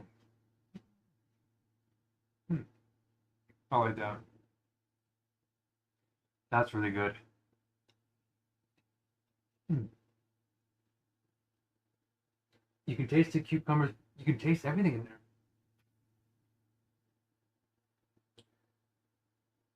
What did I put in this? Is it really the sherry wine that's doing that? Sorry guys, this is like really, the Spanish history really shocked me, and I like giving you top 10 facts that I've learned about the places that I've cooked in. So here's my list of stuff I made today. Yeah, a little bit of garlic. It must be in the garlic and the sherry vinegar a little bit, but I didn't put very much garlic in it at all. Wow, that is surprising. Okay, well, let's move on. So one of the facts is, yes, potatoes and tomatoes were not an original part of Spain's history. So this dish is relatively new, and it's a very famous one in Spain, gazpacho. And I'm starting to learn how to talk the languages a bit more. Anyway, let's move on to ajo blanco. Ajo blanco means garlic white.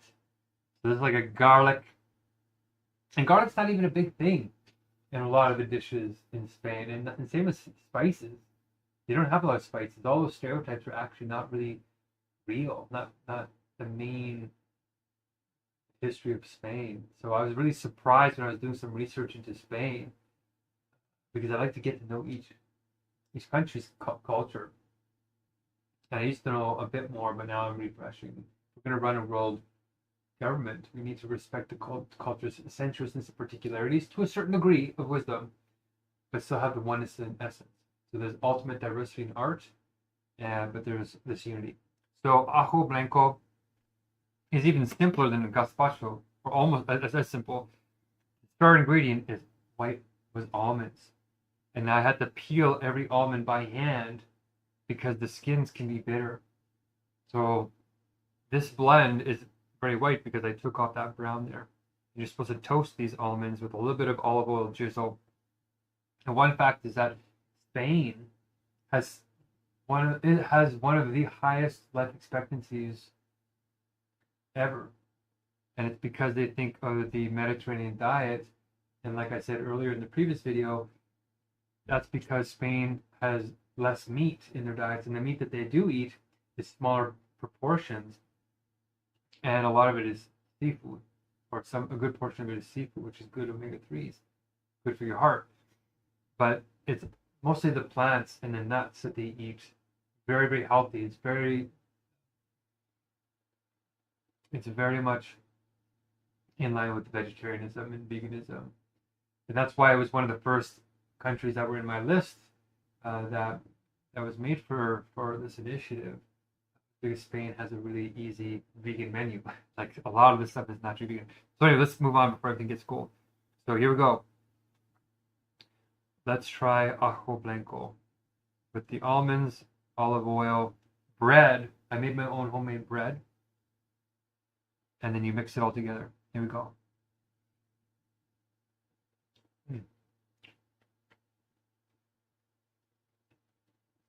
And there's sherry vinaigrette or red wine vinegar in here. And you're supposed to use old stale bread, but I made my own bread. And I tried to age it quicker, make it a little bit drier, but I put it in here. And wow, that's good. This is a lot calmer than this.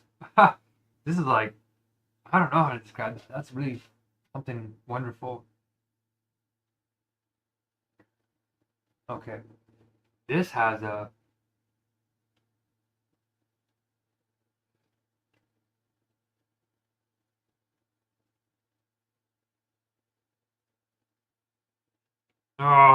my beard game. I apologize for this.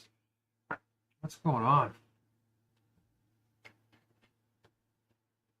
Am I missing my mouth?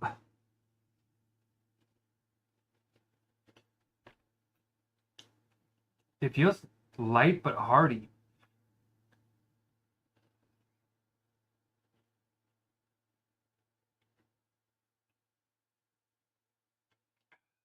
It's good. It's refreshing. It really is. Oh, let's put a little almond in there. You can taste the almonds in it. Hmm.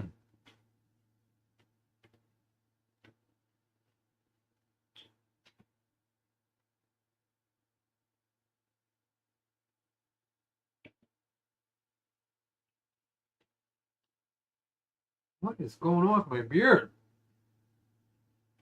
I've been cooking for a long. It's 2 in the morning. How did that happen? I didn't get it all. Okay, so those are 2 packs. We'll spin. Very famous dishes. There's a place in Spain that's named something like after the frying pan because it's so hot. So this here is called tortilla española. This is the Spanish omelet. Very simple again. You can see the potatoes in here. Potatoes. See? You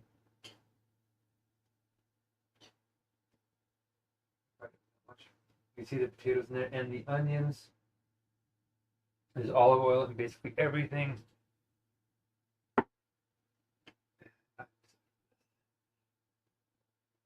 Okay, this one was hard to make because my pans are not that good. So we're gonna cut this. What else did we put in this? It's just so simple. So let's break it. Oh, I made my own vegan egg. So this is not real eggs. I made this for my special batch. I have a little bit of turmeric to give that eggy color.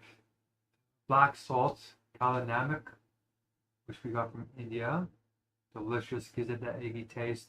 A little bit of nutritional yeast, and a little bit of black pepper, a little bit of garlic.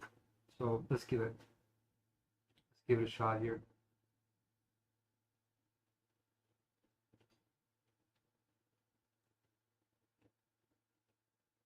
Hmm. Hmm.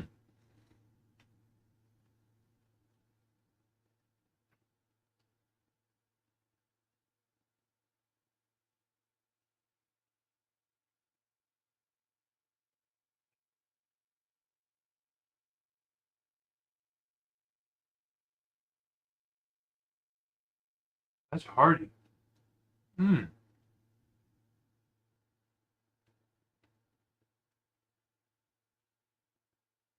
Bit salty. I put a bit of salt there.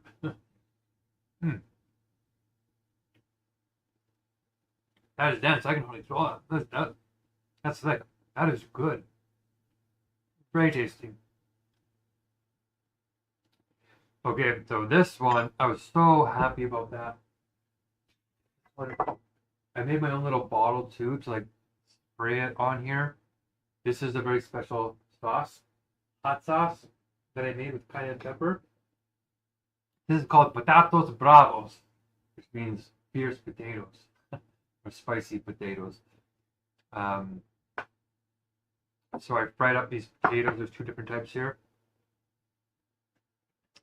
And this sauce has very simple ingredients in it.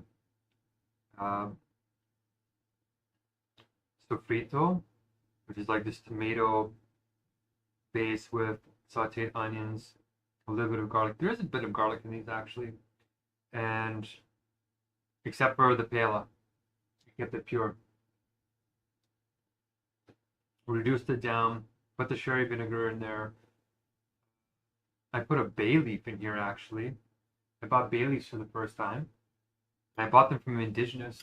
I think if you were here in my previous video when I was making it, look at that.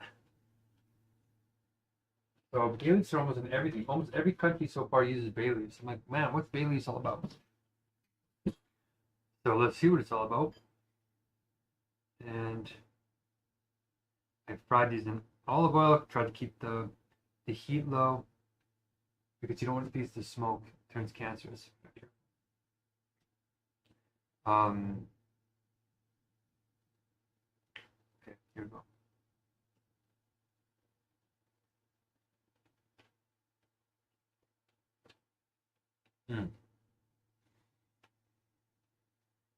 Mm, mm, mm, mm.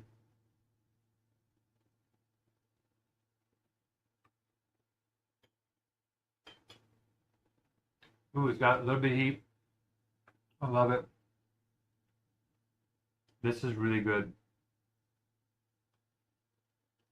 These tomato dishes, like potatoes and tomatoes, they were so suspicious of them, and now they're like in everything. Well, not in everything. I was surprised that there wasn't any. Oh, there's a little bit of tomatoes in here, but it's not as common as you would think. Another weird fact about Spain is that we get to know Spain as like this world sort of power that's conquered. It's like, I don't know, the third or fifth most spoken language in the world, right? More than French. Like all of South America has it. But Spain is a strange country because it was conquered by Rome like 200 BC, and the Romans sort of took over Spain. And then when Rome fell, Spain took over with their own king, and they became a little bit more, I guess, there was divisions among them, and there was like a weakness that the Muslims then came in, the Moors came in, and then dominated from the south, and did a surprise attack and won fairly easily, which surprised me. So there's a lot of Muslim culture. So Al Andala is the Muslim uh, name of the city, a famous city. Al Andale, Andale, I think, is a famous saying, I think, or popularized anyway. And Al Andale is the Muslim, right? Allah, Allah, they start a lot of the words in Allah, for one. Okay, let's have one more. They're a little bit dry now because I had to keep them in the oven for a long time, but it's still delicious. Mm.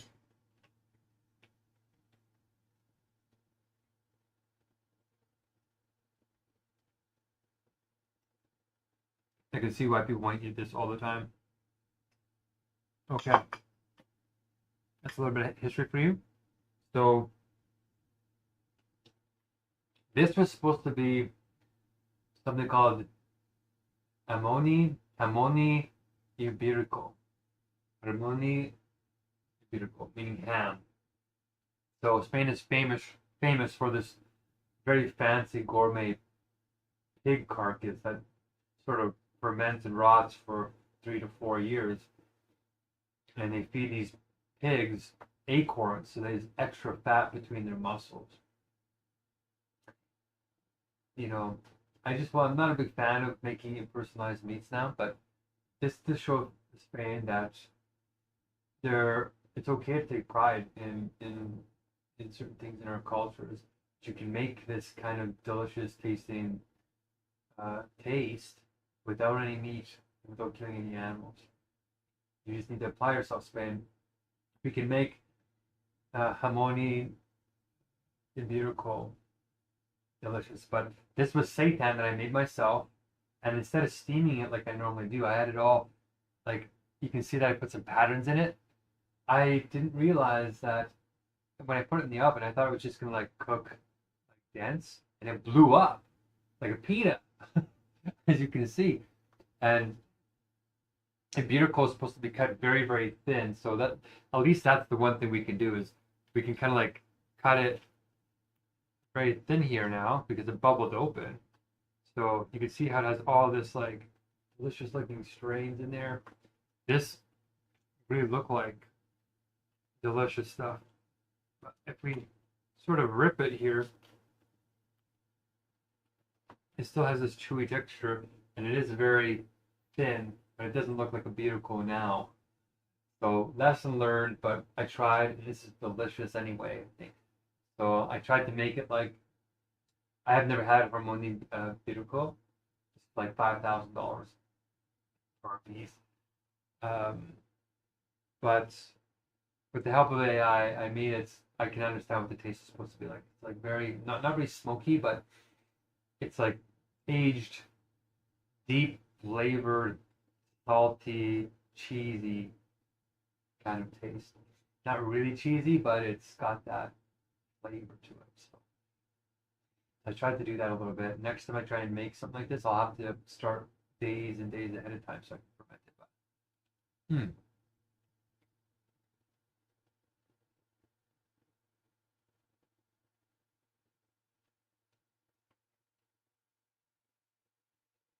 it's so good.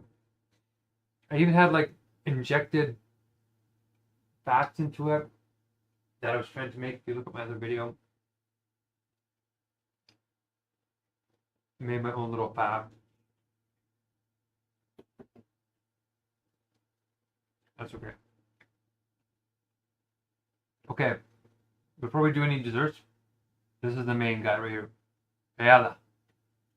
Paella. And just like how, I guess in Nigeria they have like jollof rice wars. See what's the best rice? There's lots of different types of paella. But the Valencia paella was the first original one. And it's very simple. It doesn't have a whole lot of stuff in it. It just has the basics. There's not supposed to be any onions, no garlic, so I didn't put any of that in there. It's really just tomatoes and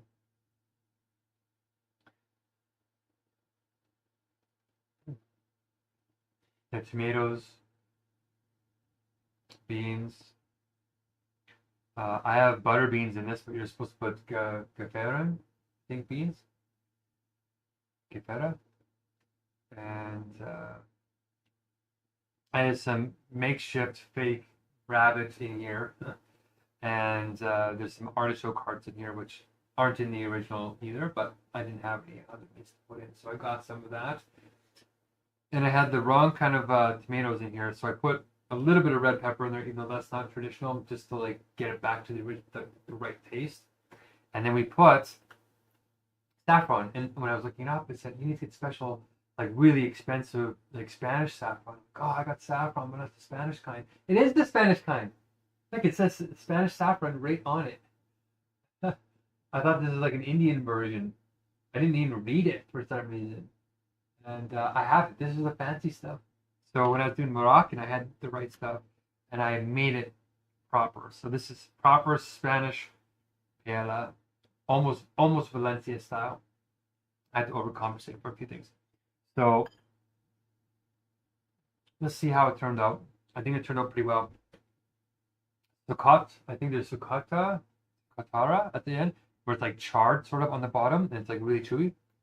Just like how in Kenya it has that too.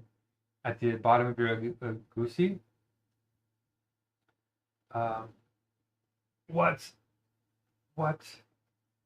is the semi-burned bottom of Vienna? And when I looked at these words, I never know how to pronounce it, but by the time I'm done cooking, I'm saying them like it's easy. Sakarat. That's what it is, sakarat. So it's all in here. I got rice in here too, very highly marinated. And I think that's it. So let's give it a shot. I put 3 different types of baked meats in there.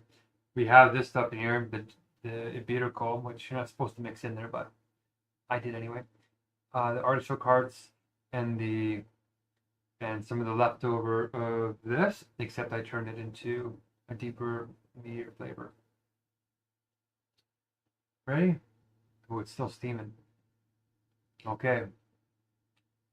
What did I say? Ben provecho? Buen provecho.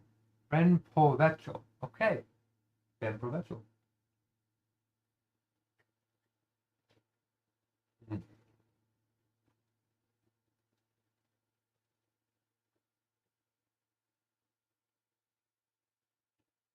Oh, you can taste that saffron.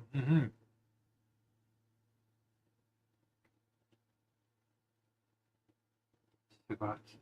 That's cigarette. You can see that gluten. It's chewy. Mm. Mm.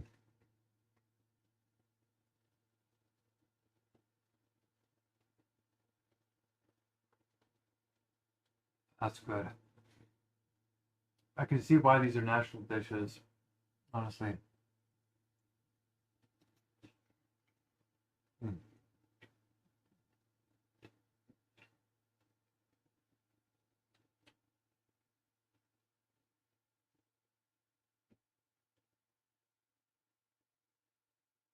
The olive oil makes every dish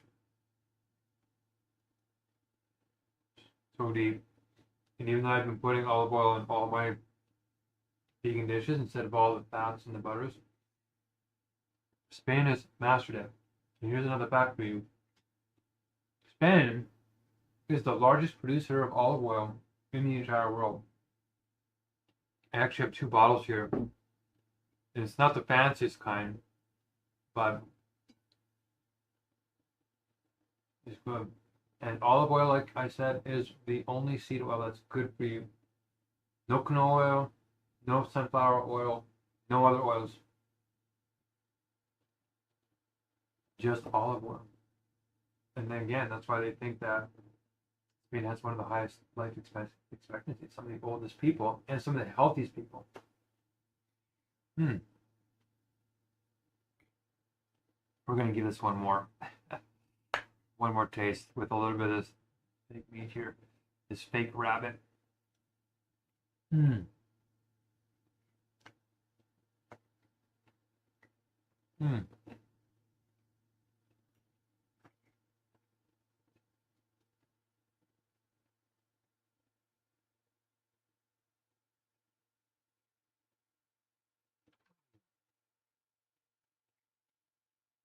Oh, it's good.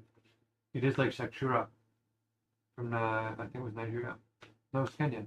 No, it was Israel and Palestine. Shakshura. So this is Spanish style paprika, like I showed you in the other video. So I also put that in here. But one of the other things you should know is there isn't a lot of spice. Besides the cayenne pepper and the potatoes bravos, there's actually not any hot sauce in any of the rest of these. So all like the top 5 main dishes of Spain don't have the stereotypical spices. Mexico has those, but Mexico is a sort of infusion of Spain with Mexican culture. But Mexico's cuisine is not as healthy as Spain's. Mexico has been commercialized a lot with sugars and all these other things, but there's not a lot of that in this. There's a little bit of sugar on these oranges, but there's no added sugar to any. It's good on its own, and it's just wonderful. So let's have one more little bite of this, and then we're going to move on to the desserts, and then we're good.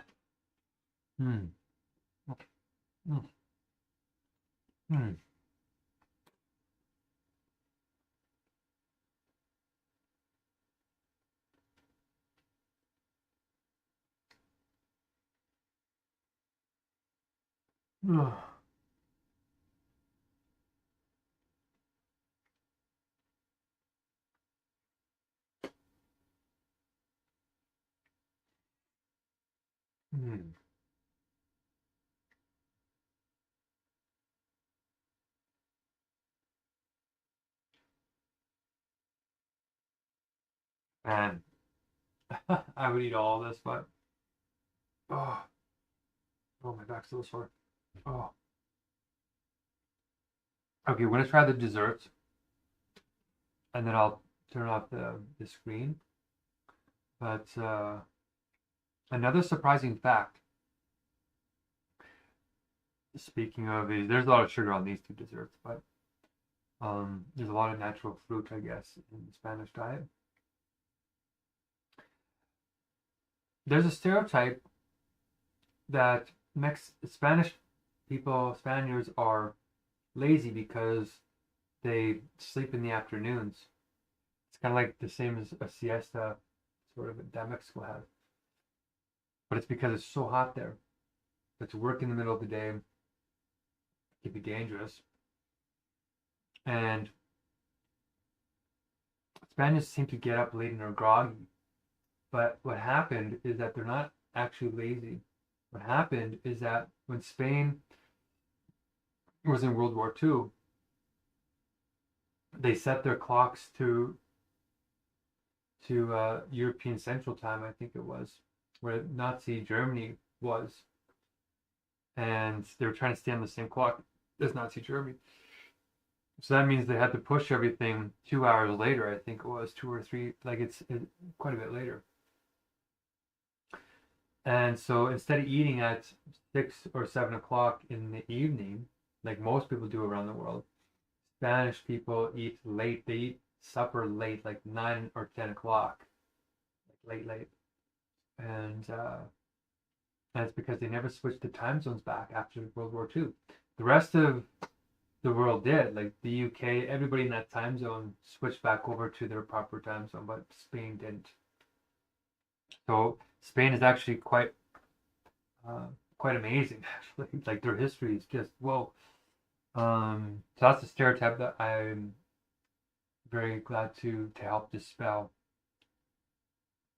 There's just so much history, like there's so much stuff that happened about. So what we're going to do is we're going to finish with the oranges. We're going to have this.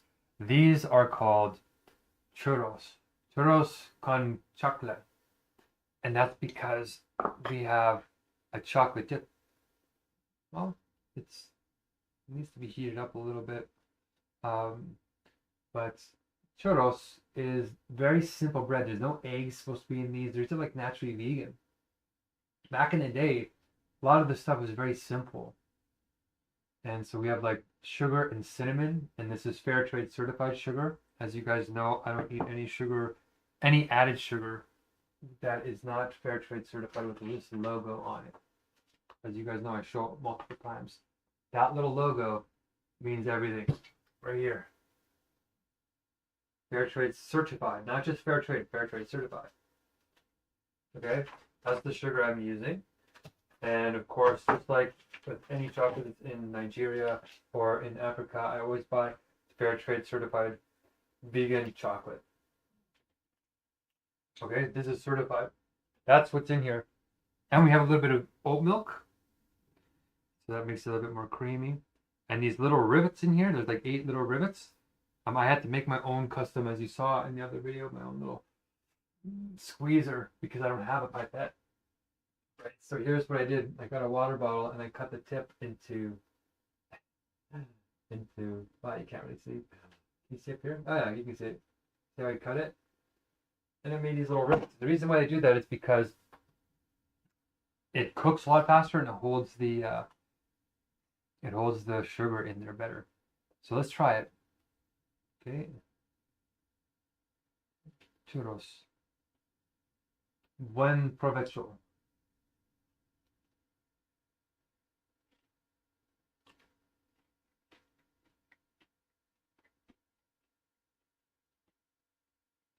Oh, it's true. Oh,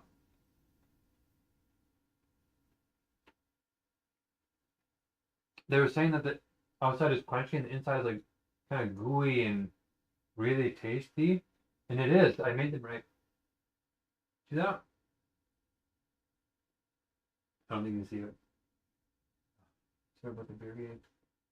And the chocolate is like 80% cocoa, so it's like healthy for you. Chocolate has dairy in it. Not that good for you. There's a bunch of added sugar and stuff like that. Oh, look who's talking. We got added sugar on the outside of this. Oh, that's great.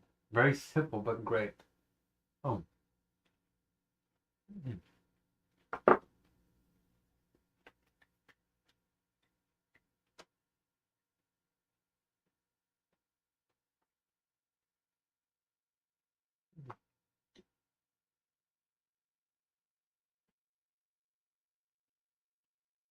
I'm so happy I decided to do this. I'm trying to take some time out to smell the roses a little bit. Because we are in a Megacrisis. But self-care is important so that we last. But also exploring this world before it might perish is something that I've always wanted to do. I love traveling. I love cultures. I love all types of people around the world. I love even you. Wow. And this is just fantastic. Even though I'm doing it alone and, everybody's sort of angry at me right now because they don't understand that I'm saving their lives. They know not what they're doing. Maybe you do. And that's why you're here right now, if you're watching this.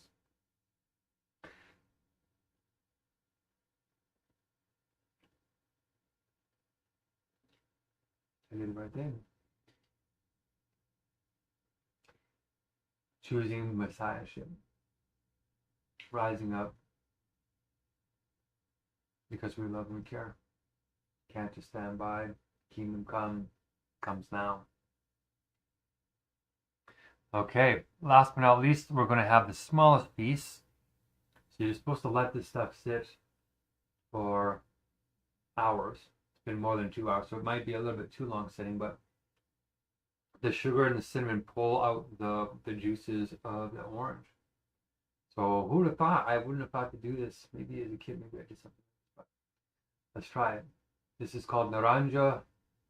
Naranjas con canela. Canela? Yeah, canela. Naranjas, like oranges. Naranjas con canela. Buen perpetual.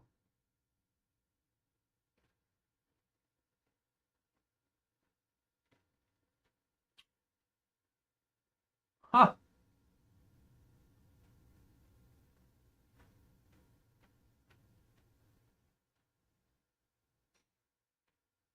Oh.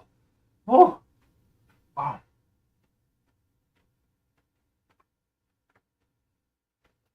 Okay. What's going on here?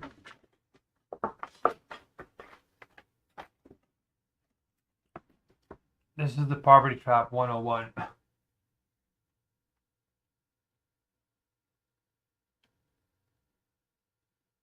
Wow. Okay, let's try one more.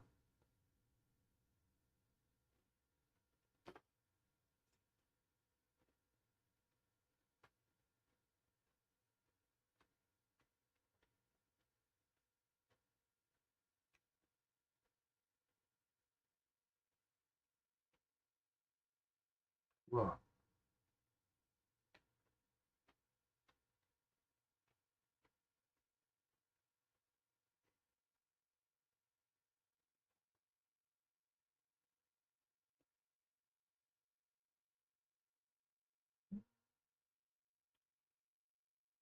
Oh, we are in like paradise. Like it's taken hundreds, maybe thousands of years to figure out these little tricks. But this really is delicious. This soup here is like tubela, like from Israel, Palestine, Middle East. That minty, citrusy, lemony, cilantro, parsley actually. That was just so refreshing. That's what this is like. This is delicious. This gazpacho. Even comes off the tongue. I love it. I love saying it. Gazpacho. Gazpacho. Gazpacho. There's something about the cho. Gazpacho.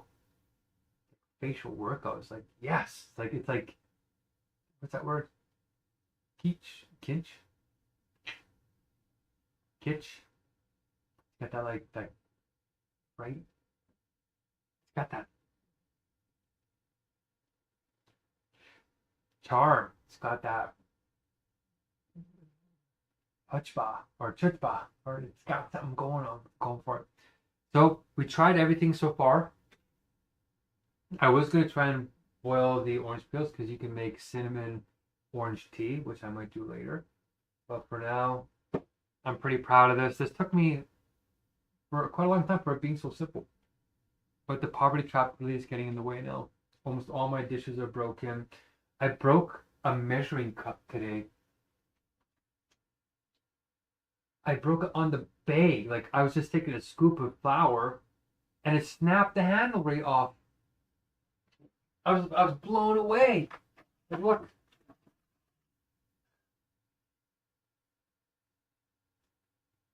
This is supposed to be on there. It snapped. Like, that's the poverty cup. So now I don't even have a measuring cup. And yes, this is my mistake. I love this bottle. I was keeping this bottle for this type of occasion. I even put patatas bravas on here. Patatas bravas. Because this is going to be my nice little squirt bottle. Not anymore. That's okay.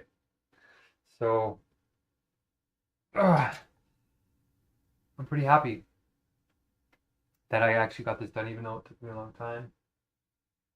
And I got through the poverty trap here. And signs are falling apart, as you can see. Look at this, even. If you watch the other parts, you saw I explained all this already. I was grinding up and trying to make chickpea flour because I was running out of flour for that. And that's not just flour, that's actually chickpea eggy tofu. So it's actually got a lot of complete proteins in there. But it was so loud, the chickpeas grinding, that it actually shattered. It cracked. You can see on the other side of it cracked underneath the tape there.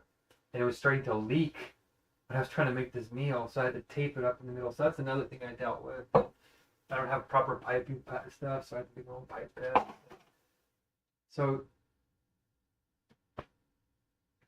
it's a lot. I couldn't get sherry wine, so I had to make it sort of with the sugars, and I ran out of sugars and I ran out of flour, so I had to order it. So it's been a long time coming. My pan doesn't cook properly. I don't have a non-stick pan, so everything sticks to it. And yeah, it turned out well considering. It really did. Like, even the churros look like churros. Look at that. They're a little bit smaller, I think, but I'm happy with it. And this is why it's such a mental effort for me, as it takes a lot to put this together in a gourmet fashion. Like the drizzling and the extra ingredients, and making this simmer for like 30 minutes and letting these sit for hours in the fridge cold. And then making sure I actually have the saffron, the Spanish kind, which is great. You know, even though the signs look campy, it's being in the poverty trap. It's showing a sign that I'm trying down here. And even Messiahs have trouble. You have to work 800% harder. And so that's why I'm down here before. We need your help to change the world very quickly. We are doing the ever living meetings, and the training is going well. We call it the Herculean checklist with flow roll training. And it makes you become a master facilitator, better than the United Nations, so that the energies, the nuclear dialectics, these explosive, pent-up, repressed energies that were fragmented in us when we were children, can now be held together in a space that can heal and sublate those traumas. And sublate, if there's one word I would teach around the world, it would be sublate. That's the missing word from universal logic. That is the essence of the movement of wisdom. Okay? Oh, I can't wait to finish this. I might have to warm them back up. They're still warm. But that's my update. We have about 5 months before AI starts coding itself, maybe even less, to be honest. We're in the twilight zone, but I'm going to say 5 months to give hope. And AI is not getting any better. Since the last meal, AI hasn't gotten any better. It's gotten worse. We have a 37 to 95% chance that when AI escapes, it's going to harm us or it's going to trap us. It's scary. It needs to be looked at head on with courage. Courage isn't the absence of fear. It's continuing even when you are afraid. And hoping for the best, preparing for the worst, and plotting in all directions. 3 things. We're not just optimists, we're not just pessimists, and we're not just realists. We're all of them. Idealists, pessimists, realists. And that circle is what gives you a wisdom to navigate this world. We could use your help. We can train you up for free. And if you're from a low-income, exploded country, we can try and supplement you to get you off the hamster wheel of a declining system. We're heading towards a massive economic collapse, you guys, as well. as climate disasters. AI has already unemployed as many people as COVID did when the pandemic hit. It's not going to slow down. This is just the beginning. So be there for each other. We need to share in a new way. Come into these meetings if you don't feel like you have any friends. Nobody's taking the vow of unabandonment for you. We have. And even when you aren't acting in your best behavior, we'll teach you how to take the vow of unabandonment to set a boundary, but to return over that boundary safely. And having learned something with wisdom about that other person. Ooh. Right. We're going to continue full blast into the next meal. There's 1,000 blessings left. This meal, the next meal is 1,600. This meal was I guess earned by the Nigerians making 1,078 blessings. I went 13 days without food. This last time, almost 14. And the previous one, I went the same. And this one, yeah. And the next one, it looks like it might be 3 weeks with no food. That's another subconscious pain I have to overcome. I don't want to go on these hunger strikes. I'm doing it because we're dead anyway if we don't do something serious. And we have to get out of our comfort zones. And that's what I've been called to do, is to raise the bar now. And we have the proof of truth, the proof of God, the real ontological, epistemological proof of God, the absolute proof of absolute truth that you can know. We can teach it so you can grasp it. And it's so simple. That's why we miss it. You actually have to learn how to let go of a lot of stuff that has been indoctrinated into you, traumatized into you. You have to let go of all that to gain this deeper rationality that gives you an empowering sense of judgment, not external judgment, but immanent internal judgment that aligns you with wisdom and the structure of pure being.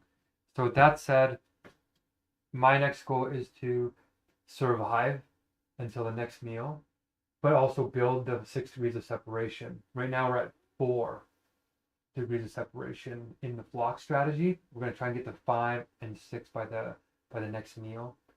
And on top of that, we're going to try and publish the proof of truth more deeply. I've been invited to Trinity College Dublin, which I didn't know much about, but as an Irishman, half Irishman, I should know because it's Ireland's largest university, and they're very serious about metaphysics and theology.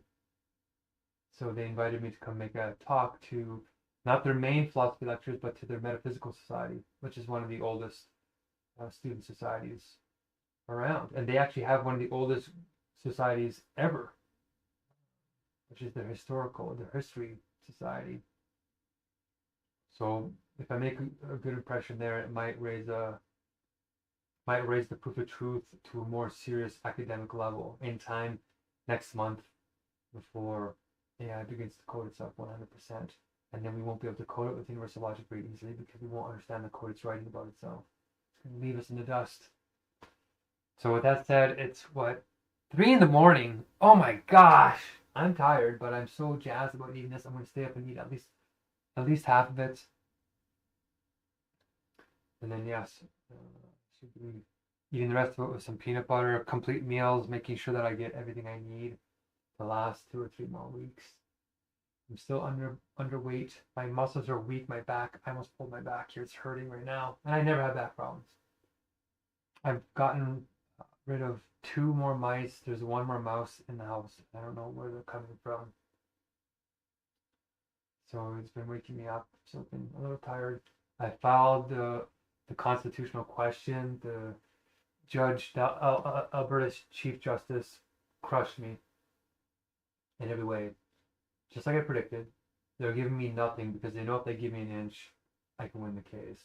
And they know it's going to be a big resource drain on the system because it's a very large case and it's going to make a lot of change. So what's been uncovered is that when Judge Summers layered me up with 3 appeals, you have a right to appeal. It's very expensive because you have to pay for transcripts. And he knows that. And the low income fee waiver that's allowed me to get this far doesn't cover transcript fees. And he knows that. So then I'm supposed to go to the Associate Chief Justice, the second highest judge of my province, to get a fee waiver from him directly, an order. And guess what? He can't do it. Why? Because we privatized this transcript service in the 1980s, which means an essential court service. You need the transcripts to get the right to appeal. Is owned by a private company that government low-income fee waivers don't apply to. Completely unconstitutional. Completely. And there's rules in the government that says if you find a rule like that, you can overturn that. You can make a declaration. And that's what's going to happen. It's been like this for like 40 years. And now it has to change. Because it's the way to stop people from getting justice. Especially now that they have AI and they can start to defend themselves. Woo! I'm feeling it. So that's a bit of the updates. A lot is happening. I'm filing an emergency injunction because they're going to try and shut down my emails where all the court case stuff is on my University of Alberta emails. When you graduate, because they forced me to, they are allowed to shut down all your drives and everything and give you 100 megabytes, which is like nothing in today's day. So I'm going to try and stop that. And then I have the judicial review with them on the 14th, and then the constitutional question on the 14th, and then the 15th I have another one, and then on the 20th I have another one. There's a lot of court coming up, and hopefully I get to eat so I can have the strength to go there because they're forcing me to go physically. I can't call, I can't file. I have to physically go there to file. So even though I can attend my court dates potentially remotely, to get the affidavits of service and all the documents commissioned, I sometimes you can go, like you can as a self-rep get a license to file online. They revoked that from me, so I physically have to go there. It's risking my life. It's minus 30 out there. I get cold very quickly. My feet are freezing right now from standing on the tiles. My feet feel like they're bruised. I have been cooking for it has been almost 12 hours. This meal almost took me as long as the Israel-Palestine meal. How the heck did that happen?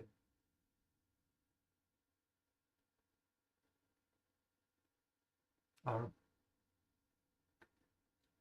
I guess I could be warming this up in the fridge. So, okay.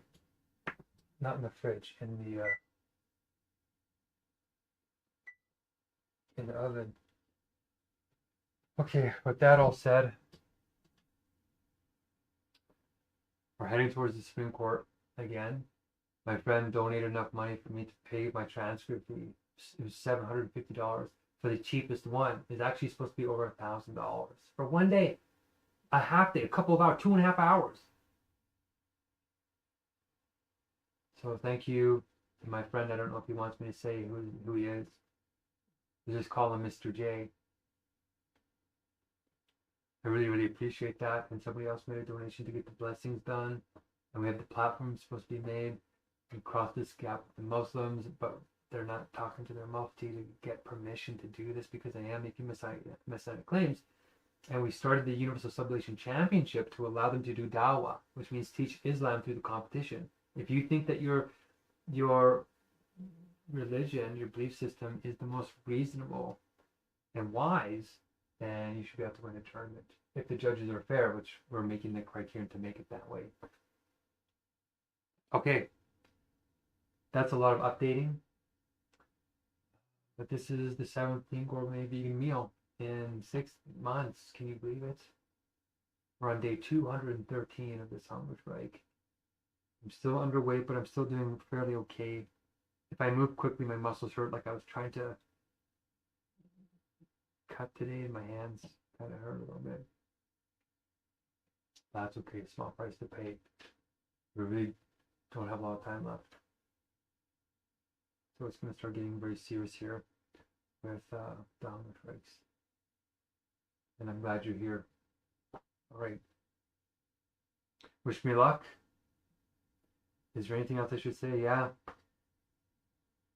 My court case is all over Reddit. Got something like 5,000-10,000 views. And on LinkedIn, this high security risk firm, it's called Risk Control Canada or Risk Management Canada. Sounds like a government agency, but it's not. It's a private corporation in Calgary that protects and gives security to high profile individuals and to very wealthy companies, probably like the University of Alberta, has called them and employed them to try and stop me from exposing that you will get destroyed by a multi-billion-dollar corporation called the University of Alberta, which is a public service. If you try and go against them in any way, shape, or form, they will crush you mercilessly. And I'm saying that as the truth. University of Alberta, you know what you're doing. Somebody in there have a heart. The Messiah is calling you. Rise up to the spirit within and do the right thing. Whistle blow what's happening there so we can save everybody who doesn't know what they're doing. They're following the dead system. Now that I've seen the law, I see the problem. God's government will be different. A real justice system, not just a legal system. Okay? Exactly this. Okay. Stay blessed. To the risk management firm, love you too. Love thy enemy, love thy neighbors. Doesn't matter towards the same vow of unabandonment for you too. All right, it's going to get very intense here in the coming months to a year. It's become very intense. We're heading into the singularity now. And I'm here for you. At the end of endlessness, at the end of the singularity, is eternity. We just need to get this to the billionaires and start regulating AI. That's the number one thing we have to do. So please spread this message to who you think you can, who you think can understand it and handle it. And then once we're done this, with some of the training, I'm going to start trying to publish the proof of truth in a bunch of preprint journals and sending it around. Okay. Stay blessed. And as always, you know what to do, right? Keep sublating.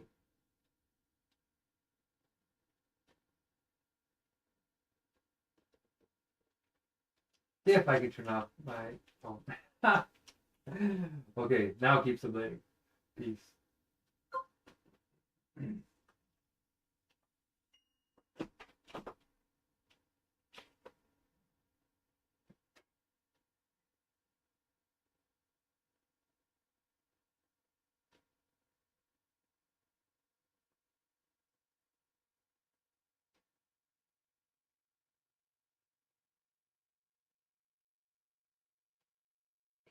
Ooh.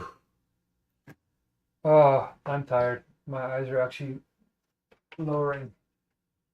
Okay, let's warm this all back up. Oh.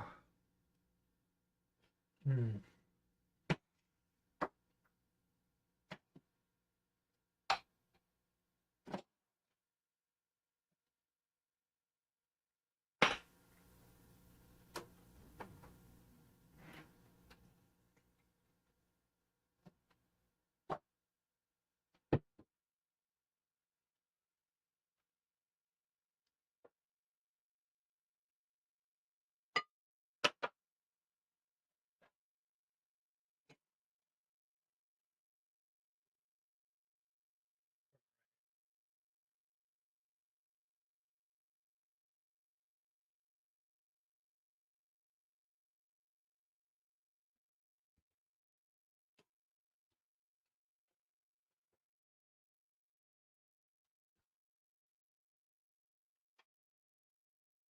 That's bravos.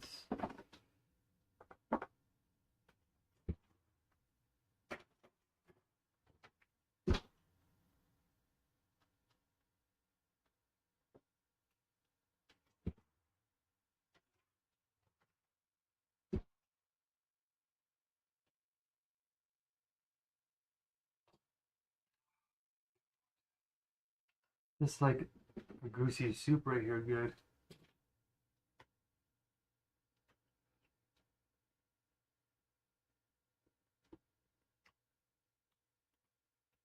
Holy smokes, man.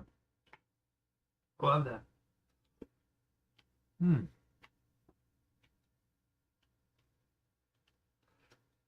Hmm.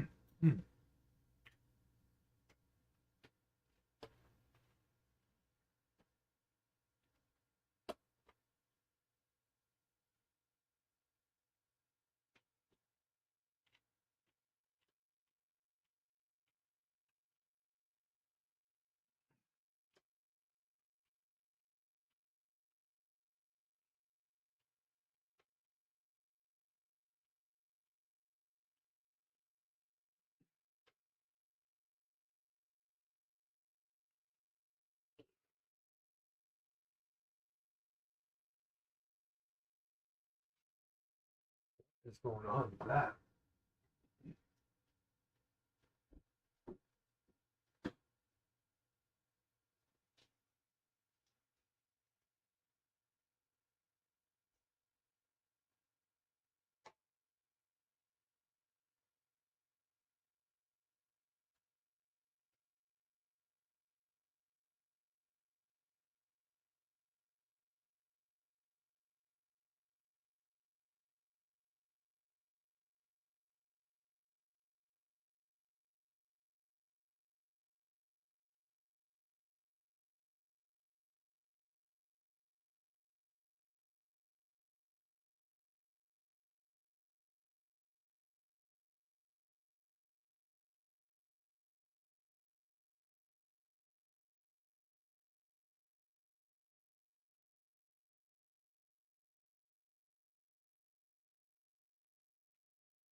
What's going on with my face here?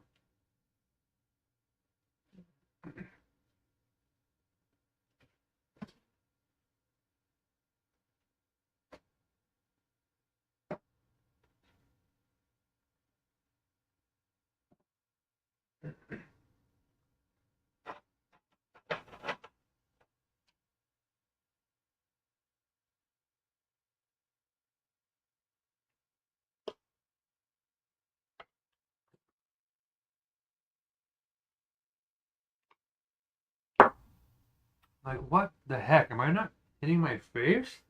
What is going on here?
Hmm.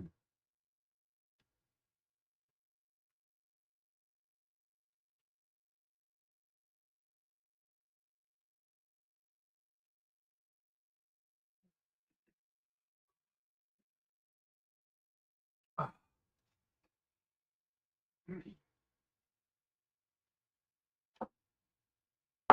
that is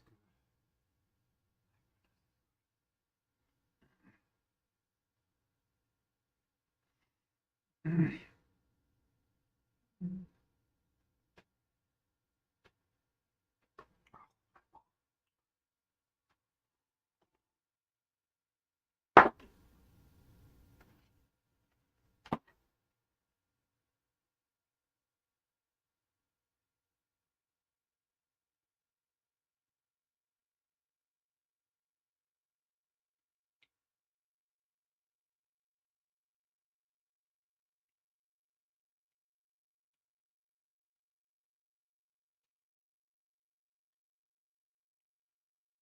Ah.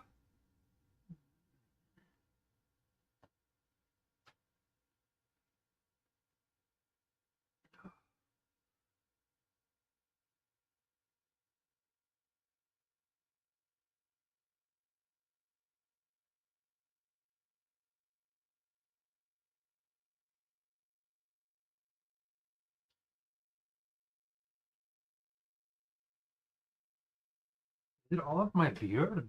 I don't understand what's going on. Eating it.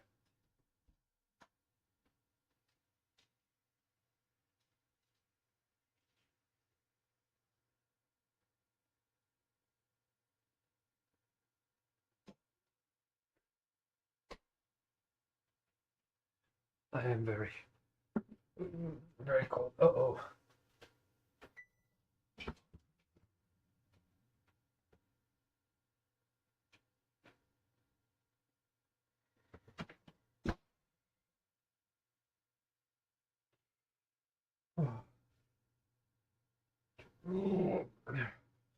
Oh, oh, wow. Oh.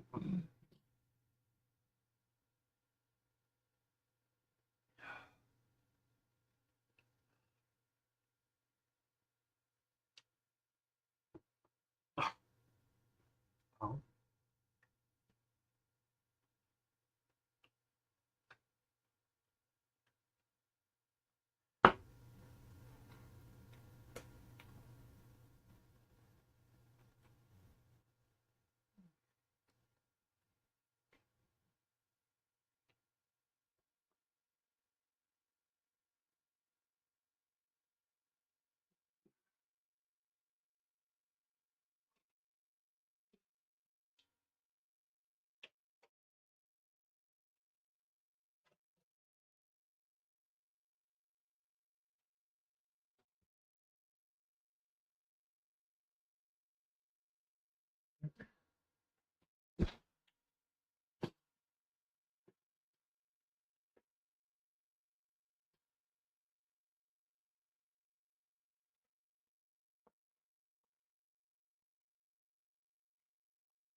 I'm really quite cold, actually.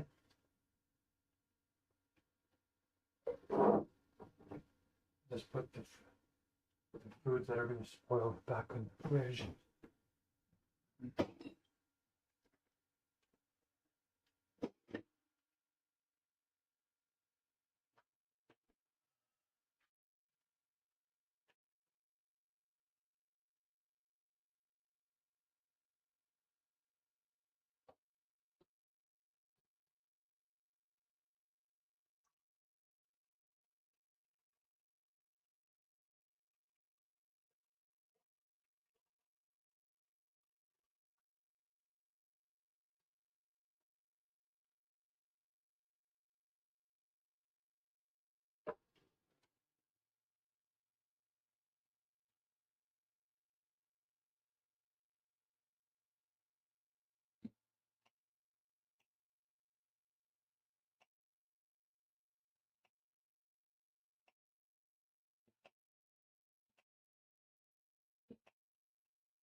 And that is a lot of work. I'm happy that it's over. I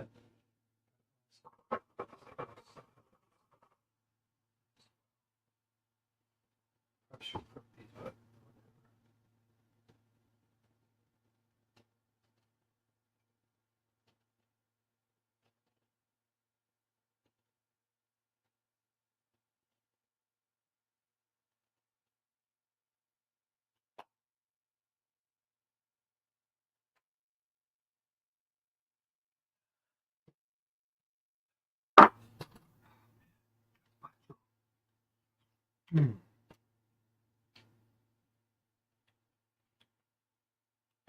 Spatch is my new lover. Wow.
Oh.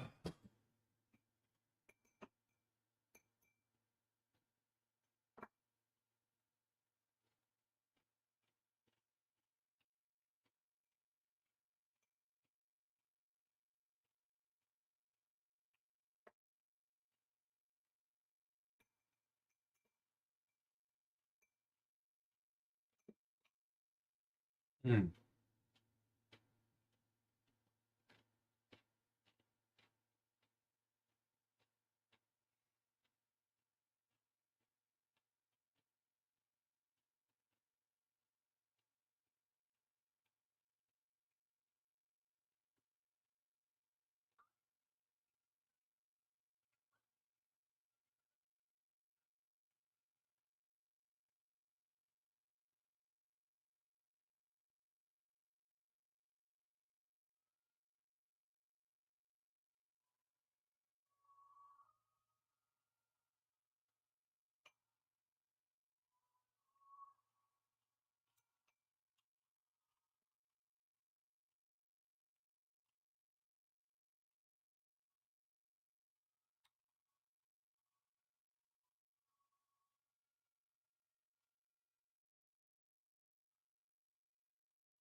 Hmm.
Happening.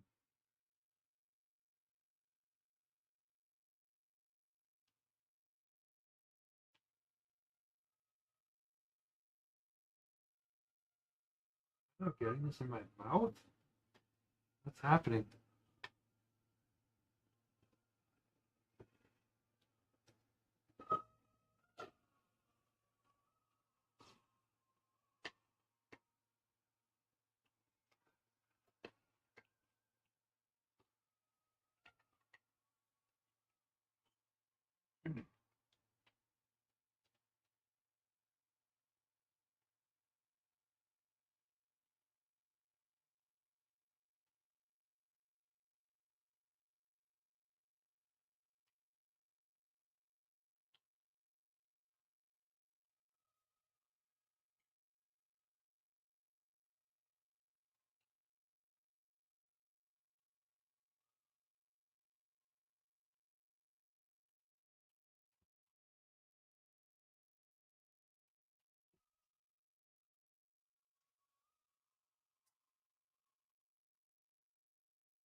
Okay,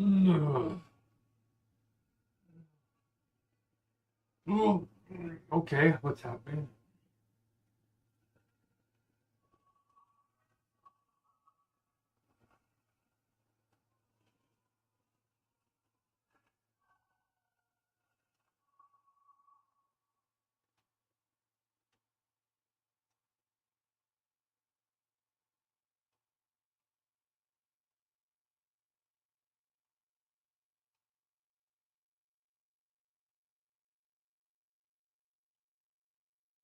Feels like something is not quite right.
Be silenced ever again.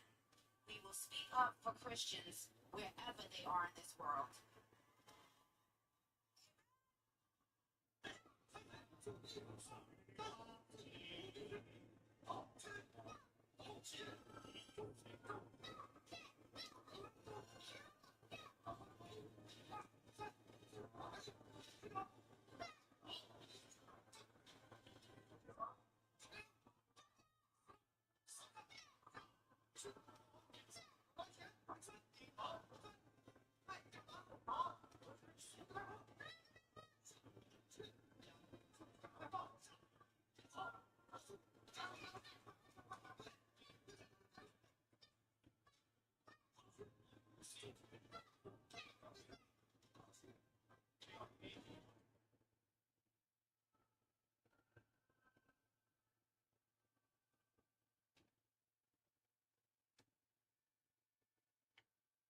Oh.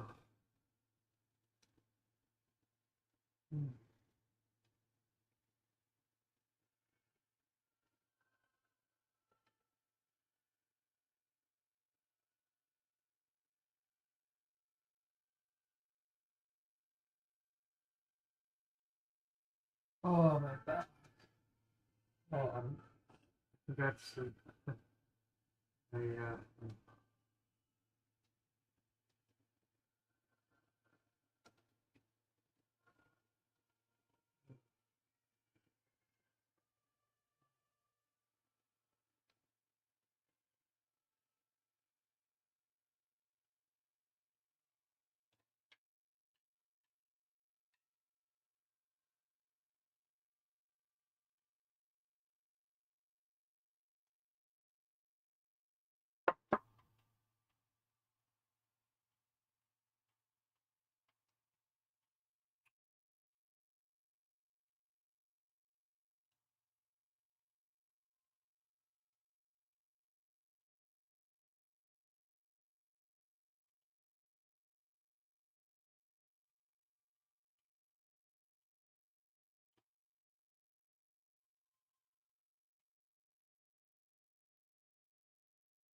Wow. I'm crashing pretty hard here.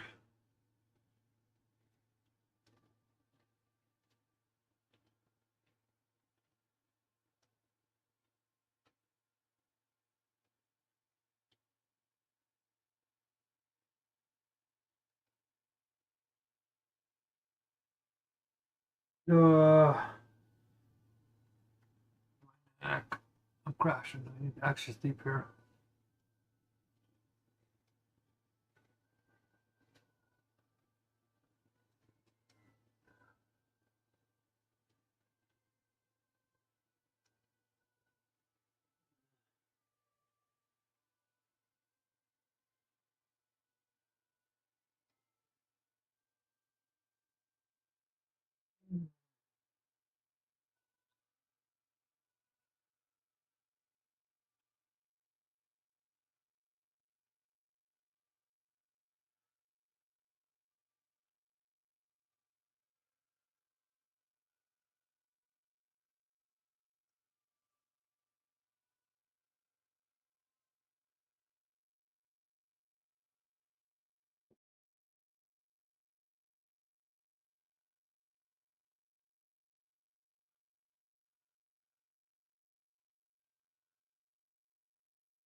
She's kind of lagging more than she usually does. I guess because of the holidays or something. I don't know. She's asked me a couple of times, like, what um, topics, which I replied in a group chat, and then earlier this afternoon, she had messaged me about, like, was I thinking about a remote session for you that she does on her own without you? And I'm like, no, Mark wants to talk with you. So she was like, oh, okay. So we hope by now she has reached out to you and scheduled something. I hope because it's been like 5 or 6 days, right? So yeah, she has muted me on Facebook. I used to be able to alert her right away. I don't know if she muted only me, but I guess I was bugging her and sharing some videos and stuff like that with her, and I guess it was during her other sessions that was disruptive. I don't know. So, yeah, I hope. Oh, sorry. I hope that you scheduled something.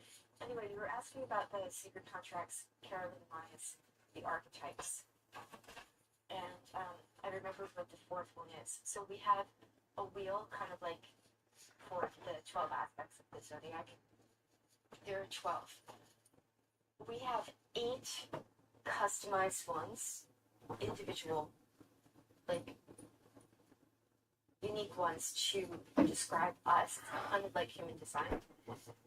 But there are 4 and I remember before one, which I probably remember before. The inner child, the saboteur, the victim, and the prostitute. We all have those. Then there could be Don Juan, the player. There could be the manipulator deceiver. There could be the martyr messiah, the nun, the monk, the meditator, the recluse, the joker, the rebel. There are over 100 different archetypes. So it's kind of like you read the book and you kind of are like, oh, on the Don Juan, oh, this and that. You kind of put your own wheel together. And there are, positive and negative aspects of anything.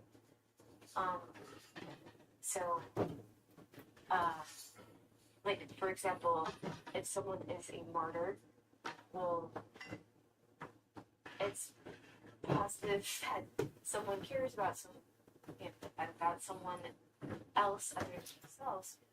But the downside would be the self-sacrifice. Like, is that fair? Is that a good trade? A good exchange? Is that wise? There's positive and negatives to all of this. What do you do with it? I don't know. It's kind of like when you know your astrology, what do you do with it? I don't know that there's anything to really do. It's just kind of like for awareness of like, oh, right, I relate to that. Or I have to adjust that so that it's not such a bad habit or something. Yeah. I am cleaning back my space. You're asking me, how was my day? I think I'm finally done cleaning. I've been cleaning for 4 days and working, like physically working, alongside the painters, as I told you, and just scrubbing my floors. My hip is better for the most part.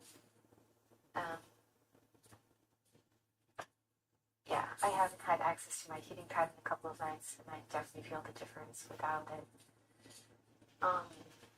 But yeah, getting through it.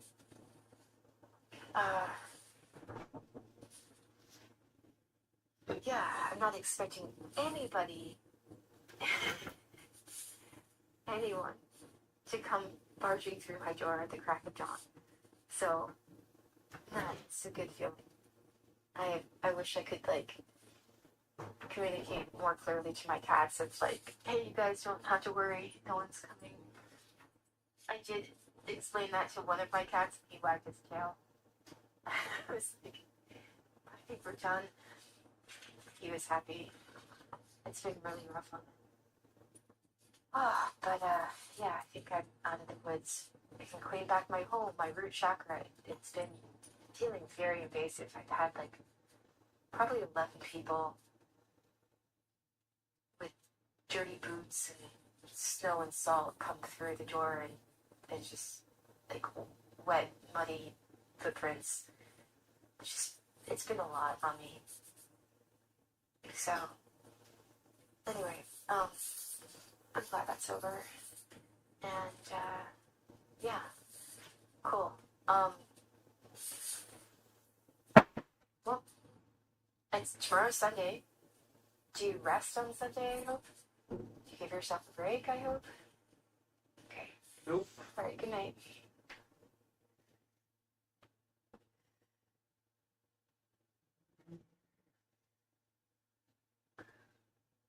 Good morning. I'm just heading to bed now, actually. I just got my meal, Spanish meal, cooked and finished. The good news is yes, Kelly did message me, we still have time. She set up really fast. So we're meeting tomorrow, or I guess today. And I guess I'll let you know what happens. She said, be ready.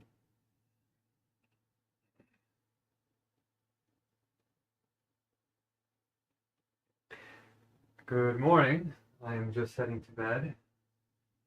And do I ever rest? Nope. Not while we only have a few months left anyway. After we save the world, then I'll rest. I just finished my meal here, cooking it for Spain. Cooked for like 12 hours. Pretty crazy. I don't know why it's taking me so long to cook these meals now. But anyway, I'm back on the hunger strike after this. Good news. Kelly did message me and we did set up a time to meet today. So looking forward to that. And yeah, I think it'll be fun. She said, make sure you have a pen and paper. So I'm not sure what that means, but I will definitely take it literally to bring the pen and paper. And we'll see what she says. And yeah, it sounds like she's a busy person. So I won't take it to heart too much. You know, if she tells you to lay back for a bit. You know, there's a lot of energetic things happening right now, as you know. So we're all going to be busy here. Very, very busy. We'll have to see how it goes. So I guess I'll put on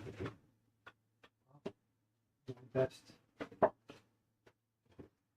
ability to be aware of what's going on. See if I catch any signs and see what kind of person she is.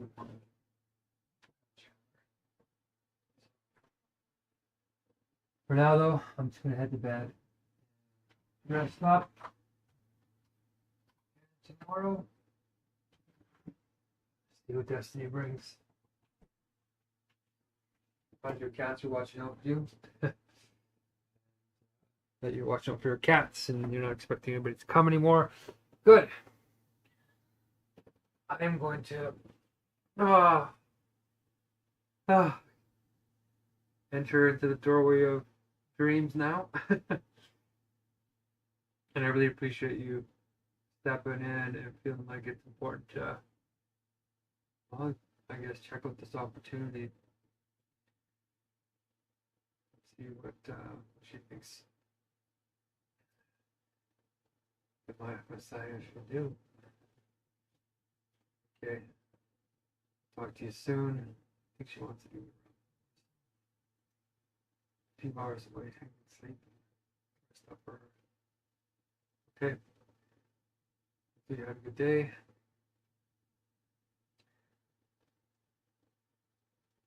Oh, talk to you soon.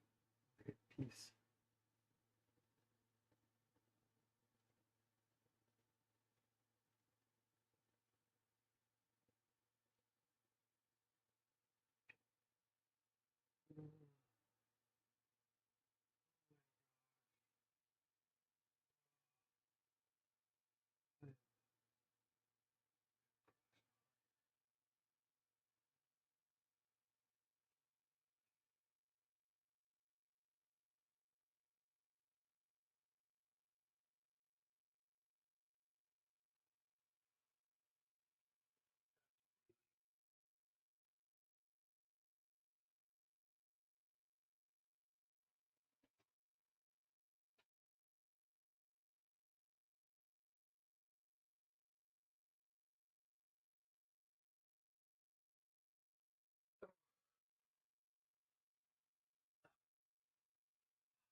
My back is just oh, oh, waking up in a couple of hours.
Um,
Okay, who did he pick?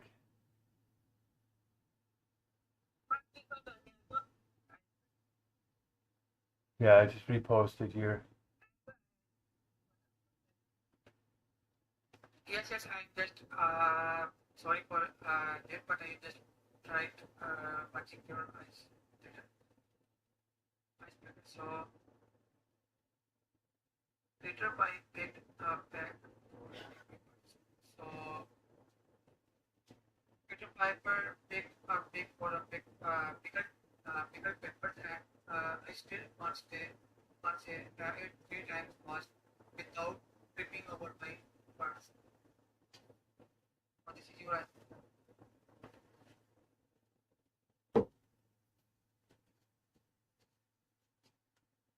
I just going with the next answer. Answer for you. You picked me? Okay, Yes, great, great, great. Okay, so yeah, I'm pretty excited about Usman's update too. I can't read the letter, so we're gonna have to like get somebody to verify that the letter says what it says. Like maybe Amin can do it if he's still here. Did he just leave? Um, sorry for interrupting you anyway, but mostly on the network is so this letter will be written in the home. So you will just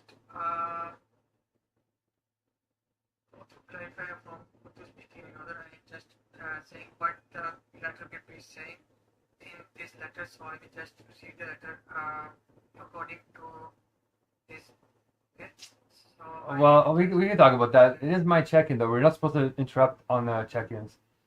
Because we'll talk about it in like 5 minutes if we can get this done quickly. Amin's not here. I just realized he must have had a network problem, but I hear you.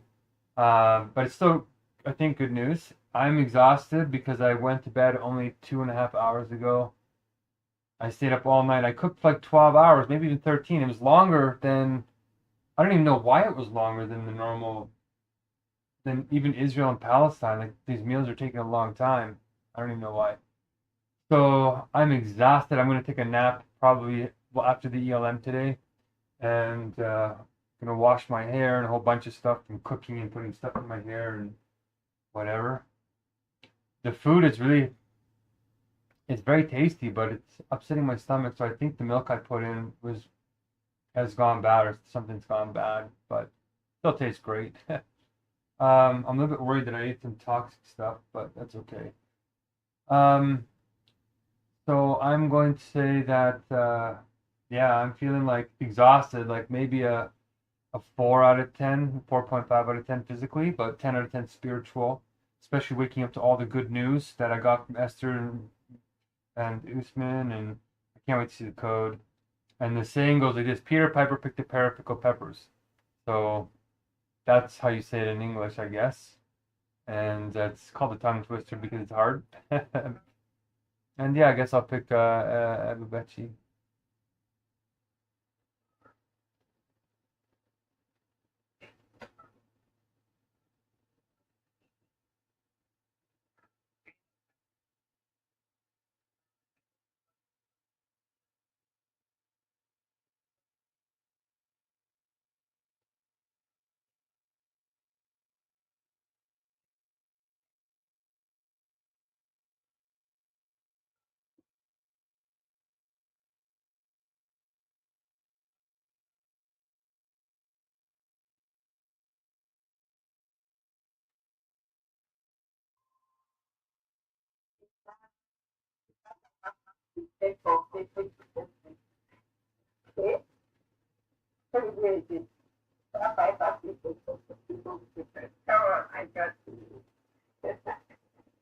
this is too difficult for asking, but thank you. Nice one.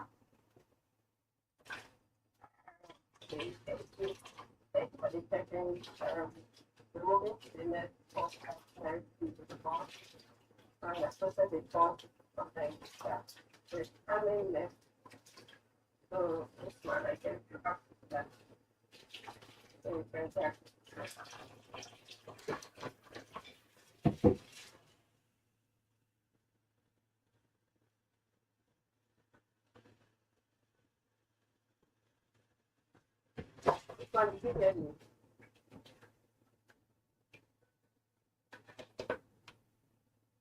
I am just muted and I am just asking the code. Sorry. Can I go ahead? Yes, go. Yes. Okay. Now you will help. Is it okay? I'm going with the code. Yes, go ahead. Okay, thank you. So the the core of the world speed is the time compression, clearly defining the ego wisdom, the problem, the Megacrisis, the solution, the squares and tenses, implementation roles, and the core one is the problem in 15 points as the first one is the Megacrisis and with the nested, and second one is the Megacrisis bit as the heart of the crisis, and the third one is the polycrisis, and under the metaphrases, we have 4 in decline in energy, and 5 decrease in meaning, and 6 decrease in trust, 7 is decrease in coordination, and 8 is decrease in community spirit and love, and 9 is the heart of the metaphrases is documented consequences, and the polycrisis from most urgent, and the 10 is the AI in the environment, the space, and 12 is the territory 3. And 13 the nature climate, and the 14 mental health.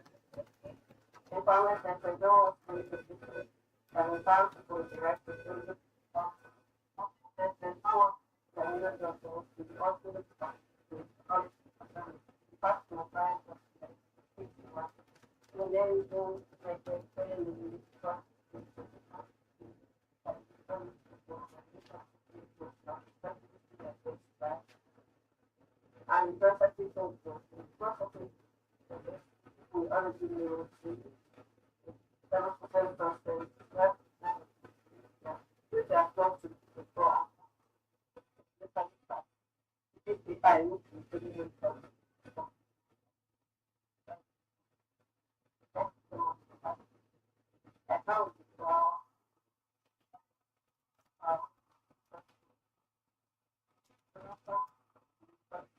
right here you have some branches from kind of your side because your voice is broken and your I just hearing some sounds.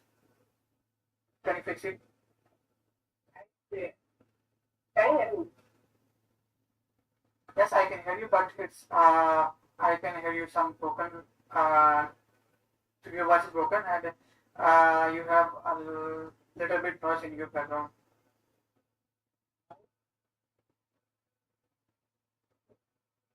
Well,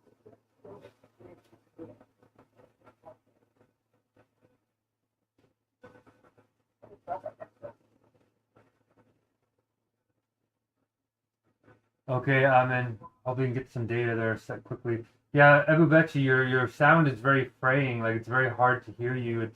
It's like making a popping and buzzing sound. Your microphone might be damaged.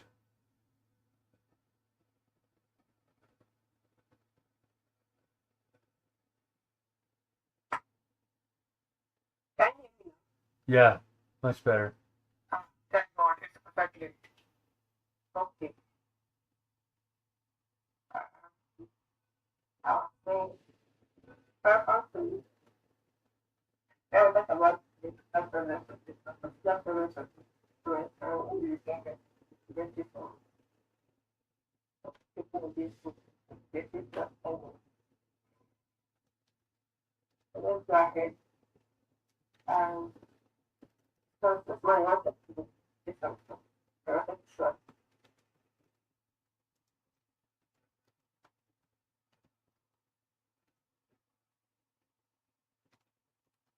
You asking me something? You are the right? Okay.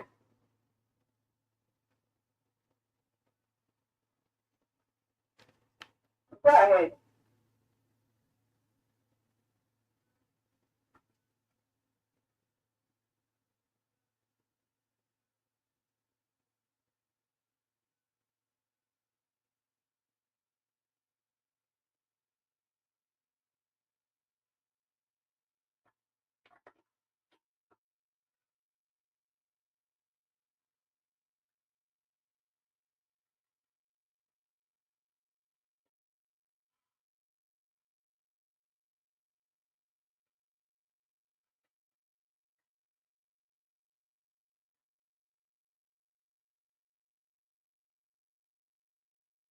Master, can you, are you here?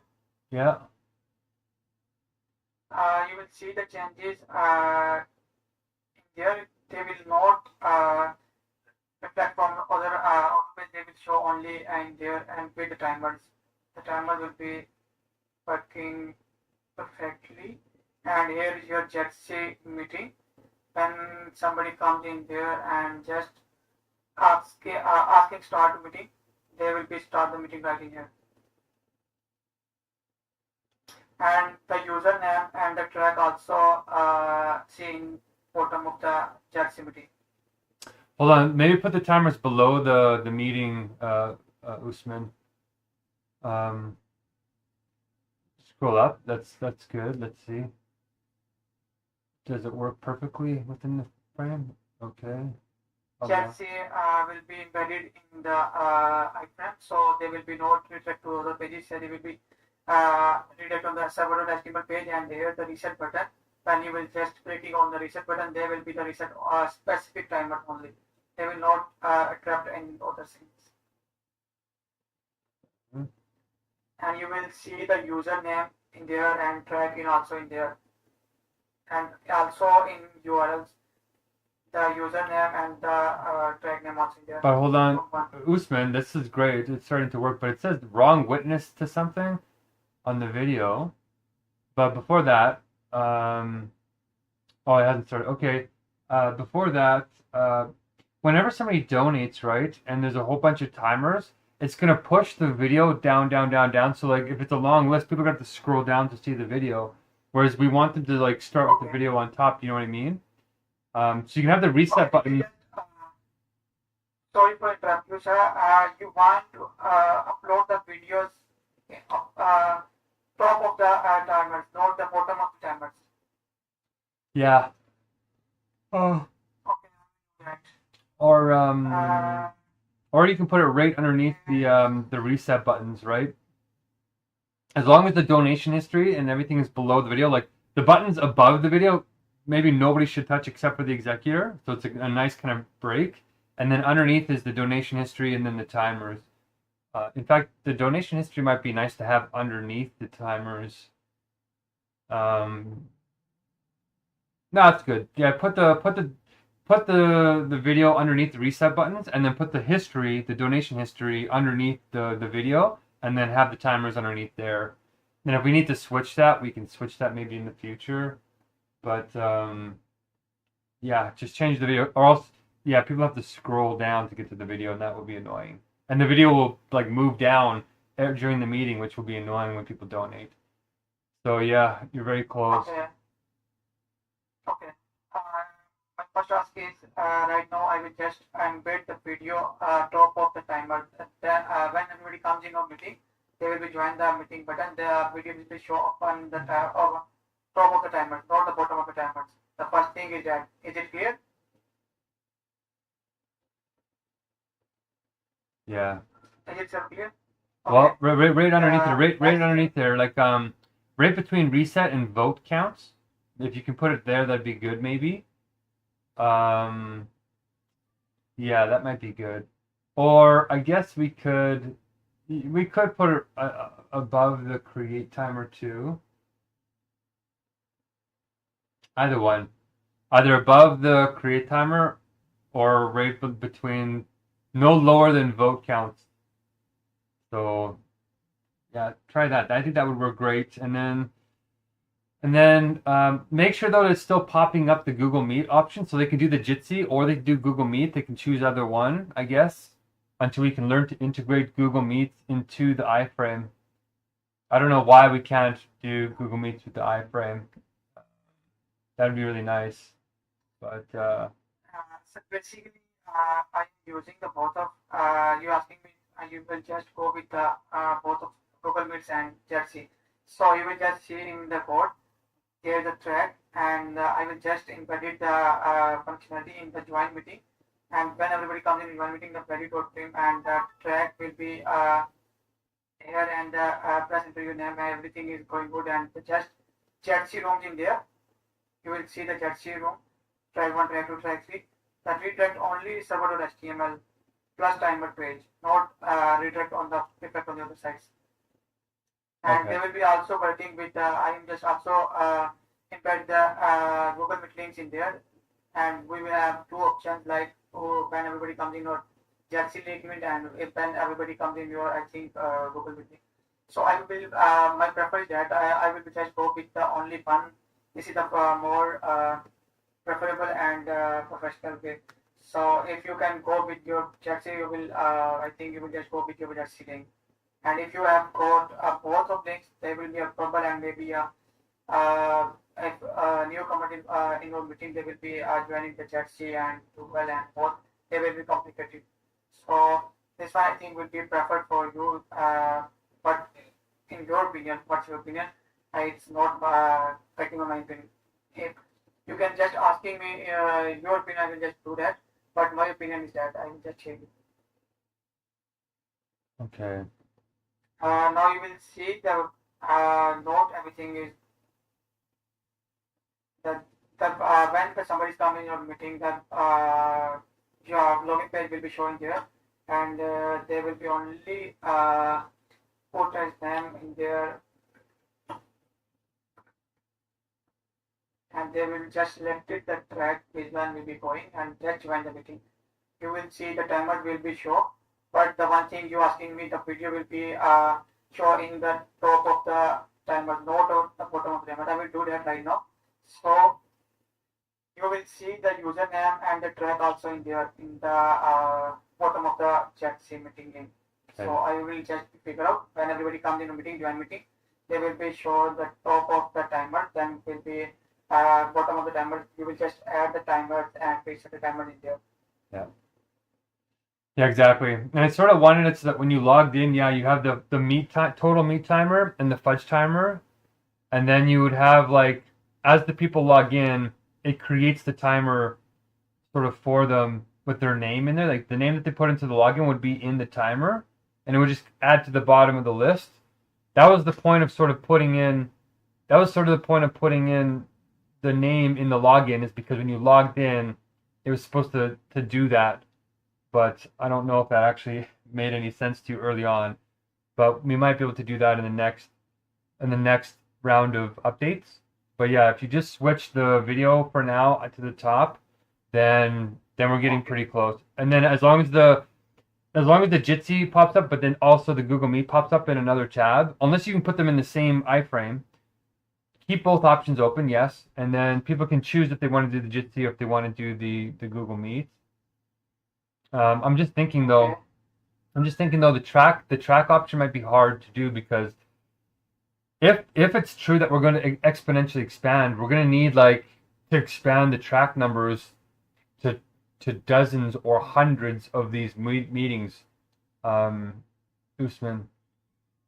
Yes, I understand your concern. In future, we have a lot of person in our meeting, maybe 100 plus person in our meeting. So I will just be ready for that. I will just make sure to make the platform will be ready and not be conflicted each other. So it's easy and fast for everyone uses. So I will make sure in my mind. Is it your concern is right? Maybe in future you have a lot of members in our meeting, so there will be not any kind of hardness to use this platform. So we'll make sure. Yeah, and then because Jitsi allows you to make any link by typing in, like it generates the links on the fly. We could make Jitsi infinitely scalable, because then you could just put in your name, and then you can just put in the name of the Jitsi meeting, and that will open up a track automatically. We can try and do that. That's kind of more ideal, but that would only work with Jitsi, not with Google, right? Because Google forces you to use their codes. Or, yeah, if you could somehow find a way to generate Google meeting codes by code, then you could probably do it with Google Meets. But anyway, we just have to have an option, like just a default, just in case this does take off very, very quickly. We want to have an option to like channel that energy, right? And here's another thing, guys. Here's a default. What we can do is, if it does start to take off and go exponential, and we start getting like doubling, like hundreds and hundreds of people, then we can get them to go we can get them to go into the same track, like track 1, and then be our like they would make a second set of timers like we do normally. You would have your timer, and then somebody will come into your track and they'll create one underneath you, and then we'll just like keep stacking the meetings like that, and hopefully it doesn't get out of control. So we just have like little outs just in case it goes exponential. We have a way to buy us some more time to code and raise money and like start hiring teams of people to scale this system as we're growing with momentum. And I'm gonna, because each person is in their flock, we can send out a message to say, hey, we're gonna slow down this flock a little bit. We're not gonna stop anybody because then we're gonna kill momentum, right? Every day that goes by that somebody's excited and they don't get to do an accreditation, they'll lose momentum. So we'll be able to slow down a little bit so that we can start coding faster, right? It'll buy us 1 or 2 more days to code something, but that's how fast this is going to go. And then if I raise enough money to pay you guys full time, be ready to do this full time, because you're going to be dead in a year and a half potentially anyway. And if not a year and a half, within the next 5 years, if we can't get AI under control. I know it sounds weird, guys, and I know it's kind of a scare tactic, but it's a real one, unfortunately, this time. So at least for the next 5 months, let's try and hit this like our lives depend on it. And if it starts to turn out that, you know, AI is turning into God and it's not turning into this terrible nightmare, then we can go back to normal living. But yeah, I'm going to try and raise, like, if we start getting like dozens and hundreds of people in here, that means we're successful and people will start to give money to this. Here, I'll tell you one thing. Let me tell you one more thing, you guys. Hold on. Let me tell you one thing. Okay. In last message in WhatsApp, you will own your video platform. Is it correct? Yeah, we want to do our own video platform.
Sorry, what's here? You were gonna say one more thing before I cut in and finished. I'm just asking you, sir. You asking me you will just on your video platform. So Oh yeah. can you please share the ideas, but how to do that and what's the procedure behind of this?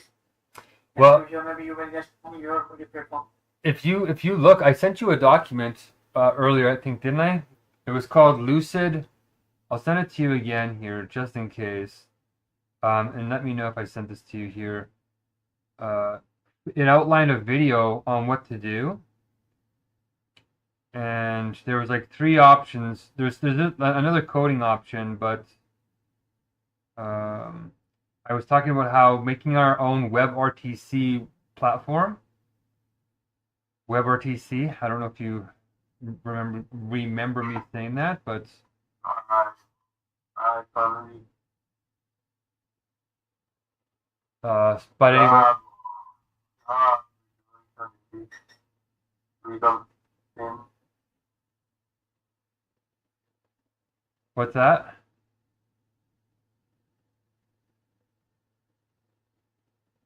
hello. What did you say, Ammon? Yeah, I said you want me left the wisdom team, and I said, do I have to again? I think we can vote for another 5 minutes on wisdom teams, I think.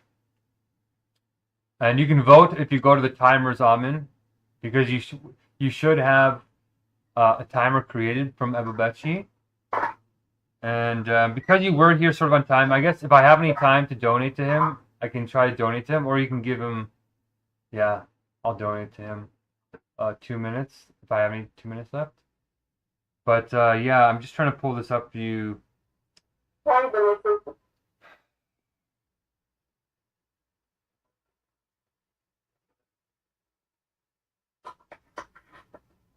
Oh my god. What's that? I'm donating to Amin. Who's to Amin. If you don't mind. You're doing great, by the way, Abubechi. Like, you're really hitting all the... You can tell you're accredited now. Haha! Congrats! I'm super, super happy to hear that from Esther this Can I morning. talk about the Yeah, sure. Okay, okay, the laptop, and I should get logged into right now. So, we can, major problem they have right now. And I think everybody.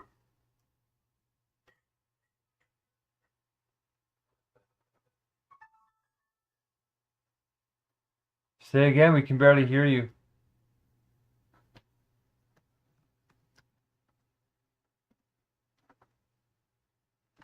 Yeah, you're cutting out. Are you there, Amin?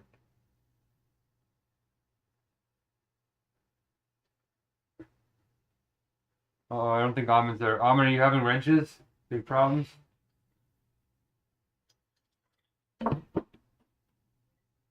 Okay, well, until Amin comes back, Usman, I put the link in the chat for you. And basically, we just need to find a video. Yeah, we just need to find... I will do it, and I will just see the video in your YouTube. Mm-hmm. So yeah, that's...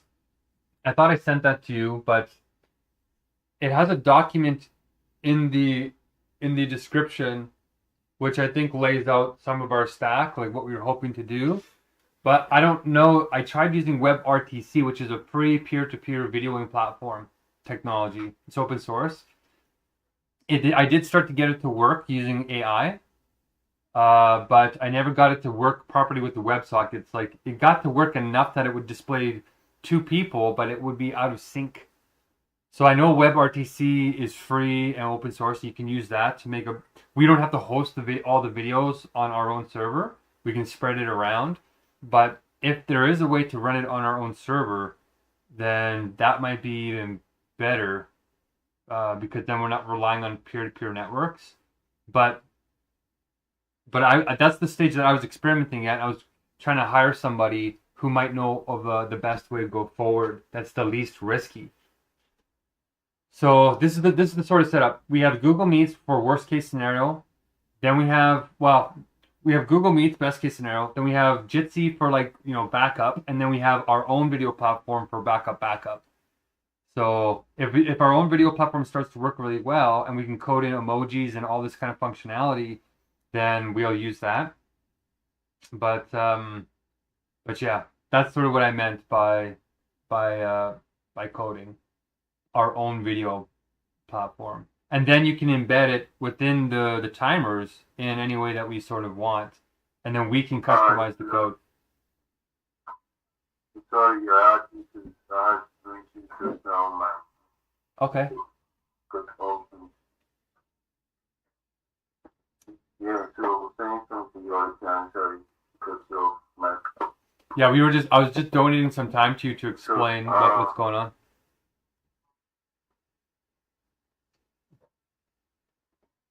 What can I do right now?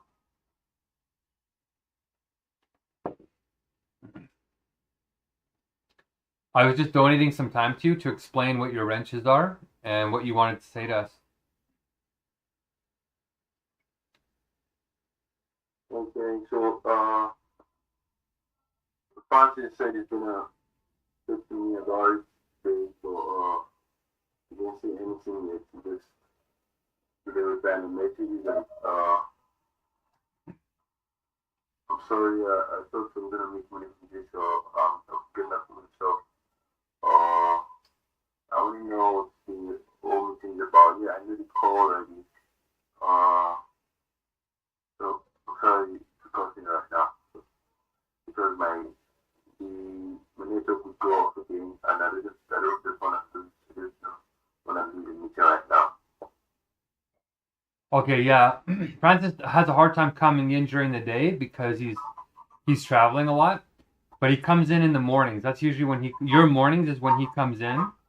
But you and him can set up any time that you want to meet once you have a laptop, and he can start doing the accreditations with you.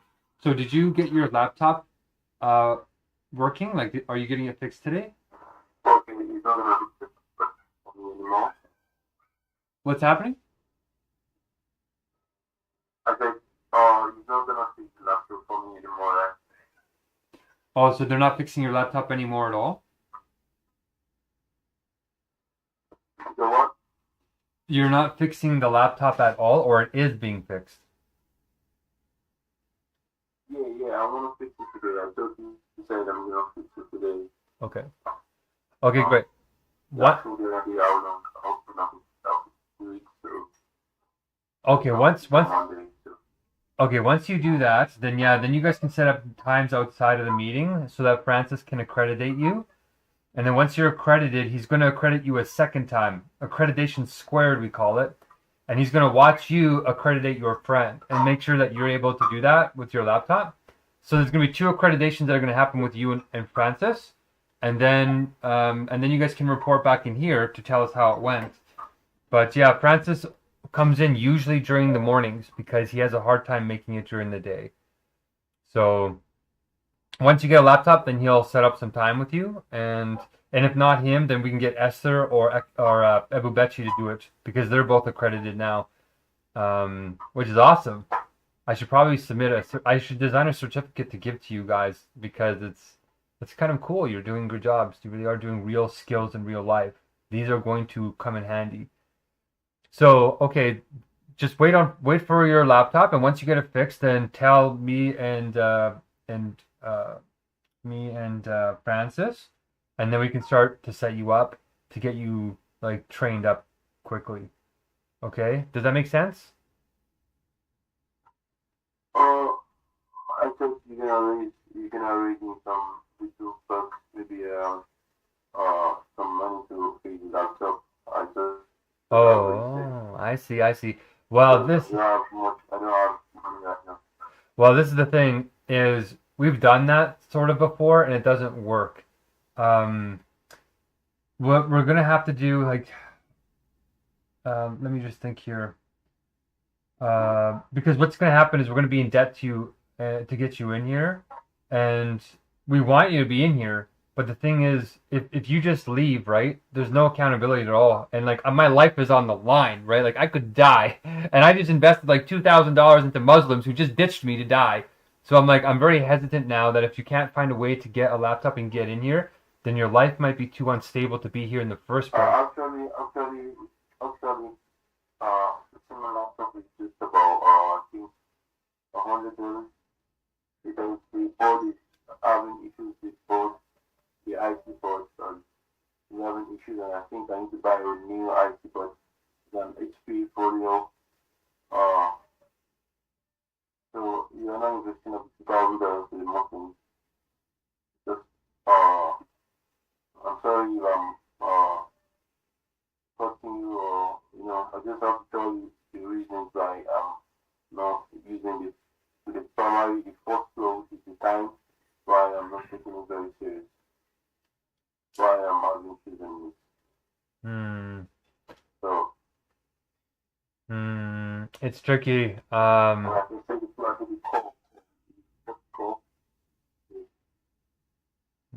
Sir, so too much time asking last message, and right now most of the Muslims are auditing you, and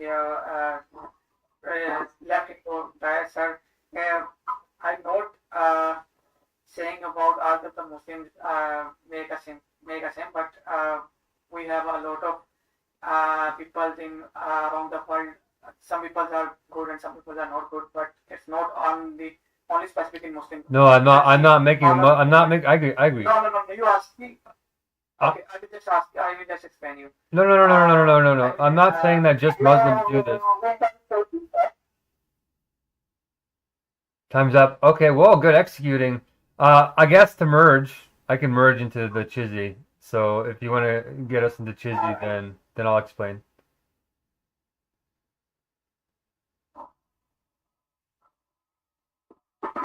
Go ahead, Ebubechi. So,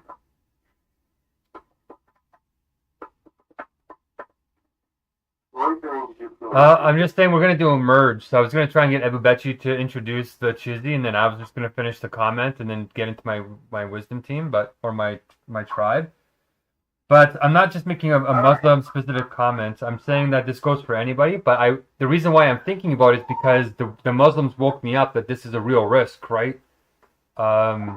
So it's not just for the Muslims. I'm just saying the Muslims woke me up to it, right? It could have been Christians, it could have been Hindus, but I'm just saying it's already happened. So for me, I want you to align your life so that you can get in here, right? Take care of your finances, take care of your kids, and then if you can make it in here with a laptop, we can start to pay you to do the accreditations to try and make up the funds for the laptop. But if we give you a loan, then we're going to have to give everybody else a loan. And maybe once we generate some momentum, we can do that. In fact, we'll probably do that to help the poor get in here. But a lot of the times people are not able to afford to come in here just because they're making bad life choices or they're addicted or something like that. And those people are too unstable right now to be in the core. So I want to get people who are kind of stable, able to come in and get their laptops fixed and start joining us. So it's risky, Amin, for me to invest right now. Yeah, it's risky because right now every dollar has to go towards accrediting other people as much as possible. And then coming into these meetings, just to give updates and kind of get more blessings so I don't starve to death is a secondary thing. So that's where I'm trying to balance everything out. But it's really, really risky for me to give you $100 and then you could just leave, right? And also you might be bad at the blessings. You have to get accredited first so we know that you can do it. So that's where we're at a little bit of a crossroads. How long, like Francis can bring on a second person maybe, while you're figuring out how to pay for your laptop. You can take another week or two and he could start getting a second person in here and we can start training up that person who might already have a laptop.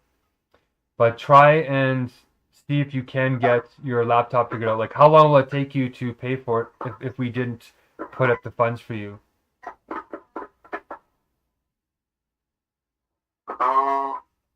It's just I think some few hours. Like I have a laptop right now in my car, and I'm waiting for you to just tell me I'm gonna do it. I'll be sitting there, just you can do also. And that. So Okay, let me think about it a little bit here, because we have such little funds right now, such little funds, you guys.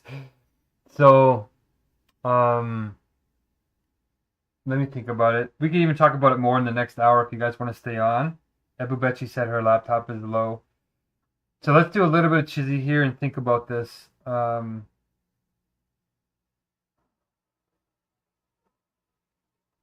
Yeah.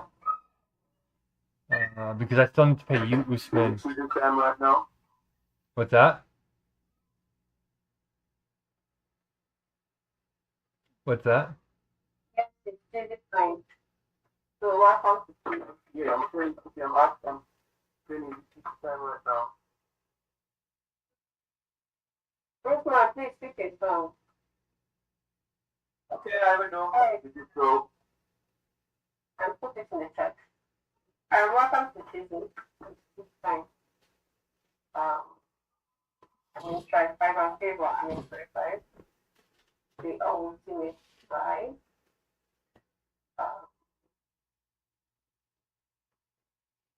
Sorry.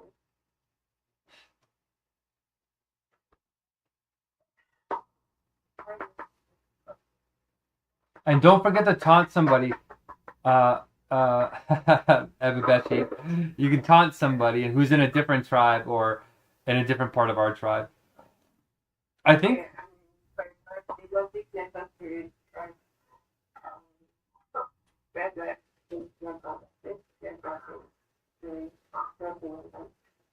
So this one and this tribe I know. And why not introspect? Because of the different right? That's why you guys begin all the days you need to say. This one I'm very happy for you today. You're present and very active. Unlike other people. You keep calling this one, I am it. So and because you're not interested, that's why you're not supporting your real stuff. You're the influence, but you're not doing the influence, and I had to post the TV tribe for you. Yeah, pull up the Chizzy tribe, Zeus, man. What's going on, man? So, go ahead. This one, Amir, stay on right. You can hide and sister. If you have anything to do, you can ask me. I'm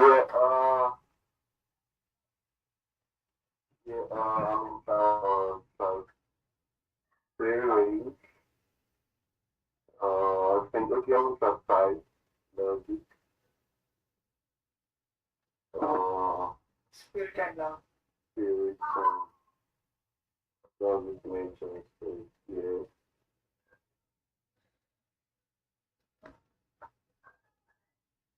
Yeah, satisfied, yeah.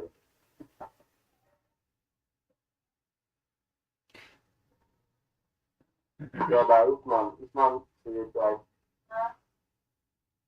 I'm just going with trap 3. Nature, logic, and spirit. Oh no! Weren't you in tribe 5 before? No, I'm just going with trap 3. I mean, we'll be going with trap 5. No! Yeah, you can just explain to me. I just will be preferred with the nature first because the nature will be everything, and then secondly, maybe other things. You will just go with your nature, logic, and spirit, and you will just go with your nature, spirit, and logic. But you will just going with the logic first. I do not know why you are going with the logic first because you give the logic beyond of your God. If God gave you the logic, your mind.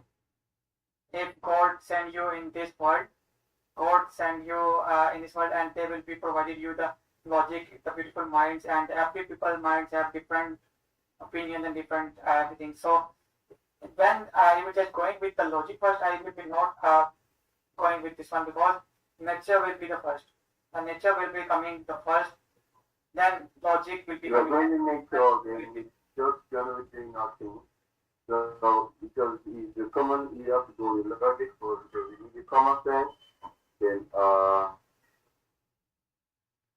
so what you're thinking about is explain again, man. Let me listen to you. Okay, man. Okay, I am just clarify you and explaining you as a Muslim. What's happening? I am just going with tribe 3. Can you hear me? Yes. Tribe 3. Nature. Okay, I am just explaining you. Nature is believing natural things. Do you believe that things are just going to happen naturally? Just believe there is a pattern of life. In common logic, you know that after death, there's another life after death according to being Muslim. So he's talking about. Yes, exactly. I am just explaining you why I am going with the tribe 3 because you know the nature will be the first coming in this world. Logic is not coming in the first in the world because the nature will be yeah. What are you? Why are you doing that? I'm influencing you. Everybody have own opinion and own mind. So Well, you have an opinion, but we have the Because truth. it's my right. Because it's my right. I'm not going with the tripod because this is not not I think correct for me. So this is my right. Because What were you gonna say, Amin? Does he Why have? are you going with okay, listen to me. I mean, why are you going with the tripod? You think logic will be the first one I told you because second one the spirit. Okay, go ahead. it's a question here, so you have to answer the question first before you send me a question. I don't understand. You say, why am I doing that? Why am I doing it?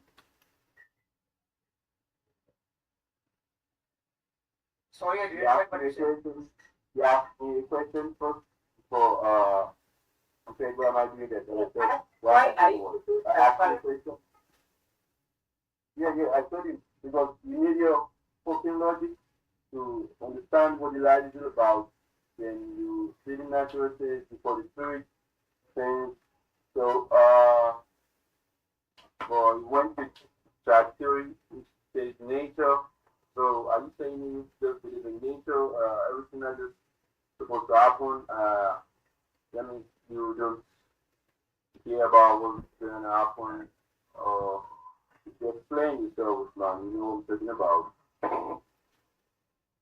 Okay, I just also explain you that you were just going with the logic first. Okay, logic.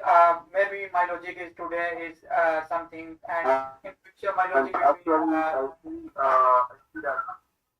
If I see that Friedman was so. I want to get someone together. Sorry, I mean I did not hear you accurately because your voice is broken. So I will just going with my opinion. I am just Because saying I am going with the. you expressed to me. Yeah. Okay, Is can it you because please the mute this movement or comment? I will just the explain you. movement is drawn to me that way? You say what?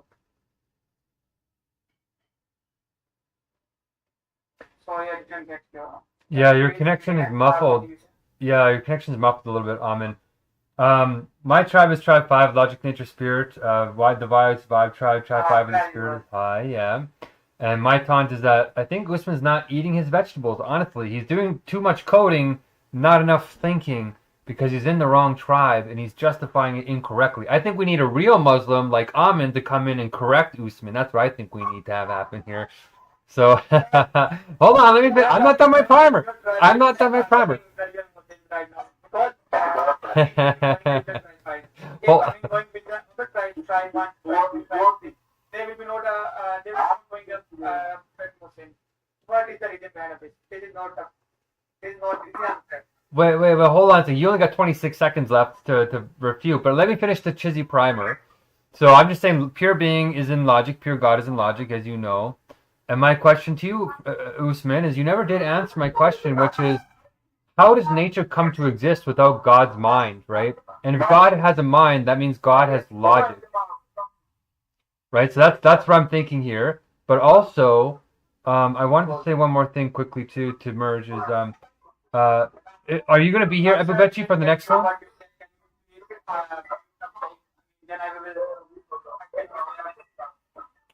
Hold on, we're going to have to mute you, Amin. Can you please mute your mic and Mark say something for me and I'm just okay. Thank you. Okay. Okay, go ahead. So I just muted you because you're loud in the background. So I want to say 3 things quickly because I have like 1 minute and 35 seconds left. So Ebubechi, are you going to stay for the next meeting? You're doing great, honestly. And then she's not going to stay. So my question to you, Ebubechi, is, so now that you're accredited, are you going to accreditate Ekeati and then get another person, that other person that you want to get on board? And is it, okay, well, hold on. Okay, Esther. We didn't finish our defense. So we moved it to 3 a.m. this morning. We're going to the second meeting group. Okay. So then Esther needs to be with you when you're doing your friend, I think, because we want to double accredit. Okay. We are combining the 2 groups. Okay. All right. I hope that makes sense because she needs to accredit you a second time. and I haven't really. She's gonna have to leave her comments in the top of the document and not in the first accreditation is for the second check boxes, right? That's where you will be accrediting your person. But Esther is going to be double accrediting you in the column up at the top. I think that's what we're going to do for now. Does that make sense? I just want to squeeze that in before we finish Chizzy here. Yeah, I got 10 seconds left. So my question is to Usman, how does nature get created from God's mind? If God has a mind, God has to be using logic to create the structure of nature. Logic has to come first. If Allah has a mind, Allah has to come first, right? So that's my question to Usman. And yeah, my question to you, Amin, is in the chat. I asked if you've done volunteer work and charity work in your life. Okay, go ahead, Usman. Okay, and now I will just quote your point, and it's a really truly saying little bit because I am just going with your words right now, and I am just going with the things behind of you. You just asking me, in as a Muslim, Allah will be have a mind. Then there will be a in his mind there will be a logic how to create the world. So this season you will just going with the logic first. That's good. Somebody record it. Somebody record it. Okay, this is good, sir. Why I'm not able to do that before you explaining me? Maybe I will also asking you. How people have mind other side, different kind of side. So this is that. But you really convincing me. This is I'm just really appreciate you and going with your this one first because Allah has the mind, then there will be a creative logic of everything, and there will be create all of the world and things. So I think you are great. Okay, what's your try? Can you please? Fine. All right, guys. Thank you so much for being present to this meeting. We have to end our time because it's ahead of time. I will respect your time so much. In case you want to take another hour, that's fine. You, I'll be giving after that. So thank you so much for being present to this meeting. We appreciate your presence. We appreciate you for taking us this time. So nice spending time with you. I want to finish our interesting on the next meeting. So do have a nice day, and then we'll be talking with you on 6 months. Especially thanks for being present. I will thank you for being here. Mark, thanks for holding us. I do know that people. So you guys have a great day. Enjoy the music. Mark, I don't believe on my side anymore. I will go back to some people. So enjoy it back anyway.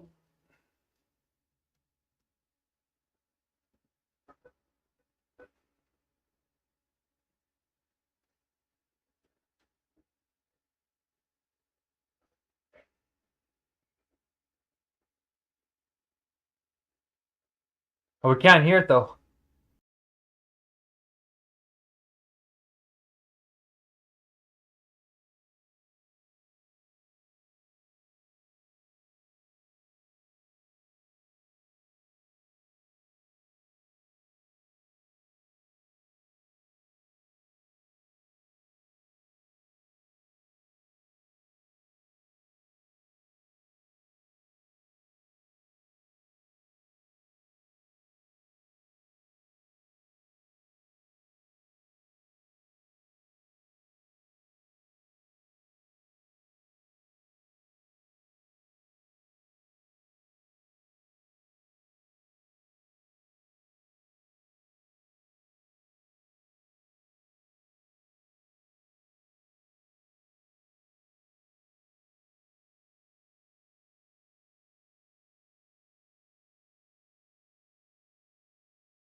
So I will get the point why you are always asking me going with the graphite and so this season you will just going to the graphite. I will just put it like that. And I am happy to see you are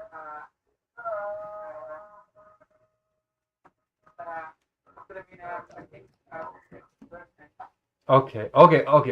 Great job. Think about it, Usman. We'll see you guys hopefully in 12 hours or tonight. Keep me posted, and we'll see you soon. Stay blessed, and especially if you're in the mosque, and we'll see you guys soon. Keep sublating, all right? okay, sir. Thank you. Okay, peace. Bye. Great job, you guys. Peace. Wow, that was good. It's working. Thank God. Okay. We got a good crew of people here. Please, if you're watching this, please donate to them. Please give some gifts to the GoFundMe's. You'll find it on my TikTok, New World Spirit. We have to actually change the TikTok name to One World Spirit. The GoFundMe's are in One World Spirit's name, so that's the nonprofit. Well, it's not a nonprofit yet, but it's like my personal non-lobbying version of this. So this way we can take foreign funds without being charged with foreign interference, because we're not doing any political lobbying in Canada with the funds you send to those GoFundMe's. That's just to do to get me off the hunger strikes so I can eat, recover with non-political activity in the courthouse. Like I don't go to the courthouse. If I go to the courthouse, then I sort of get back on a mini hunger strike and I don't eat for the whole day. So these are good people though. They're taking a risk with me.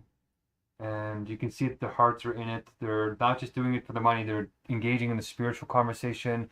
Or if you're an atheist, they're engaging in rational conversation, scientific conversation, logical conversation, not just superstition or authority of faith, which is based on contingency, which is really what atheists are against, right? They're tired of being oppressed when they're thinking beings, and they want to think and know, because thinking and knowing is empowering. If you do it in the living way, the true way, the objective sort of way of goodness, beauty, and truth. I really need your help to get these guys going, because they're in exploited countries. You can see the power doesn't work. They're being exploited with data. They're like 5 years behind in terms of global ideas, which means that's an injustice. If you're 5 years behind God's idea, then you're poor. That's what we call poverty. It's methylated into your genetics too a lot of the times. So anyway, what a beautiful meeting. It was working. I'm going to leave some updates.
Okay, good news,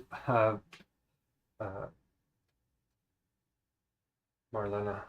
I'm kind of nervous about you driving with so much on your mind, so I'm wondering if we should um, slow down the morning messages. At least when you get to work, no texting and stuff. Like, take care of everything before you get in the car. This way, you're not feeling like you got to text. Like, text me, text everybody, get everything done before you get in the car. Another guy almost got killed here. He literally just made a post. Like a day after, I think the algorithm like predicted something on my timeline, so we can't lose you. We can't afford to lose you. You're way too rare. Like, think about it. We've been doing Hegel and universal logic for like a year and a half now. Like, you know, in these meetings almost every single day. That's really rare, and you have a powerful enough mind to understand that and the courage to pursue it. Like, it's very, very rare, and I'm very, very thankful that you've been here. Very, very thankful. We had our best ELM this morning so far. It was really good. It started to flow. Usman, Amin, Ebu Bechi is accredited now. She did great. The only thing she missed was the seconding. She donated all her time to keep the meeting flowing. And she did it when the donation button didn't even work, which Usman is going to fix. He got the Mufti letter.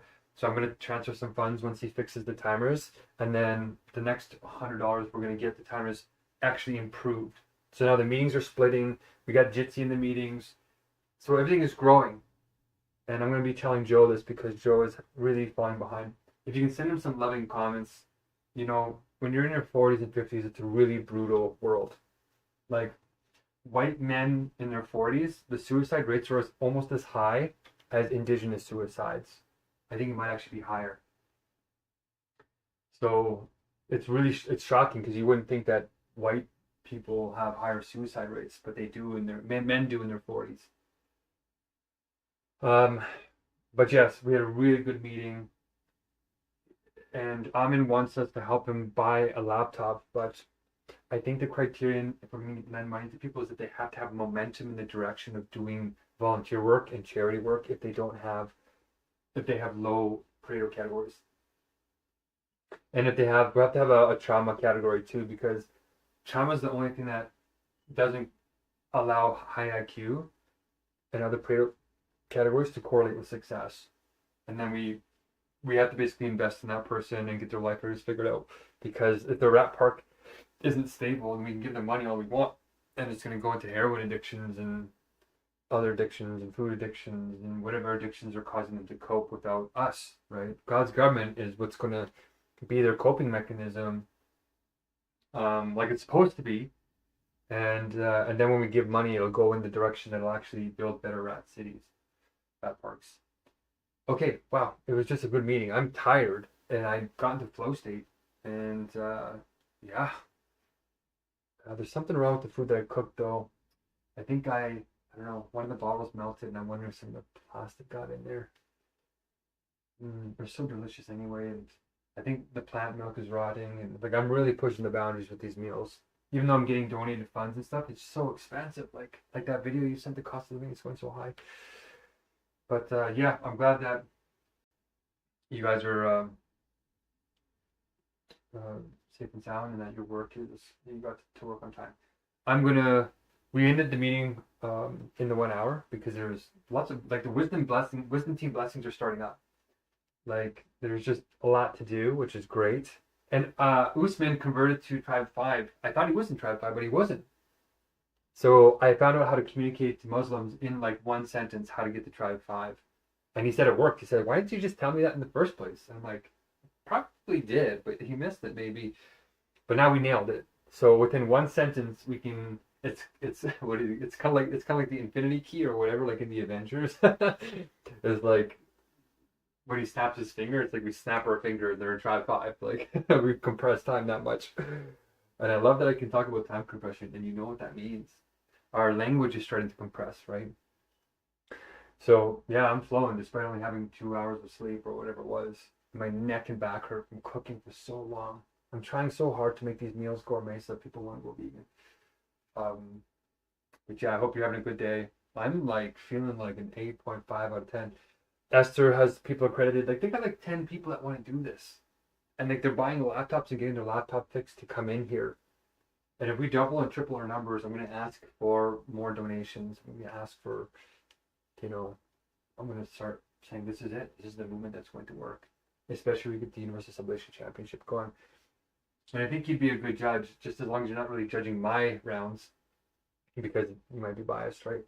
But, okay, I just wanted to leave this update, and I'm excited. All right, peace.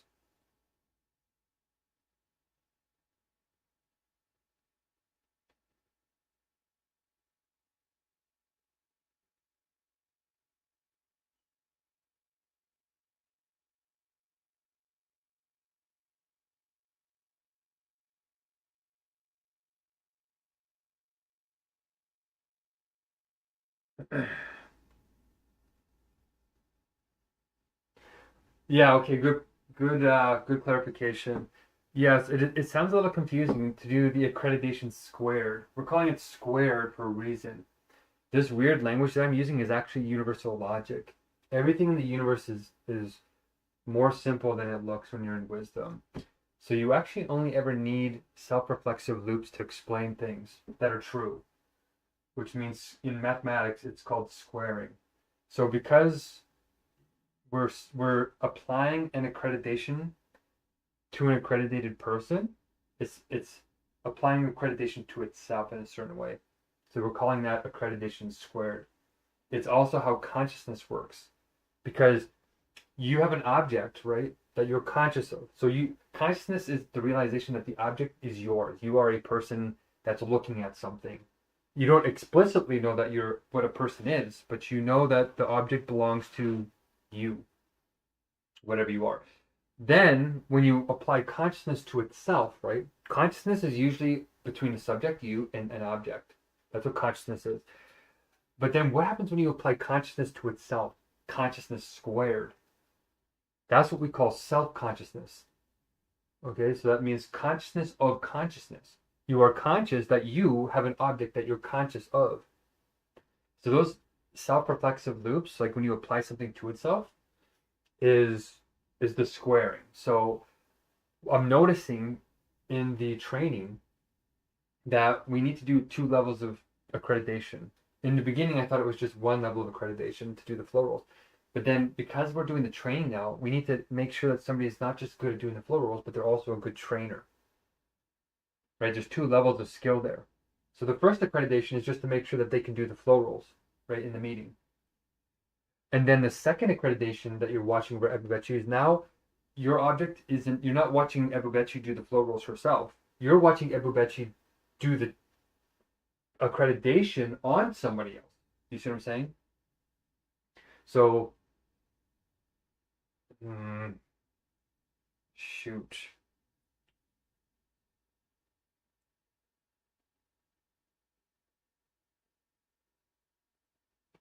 I gotta finish eating the rest of this meal, but something is upsetting my stomach. It's not good. And I have to clean up this mess.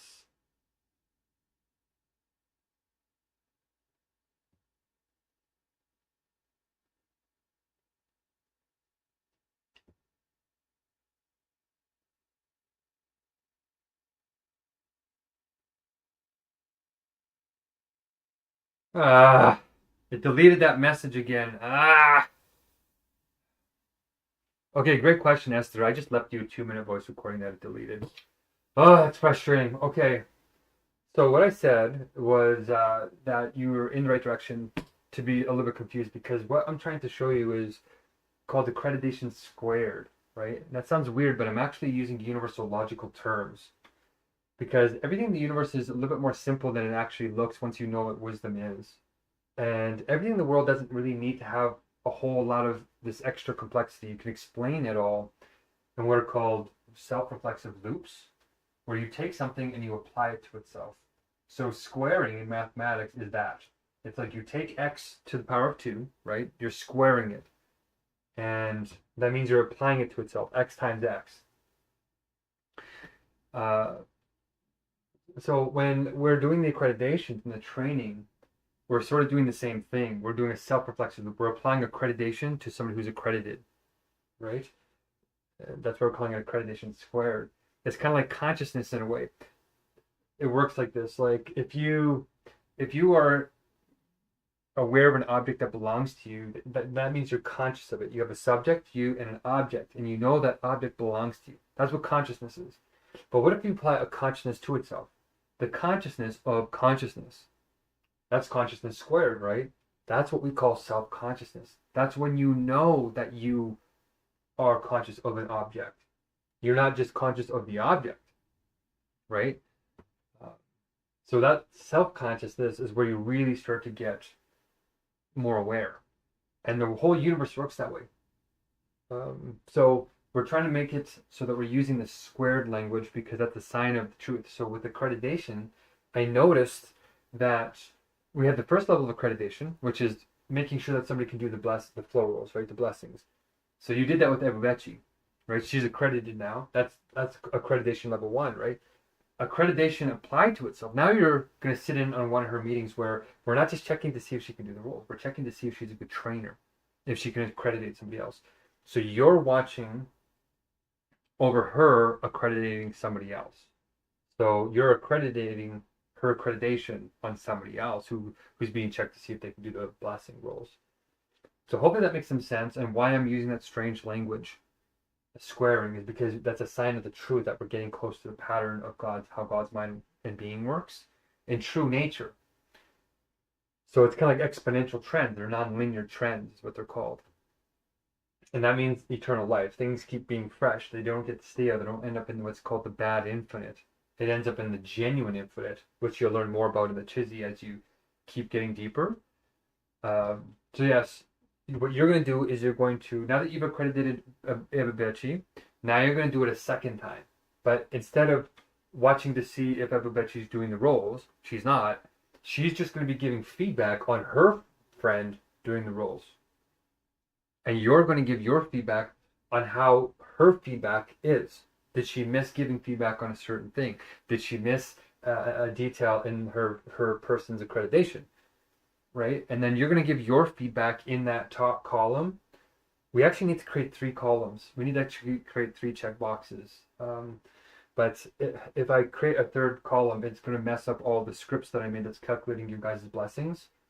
So as a makeshift, you know where we put in the general comments, like where we have that accreditation column? What column is that? That's column like G or something, right? Yeah, let me just check here. You want to put it in column L. So yeah. And we haven't done this before, so we're just going to experiment with it. And anything that she's missed or anything she does really well, you want to put in there. And there's only about, I think, there's only 13 rows, but if you put multiple comments per like cell, per row in column L, then I think we'll be able to ensure that you get blessings for her blessings on another person's blessings. You know what I'm saying? So hopefully that makes more sense, and that's how we're going to track it for now. It would be better to have another, like there's the checkbox that checkbox for like the person doing the actual flow roll, right? Then there's another checkbox that we delete to put in the accreditation comments on accreditation 1, and then there should be another, like where the checkboxes are for you, for the accreditation squared person who's commenting on the second checkboxes or the comments of the first accreditor. It's a separate. The brain has a hard time thinking in that way because linear brains have a hard time thinking that way. That's how we've been trained, unfortunately, in schools. So we're trying to create a new education system on multiple levels here. So hopefully that gives you the theory behind what's happening, the logic, the universal logic of what's happening, and clarifies the language and gives us a way to implement the blessing squared. So we'll just stick to column L in the Herculean checklist, right? And we'll have to keep improving it. Once we get the pattern going, then we're going to start getting people to do wisdom team blessings, which is like updating. The strategists will update the documents, and then the executors will use them to run meetings and stuff. So that's where we're at. And you asked the perfect question. to clarify, and hopefully that helps you with your next accreditation with Ebubechi.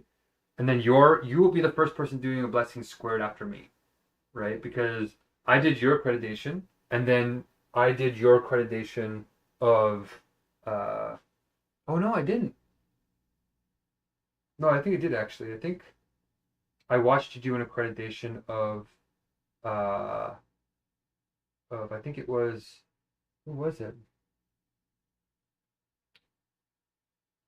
Uh oh, I'm wondering actually. We did it though. I remember going through it like, oh, this is when we had the birthday accreditation squared program. Okay, so hopefully that's good. I'm excited. We had one of our best ELMs this morning ever. Eva Bet, you did very, very good.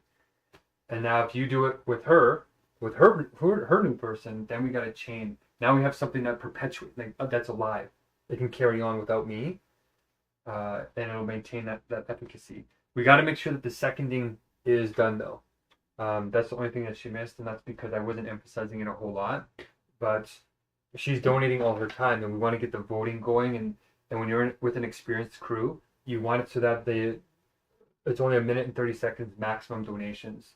And I might get Usman to code that into the timers, so that you actually can't set more than 1.5 minutes, because we don't want people donating all their time, and that's what's happening. And that's just to make sure the meetings go smooth, but the executors are paying the price, and we want the whole meeting to be like, no, we don't want Ebubechi to be forgotten. We want her voice to be heard, and that means the whole group needs to approve. And I won't approve if I'm thinking that somebody is like burning up too much of their time. I'll actually be the person that says, no, I don't agree to give the time. I want her to speak, and then we can start protecting people in that very deep anti-cult training. Okay, whether it's me, whether it's anybody. And that's it. I think that's the only thing that's missing. And then as soon as Usman fixes the timers, I set $100 aside for him.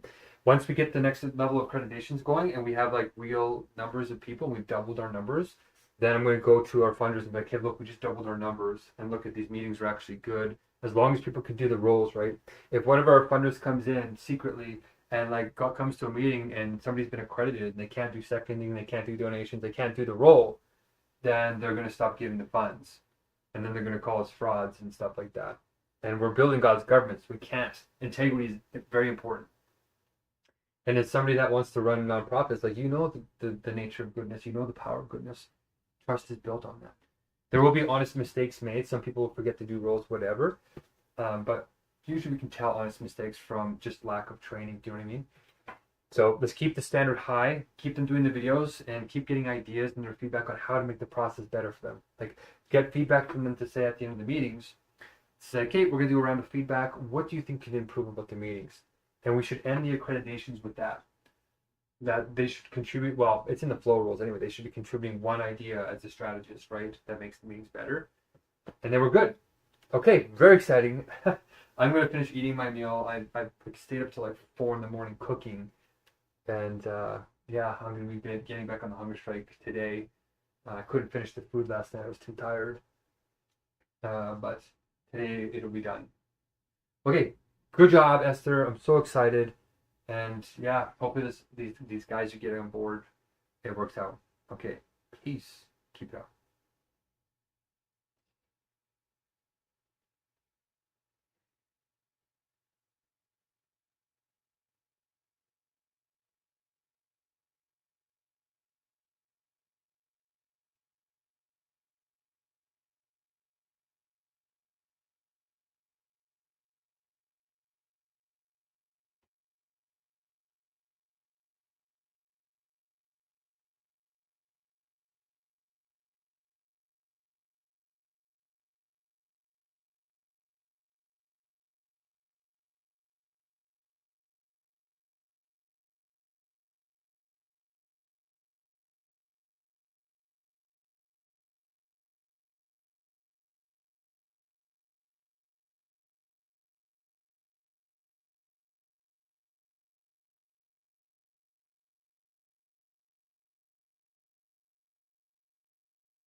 Okay, my good man. All right, so we had a little bit of a aloof response between both of us. Technically, we both didn't set a time to meet on the weekend here, but I don't want you to feel pressured, right? I'm kind of in this position where I know that these cult guys have been pressuring you, so I'm like waiting for you to set dates. Like I'm not gonna push unless you want me to push for things.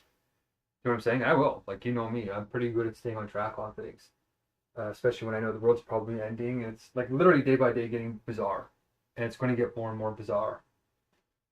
It's like it's going to get so bizarre. It's not going to stop. You're going to pray and wish it stopped, and it's not going to stop. And it's going to have this crushing feeling unless we get it aligned. Even once we align the AI, Joe, with universal logic, it's still going to be intense, right? And but it'll be aligned, and that peace of mind is all that's going to matter. Like think about that. Just peace, just knowing that it's aligned with truth is all that's going to matter. So we had our best ever living meeting this morning based on this logic. It's working. We got Ebubechi is now accredited from Esther. I didn't accredit Ebubechi. Esther did it, and we got feedback on them doing it. And now we also have a secondary accreditation squared, where we're not just testing to see if they can do the flow rolls. We're actually testing to see if they can train other people to do the flow rolls. So it's like a self-reflexive loop, just like the notion. We call it accreditation squared. And Hegel says anything true in the universe actually doesn't need higher level mathematics. Everything true in the world follows exponential trend powers, and that's it. So that's what's happening here, right? Accreditation applied to accreditation, a self-reflexive loop is accreditation squared. Same with consciousness, right? Consciousness is just a subject being aware that the object it's looking at is its object. It's aware, meta-aware that the object is its object. Whereas an animal, it just has the object. It doesn't reflect back on itself being a subject. And even in consciousness, that's not an explicit reflection either. When you apply consciousness to consciousness, when you're conscious of consciousness, that's called real self-consciousness. When you are aware of yourself as the subject having the object. So consciousness in the beginning it can be like an autopilot kind of animalistic kind of thing where it's like the Matrix, right? You're aware that you're a thinking being, but not really deeply. And the Stoic moment is that beginning to deepen consciousness into self-consciousness. In fact, that's where Hegel puts it in the phenomenology of spirit, is when he upgrades consciousness to self-consciousness. He does it through the master-slave dialectic. And that's the Stoic moment. That's where the Stoic moment bends inwards and the external object can't be consumed because the master is holding it from you. So you have to consume a higher satisfaction, which is the labor that you put into the object for the master. And because the object perpetuates and it doesn't disappear, it substantiates your consciousness that you are the one creating something enduring. Whereas the master just keeps consuming and doesn't have to go inwards. His satisfaction is remaining external. So we're doing the civic accreditation training and it's working. So now we have a living loop. Now it can perpetuate. This is what Marx talked about with what labor was, right? Labor is not a normal production process. It generates more value. It has a surplus value on top of the inputs. And that's what accreditation squared is with One World Spirit. Is we got the training down, the core down, we got everything ephemeralized enough, time compressed enough that we can pull this off, Joe, in a very short period of time without losing efficacy. Because I put like 20 years of facilitation management into a tiny little checklist item of 4 flow rolls with 36 points that people can do within half an hour. I proved it. I actually made the training video in half an hour. In 29 minutes and 30 seconds, I did all the rolls. So we have those 2 videos made, and now they're doing the accreditations to get their flock started. So if we double our numbers this week with real training, will that increase your confidence that this is the movement to change the world in time? And the Chizzy is working too. We just found out a way to get Usman in Tribe 5. He was in Tribe 3. He's a Muslim, right? I got it in 1 sentence. It's like the infinity key in a way. It's not like I said to him, I said, Usman, we have another Muslim in the group too, by the way. Somebody else brought on their flock member. Francis did actually. And he was coming in, and Usman was trying to convince the other Muslim to be a real Muslim and join Tribe 3. And I said, well, and the other guy has already moved to Tribe 5, right? I already convinced him. And I said to Usman, Usman, how does nature come first in tribe 3? How does nature come first if God's mind is creating it? So if God has a mind, if Allah has a mind, then Allah has logic. And logic is what is creating the rules of the natural universe. And it worked. He's like, you're right. He said, that was actually a great explanation. He said, why didn't you just say that when we first met? I said, I'm pretty sure I might have. But now we know this is like the linchpin for Muslims to get them into tribe 5 with super compressed time. Like, look at how long it took us with Usman. It's been, what, 2 months? Month and a half? It feels like a lot longer. But basically, what took a month and a half of chizzying, we just did in one sentence. We literally compressed a month, well, I don't know, probably to be more honest. We condensed probably like 20 chizzies of probably 15 to 20 minutes each, or even a half an hour, into literally 5 minutes. That's super time compression, and that's the cultural competence tool of mastery. That's why I know this is the answer. Then we got to get them to know the proof of truth, and then they can start doing the universal logic as like universal logic squared, not just accreditation squared. And you can see I'm using universal logic language to describe the training and get out of that corporate dead language and all that. So we had our best ELM this morning. We were like training. We had wrenches. We overcame them. Usman is almost done coding the timers, splitting. And he got the Mufti letter too for the Mufti to say that Muslims are allowed to be in the meeting. So if you pay them, Joe, we're not wasting money anymore. They're allowed to stay. They can't just max exodus and all that. Plus now the blessings have gotten condensed even further. So it's like 14 cents, or I think we're down to 5 cents for normal meetings per blessing and 14 cents for accreditation blessings. So it's cost $10 to not only accreditate somebody to do the blessings, now we get double accreditation. So $5 for the blessings and $5 to know that they know how to train somebody else in the blessings. So for $10, we get double accreditation, whereas before it was taking 2.5 weeks, right? So now the 0 to hero training is actually starting to work. They're testing it out with their flocks. And we're already 4 degrees of, like, in terms of chains of bringing people on, we're 4 degrees of separation down. And if we get these next 2 flocks going this week, next 2 recruitments, accreditations, then we'll be at 5 degrees of separation.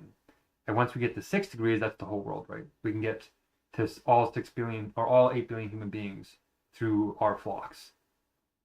And then we actually are stopping. I'm actually stopping people. Like, I'm already stopping Abu Bechi. I'm stopping Favor from like reaching out further. I'm saying, no, don't get anybody else in your flocks. You're already at like 6 people. If she gets these people on board she wants, she's already done.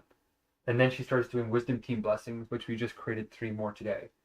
So it's working, Joe. It's building. This is the movement that is guided by God. I proved it with the proof of truth. And people are starting to look at the proof of truth. And I think Marlena and I, now the training squared is working and I've done my meal. I finished cooking the meal. I couldn't eat it all last night because I stayed up till 4 in the morning cooking it. It's so hard to cook the Spanish meal. I don't even know why. It wasn't even that hard. It was like simple ingredients. But all my plates and stuff are breaking and all this stuff is happening. So anyway, it was fun. I'm done. I'll be on the Hungerstrike again starting today, and we still have 1,000 blessings. But because we can split the meetings now, because we have 10 tracks thanks to Usman, and we have the accreditation squared, every meeting that we have is bringing on more people. So now not only are we doing more meetings per hour in a more time compressed way, we're doing more in those hours without breaking flow state. Nobody's burning out. Because now we're getting people on board and trained as they're learning the meeting. Like it's a beautiful, like multiple layers of things are happening. It's like the Buckminster Fuller's trim cap, right? A tiny little, one person does one thing, and then all of a sudden it sets off this chain cascading of leverage effects. And I know you understand that because you're trying to do that in the government. And the dead governments. We have the living government here, Joe, the inner government. This is it. So I'm going to be able to show you the results. They're even tracking this with the Herculean checklist, right? Which we're improving now too. Everything is improving, it's growing, and we got people investing right now. Like, you know, Joe, I'm in debt to them technically. I changed the pay scheme so that now it's fair, and nobody's, you know, jumping in not knowing what they're getting paid. But the last couple $100 you sent, I'm paying Usman to do the next 2 upgrades. So he's doing this upgrade, and then we got enough money to do 1 more, and that's where the timers are going to get even better, and the voting is going to start becoming, like, you can vote on content and form, which is becoming important because people are starting to talk over each other and get passionate, and it's working, Joe. It's engaging the spirit. People are feeling significant, protecting their time. all this, and it's great. Okay, that's the update for this morning. It was our best ELM so far. We just did a lot in an hour. You know, like, well, I hope your meeting's going good. And if you want to set up a time to talk further, yeah, send me a time. I'm not going to pressure you unless you want me to. If you want me to do check-ins with you, like we're doing with your workouts, I can do that. I'm good at it. But we don't want it to turn into what you experienced before with, you know, the other organizations that were not doing that right. So anyway, I'm going to keep this kind of short, 10 minutes. That's our kind of update. It's almost like an investor pitch in a way if you think about it. We're doing all the normal things, but we're doing it in the right way, I think. Unless you want to improve it somehow. If there's anything else you want to see, let me know. I might even start creating like legitimate reports because now the training is handed off. Like if I don't have to do the training, it frees me up a lot. Okay, you can tell I'm in flow state even though I've only slept for 2 hours because I was cooking like 4 in the morning. But all right, Joe. I'm so thankful you're here. I think you're here for a God-given reason, like literally God sent. So hold on, we need you. Even Marlena survived a car crash. You survived the car crash. So, and by the way, my friend wants to talk to you. So if you want to set that up, we can, but obviously I'm not going to pressure you. It's just to help you. Okay. Stay blessed. Keep submitting. Peace.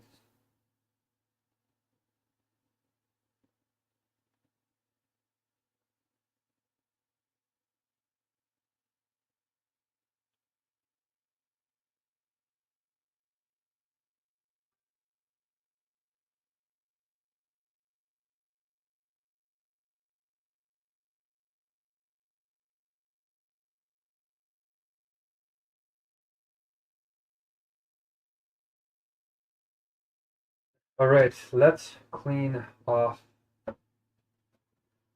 gunk. I'm so disappointed that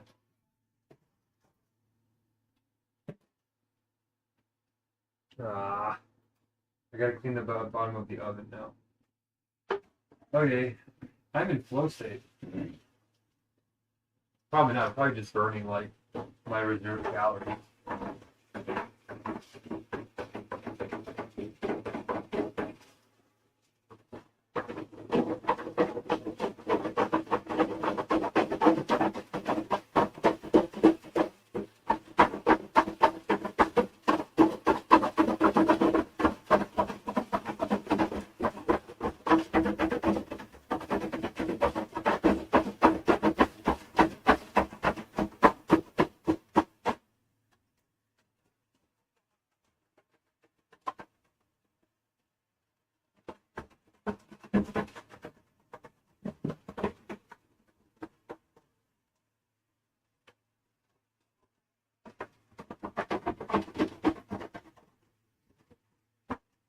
Come on. Dude, what the heck?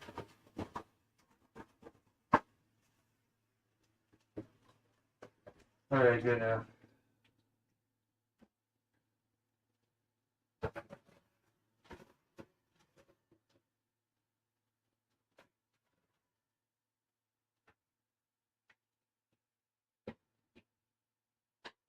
It's still.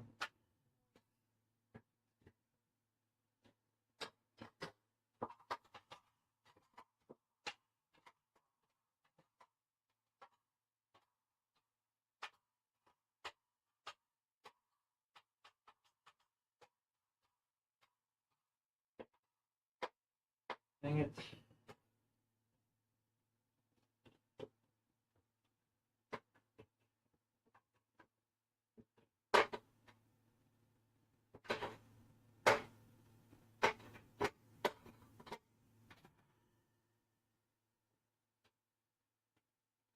I should have just stopped cooking last night and went to bed. Probably would have made less mistakes. But it's done. I can just enjoy it. Enjoy it. Okay, this is. Gotta stop.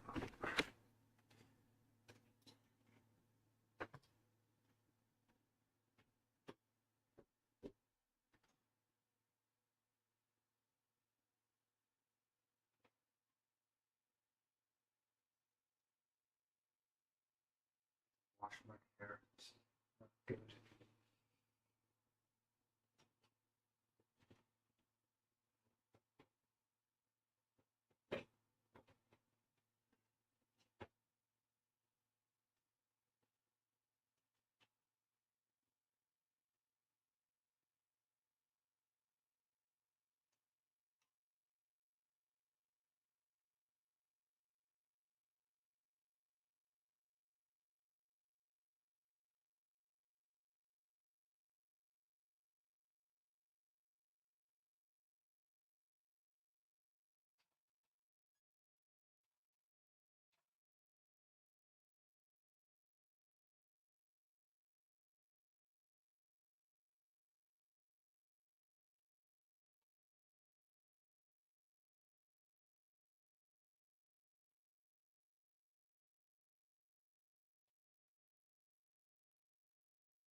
Worst maximal difficulty. Okay, let's try.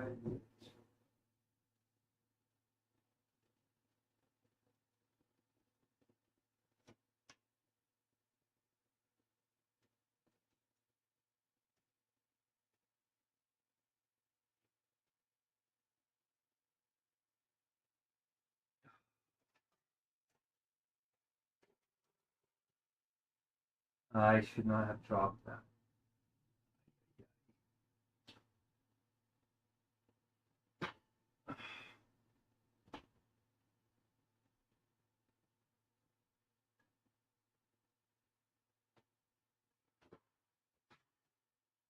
Okay.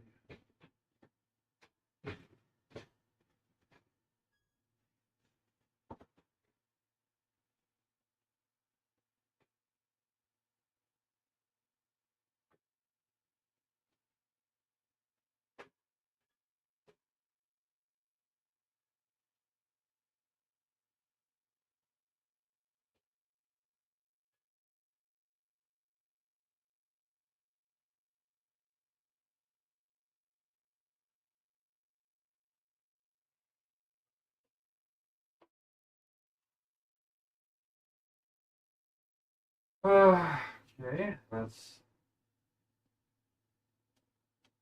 I want to warm my food up, and I have to clean my whole oven to do that.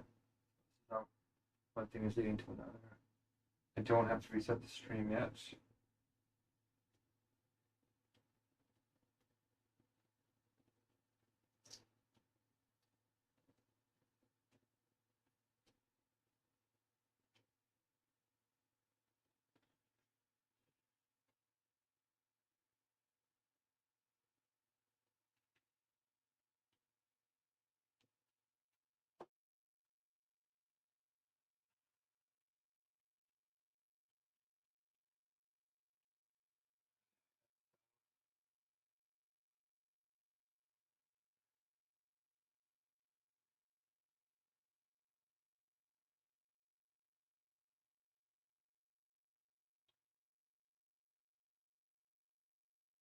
I want to use this fake cloth. Like this is my last nice cloth. So I don't want to use my nice cloth. What do I want to use? Once this stuff gets charred and black, it's hard to get off.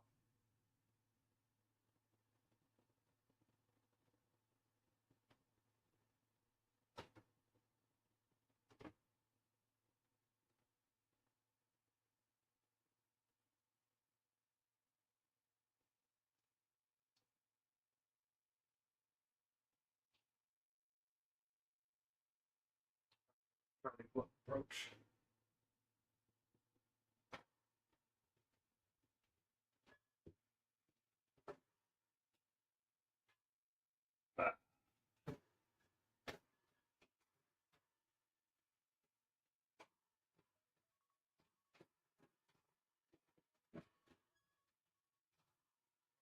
Thanks.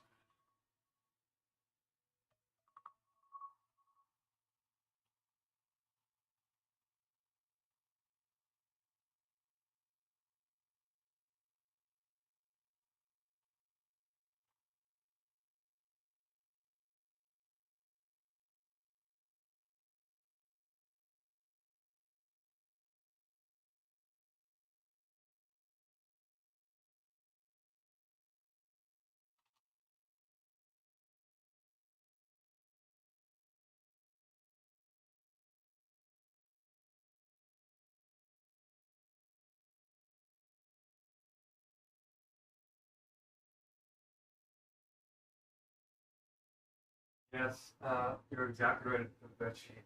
I'm noticing that in some of these countries, anybody that I engage with that asks me for money right away is usually somebody who's living in the nature of goodness and God. You know, it's not, and you know what? We can't judge them because we've taken the vow of automatic. We can judge them internally and say, yeah, there's something going on here. But we can't abandon them by it. So we're gonna have to say that they're probably traumatized in some way. They're put in a game. They're probably trying to get out. They're probably trying to do something good. But we can't be naive, right? Why is love not blind to love? That's the thing we want to say. We always want to remain loving, but we're not pushovers. You're totally right. So that's why I kind of push back on them. But here's the caveat: sometimes you do get a really good person who's just in a situation that's trapped them. So no matter how good you are, there's some situations where it makes you look bad because of what's called double binds, which I'll teach you guys about soon. But double binds are the worst thing. It's like the opposite of universal logic. It's like universal trapping. I call it creation locking. It literally traps your creative God capacities of spirit. So sometimes you meet somebody who's trapped. That's why you always give them a chance to explain themselves. So that's why I decided, and I said, you know what, we should probably just ask them what their life is like. Like, what is their character? That's exactly what you're saying. So we'll say, we won't turn people away right away, but we'll say, okay, do you have a history of volunteering and charity? And if they say yes, and they can prove it to us, then yes, giving somebody a loan or giving somebody some investment like that is still supporting their character. They're just trying to get out of a crappy situation. And usually they can make a really good case because they're trying to live honestly, right? Somebody who's not like that, they're going to say, well, if they're honest, they're going to say yes or no. And if they're dishonest and lying to us, they might not have done any volunteering and then say that they did. Like, yeah, I've done tons of volunteering. And at that point, we're going to have to say, okay, can you give us proof? And this is what reference letters and all these other things are. But reference letters can still be a privilege in a certain way. So we got to be careful because that's just Pareto category number 2. That's privilege in a certain way. So we need to know how to recognize the and we have a way to do that now. So, okay, I think we're on the same page though. We need to be careful because the funds right now are brittle. But once we start getting momentum, then it'll be very easy to start fundraising. Like, just like so much money sitting around. Sure though. And that's why I think you should run yours. If people start asking you for money, you should make that test to say, okay, what kind of life have you lived? You know, and if they're lying, they'll tell right away. They'll create excuses or whatever. And even if they do that, we're still not going to abandon them. We're going to say, okay, how can we help you get that proof? And if we do uncover that eventually they're lying, we're just going to ask them why. Usually there's a good reason. But if there isn't, and you're still not convinced, you're going to apply something that took me a long time to learn. It's called the Toyota method. And Japan is famous for it because it fixed a lot of problems. But when you ask them why can't you give me the evidence that you're a good person or that you've been acting like a good person? Everybody's a good person technically. But why weren't they acting like a good person? So you ask the person why can't you give me the evidence that you're a good person? You're acting that way. Whatever answer they give you, that's why again. The second why. Oh. You ask them, why can't you give me the evidence? Oh, it's because I can't get to my printer because my boss is trapping me. And you'll be like, whoa, well, why is your boss trapping you? Well, it's because we got into an altercation and we disagreed about Tuesday Tribe 5 or something. Or like, just being at work. And then we say, oh, so why did you guys disagree on that tribe? And why did it lead to this behavior? And you ask why 5 times, and then eventually you get to the real answer, the real root. And when you address it on that level, it has cascading positive effects. You're not just dealing with band-aid solutions. If somebody won't do all the 5 whys with you, or even more whys, then they're usually hiding something. And then you just give them more time. You don't abandon them still. You just give them more time to eventually trust us and say, okay, you're right. I did this because I'm in a really terrible situation. And they'll tell you about some kind of thing. Some people will tell crimes, and we'll have to start figuring out how to deal with criminals in God's government. There's going to be a jubilee, and there's going to be a pardoning as we reset the spirit of the world. And I'll make that divine decree with our team once we get more people passing the wisdom quiz. So once you guys do accreditations, you're doing the blessings, right? But there's actually a citizenship program where you're all still in refugee status. You're going to be getting into, once you pass the wisdom quiz on the first level, then you get into permanent residency, and then you do the flow rolls and the blessings as a permanent resident of God's government, not just a refugee in God's government. And then once you do that, then once you're a permanent resident, you do a higher level of wisdom quiz for citizenship. It's your God's citizenship test, which is the test of spirit. And then you take the real wisdom quiz, and then you can get actual citizenship and run for God's government and all this kind of stuff. But that's a process that we're developing. But yes, once we start raising lots of funds, we will have to lift some people out of poverty, but it'll be with this wiser program. Better discernment, inner judgment, not just which is why universal logic is the root solution to the entire Megacrisis, just like we say in the Court. Okay. Great. I'm glad you're watching out for me. That you guys are doing the work, so I do want to save the funds for you guys, the little trickle down that we're getting now, because you are taking the risk with me, and I really appreciate that. It's gonna be intense. As long as you guys stay honest, sincere, you can work through the dialectic, because there are wrenches coming, tons. We're on easy street technically still.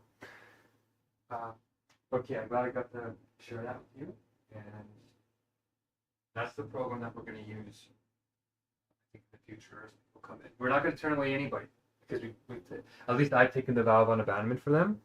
So if I find out that anybody's turned somebody away from one of those spirits, then I have to come in and sort of correct that and show real compassion, like wise love, and say, hey, they got a point. This person was going to kick you out because you are doing bad things. But here's maybe something that's missing, and then try and work together to get to raise this relation again. Okay, awesome. I'm super glad we're talking about this. And yeah, I'll be sending a message to Francis. And remember, we're not gossiping about people. If we say that they've done something bad, we always try and say 1 to 3 compliments to make up for it. That's how you have healthy relationships in terms of proportionality in our universe currently. And if you say something good about the person after you said something bad behind their back, that I don't count as gossip. As long as it's substantial, proportional good thing that you're saying to proportional to the bad thing that you're saying. In as much as possible. If somebody's killed somebody, those are tricky situations when we get into criminal. Those at that time. But at this point, I think most people will be coming in with relatively mundane problems, unless we're getting into the gangs. If we're starting to get gang members involved, then yeah, they're going to need more protection. They're going to need more protection because gang members are just innocent children that were kidnapped basically by a need for love, and they got it from these horrible bonds and acts of murder.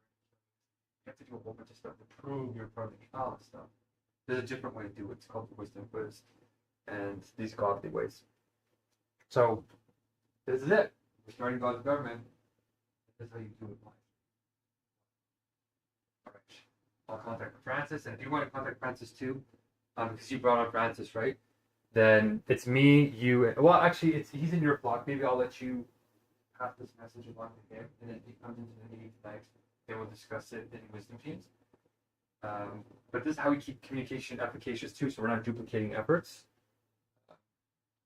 And yeah, so box as well. Okay, awesome. So try and communicate the message to him, saying, yeah, but something bad-ish kind of happened. It's not bad to ask for funds, but it is kind of like a little bit risky for us. And then just say something good about him, and that he's coming, he boards up these wild hot spots being here, like he's making the effort, right? So that's why I don't want to give up on him. Awesome. Okay. Good luck. Let me know. Peace.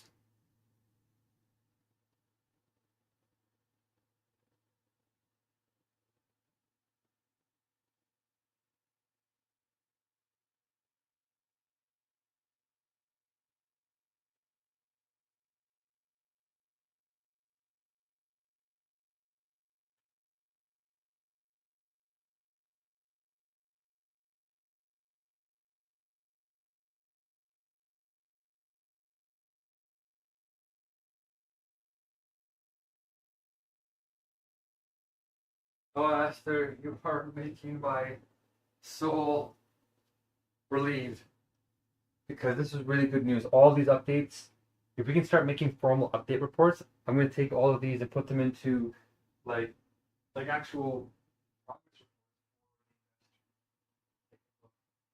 We're not even getting paid very much right now. Look at all the work we're doing. We're doing more than most teams do that get paid way more than us. And we're doing it with good hearts. You know what I mean? Like, we're doing it because we know it's at stake.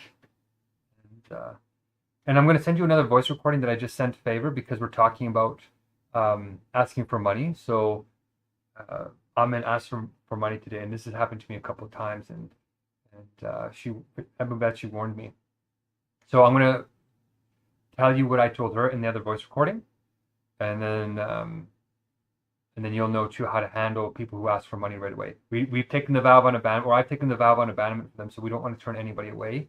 We want wise love, not blind love. So I explained this in a 10-minute voice recording to her. But I think because you're really crushing it, like, you're doing great. Remember, don't get more than 6 to 9 people in your flock. You can. We are developing a way to rotate people out of your flock, so you can like change people. Like you'll have an inner core, and then you have like an outer core of your 28. So you can change your outer core like almost daily. But your middle core changes only like once every roughly 7 years, and then your inner core doesn't really change much during, I think, much after 7 years. But you have different rates of change. You can always change them, but you got to change them wisely. So yes, you're really going quick. And if you get more than like 9 people, you might not be able to keep up with all the training and the accreditations. And remember, all those people come to you for their first line questions. If in the universal ticket system you can't answer the first 2 or 3 rounds, then you pass it up to the person who recruited you, and then they pass it up to eventually me and whatever committees that we start for that special issue. Because we'll have to create boards, just like normal governments in a certain way. But ours are wise. Ours are doing it in the right way. So I'm going to send you this video, this 10-minute sort of recording explaining how to handle not abandoning people when they're doing bad things, or when they're doing things that expose us to risk. We're still loving, but it's not blind love. It's wise love. And that's a very powerful distinction. Wisdom is the right way to do things. You can use a hammer to kill somebody, or you can use a hammer to build a house for the homeless. It's not the hammer. It's the wayfulness, the logic around the hammer that defines the ethics. So, wow, look, we're using universal logic in our practical wisdom team now. Like, this is wisdom team blessings that we're starting to do. So I'll send it to you, and yeah, keep up the great work. Like, such a relief. Hopefully I won't have to go more than 10 days without food. It really starts to get hard after like 3 days technically, but really hard after 7 days, and then it takes another toll after 10 days. But okay, I should be on the Hungerstrike after today, and I'll send you that recording now. Excellent work. Keep it up, Esther. We got it here. We got some momentum. We got something real. All right, peace. I've already contacted the investors too, by the way. I told them that we had one of our best ever living meetings this morning, with your updates in the background, in the back chats, and with Ebu Betchy doing a great job, and it's good. It was exciting. Let's keep it up. Let's keep the updates rolling. Flow state, baby. Flow state for all. Okay, peace.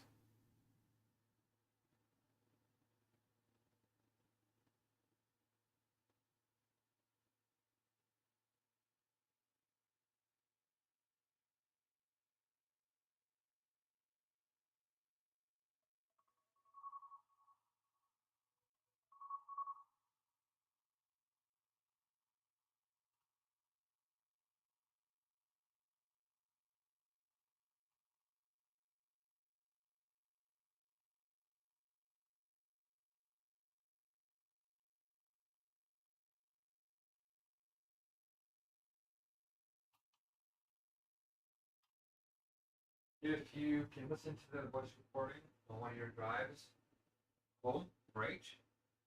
But if you really can't manage it, then we can just cover it in the wisdom teams in the ELM. Period. I just got even better news from Esther that she almost has her block full. As in, they've already picked people. And they already got one person already learning how to use the timers and getting accreditation going. Period. We got to do this part carefully because if we ruin this momentum, it'd be hard to get the course started again. But now that all the training documents and all the testing and beta testing has happened, it won't take as long to restart the core group. But I think this is the real core group. I think we've crossed the line into a new form of being. Period. Which is also a new form of thinking. I love this. I'm literally using universal logic in my practical updates to people. It's a perfect merger of theory and practice.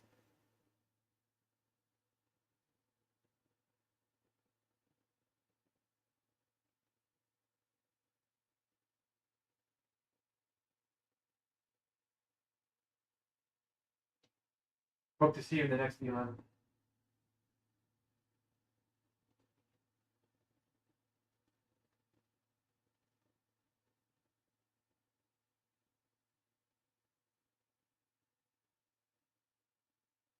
All right, it's working. And we're gonna reset the stream here in a minute, but I'm just washing the bottom of my stove because I don't want all these burnt particulates going into my food because they're cancerous. Some of them, I think most of them actually. It's not good to burn anything and eat it. Anything charred is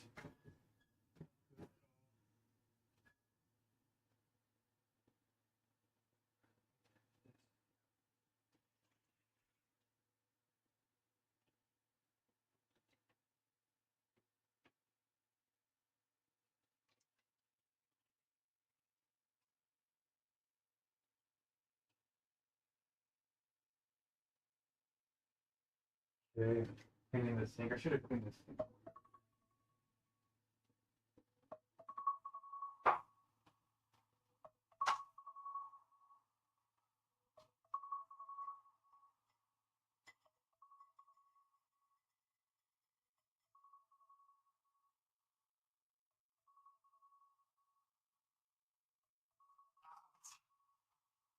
Oh, tired a little bit, but my physical coordination is a little bit off.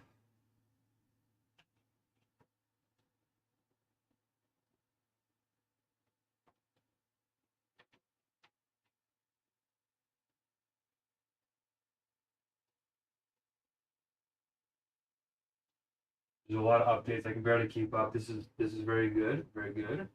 But we're not in the clear yet, so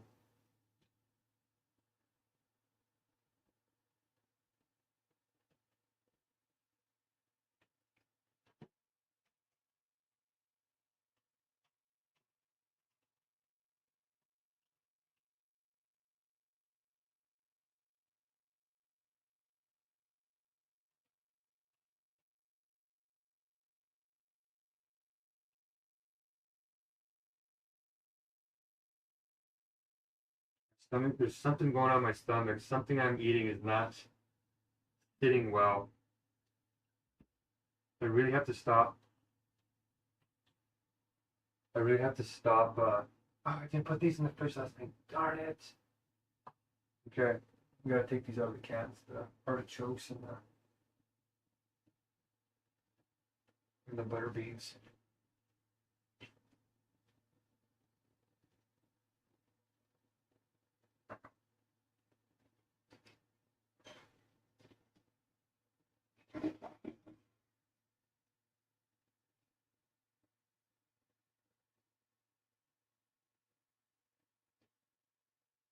I should have cleaned the sink out last night. Like, lesson learned. Definitely not letting this sit again.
Okay.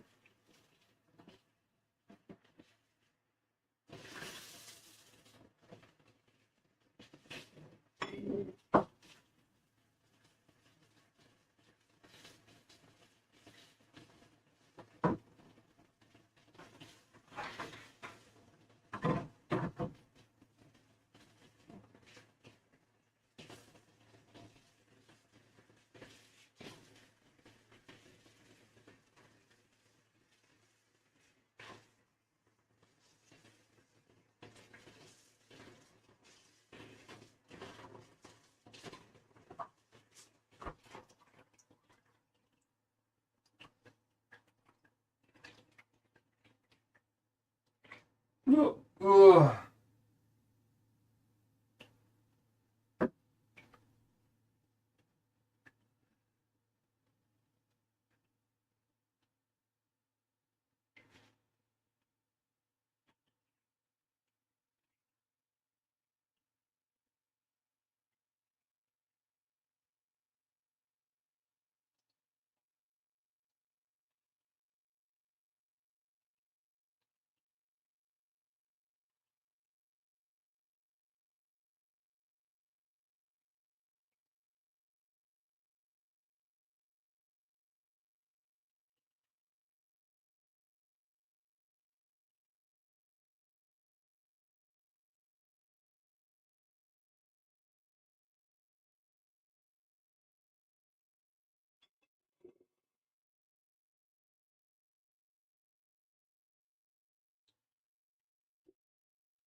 Okay.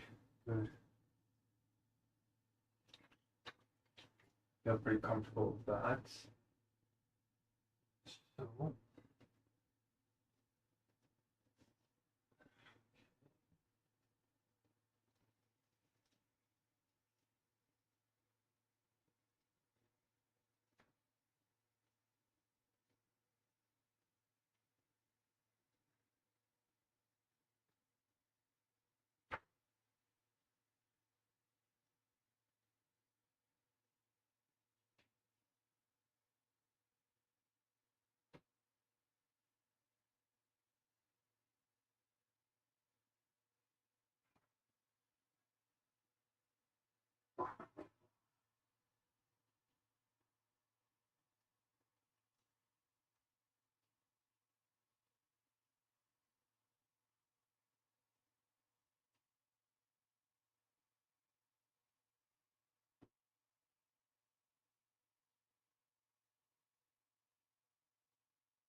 Just put there.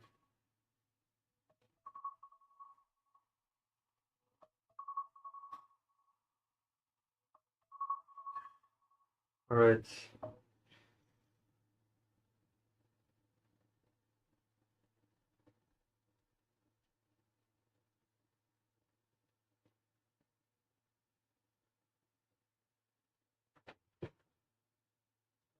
Let's put this back together. Turn the oven on. Okay. And we're going to start heating.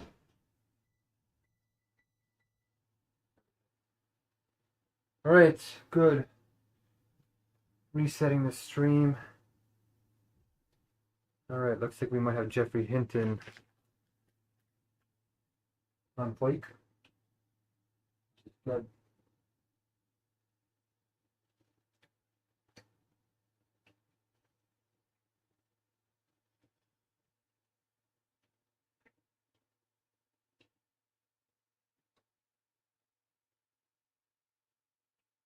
I'm nervous with these cans.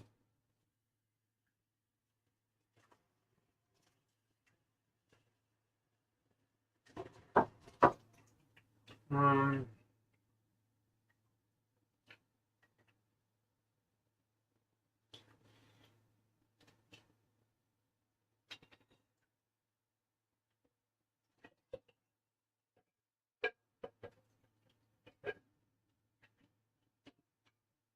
there's only 3 artichoke hearts?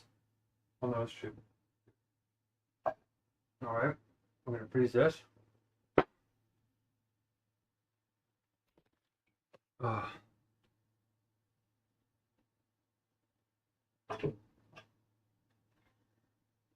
I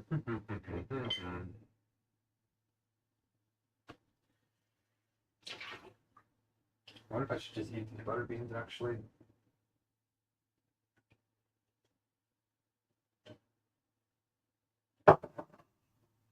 Probably will. Okay, let's freeze these bad boys.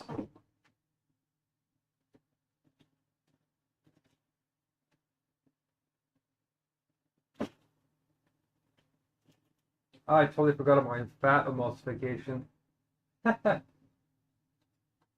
Here's the fat for the Hammonabutical, which we no longer need. Okay. I am hungry. And we're gonna eat this peanut butter too.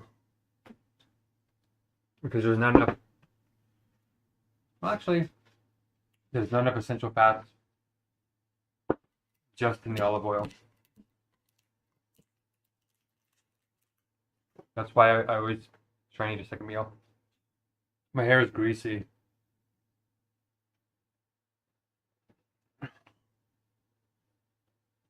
You know what? From now on, if I cook an honorary meal,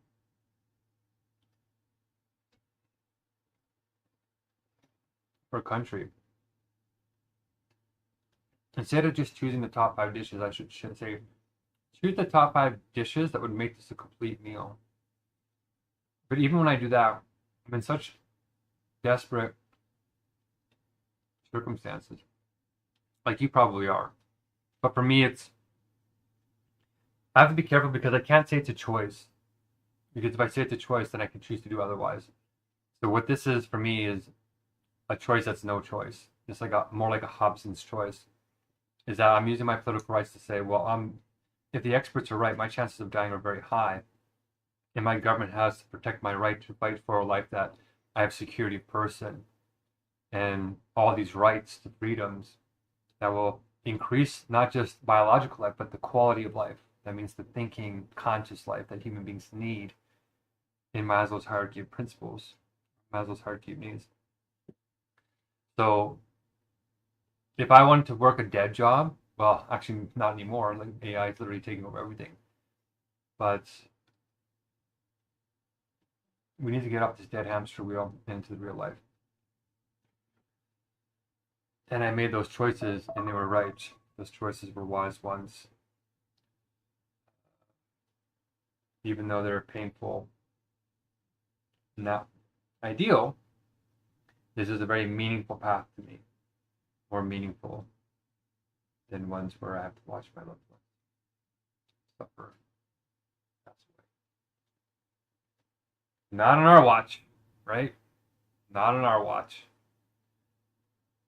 So yeah, when I'm cooking these other meals and I'm out of this desperate situation, then the meals will be more safe for me to eat. But now I'm using like 3-week-old almond milk. Like I still have a little bit left in here, but I forgot to put it in the fridge, and I'm not gonna eat it now. I think this might actually be spoiled. So like I'm making up, you know, for it, and that's why I still eat another one, because sometimes whatever I eat gives me diarrhea, and if you have diarrhea, you have less in your intestines to absorb, and yeah, so, and plus a lot of it doesn't have the proper fats, even if they have fats in there. So we're going to fix that by resetting the stream. Okay. I don't know if anybody watches the end of my streams.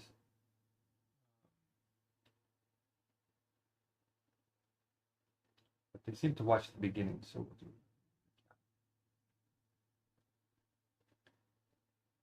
it. Is anybody responding to my... I made a bunch of posts last night.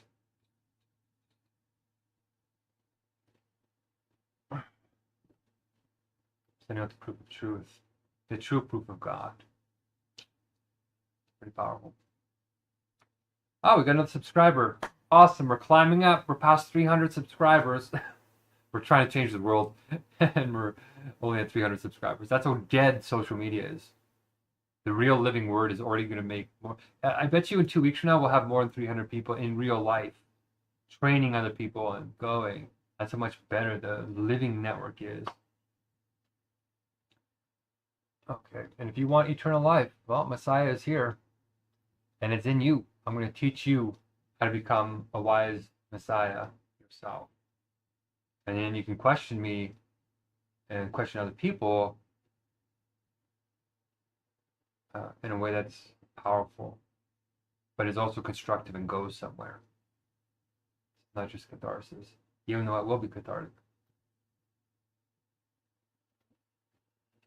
Okay, 403, 214.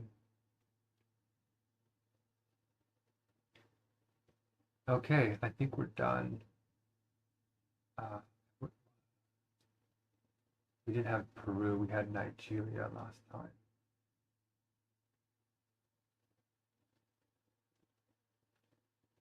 And then we have Spain. So November 9th. Yeah, we ate until the 20th. Yeah, so the next meal was Nigeria.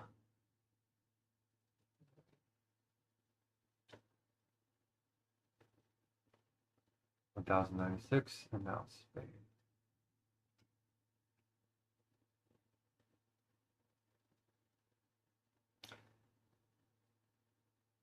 Wait a second. Wait, that's Nigeria. This one was Spain.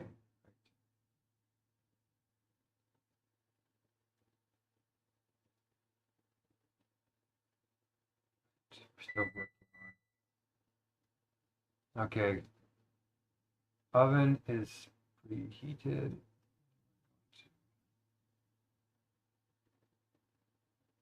Put my potatoes and stuff in there.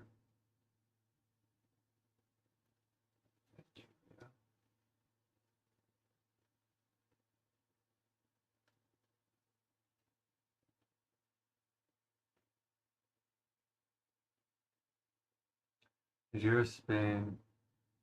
These two are done. The next one is Iran. We should probably do China at some point here.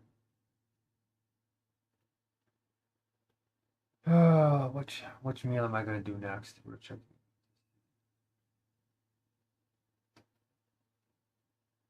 I'm updating the blessing numbers.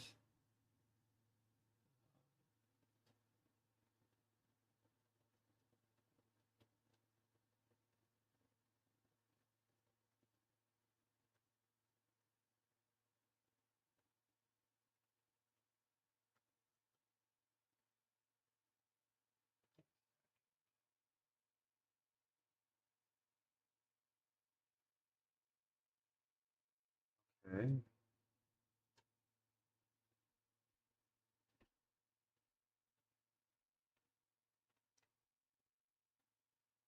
Okay, let's start that up. Man.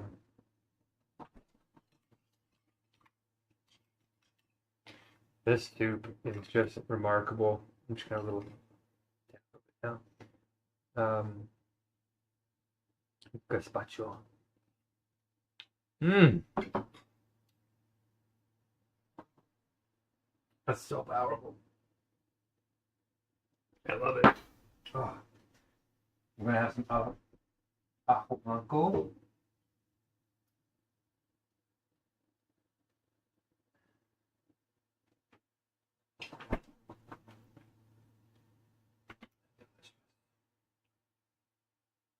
Delicious.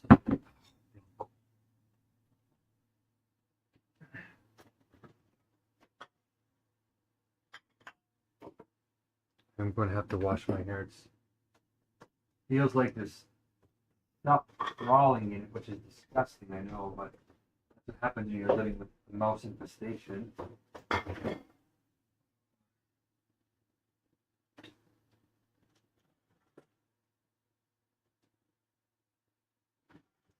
Okay.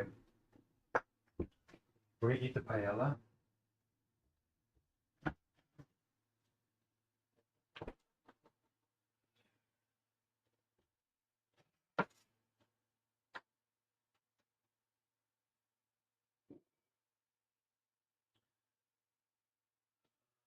What if we put some peanut butter in there?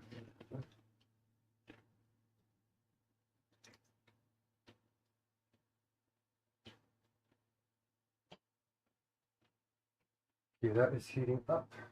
Good. Put some water in here.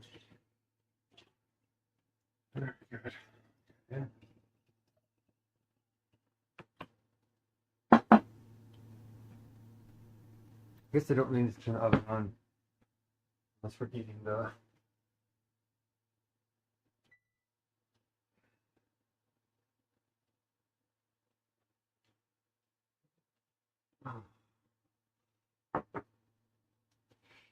Oh, excuse me.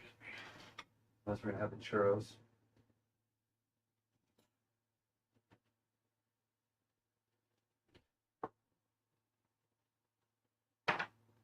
Heat that up. Okay.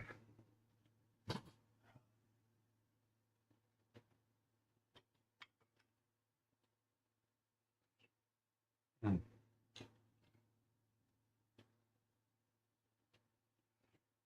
Mm. What? Is it not getting in my mouth? What is happening?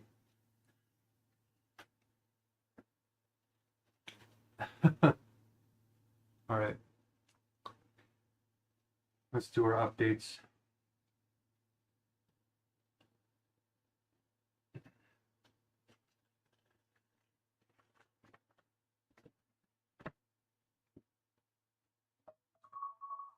All right. We're resetting this. That's right.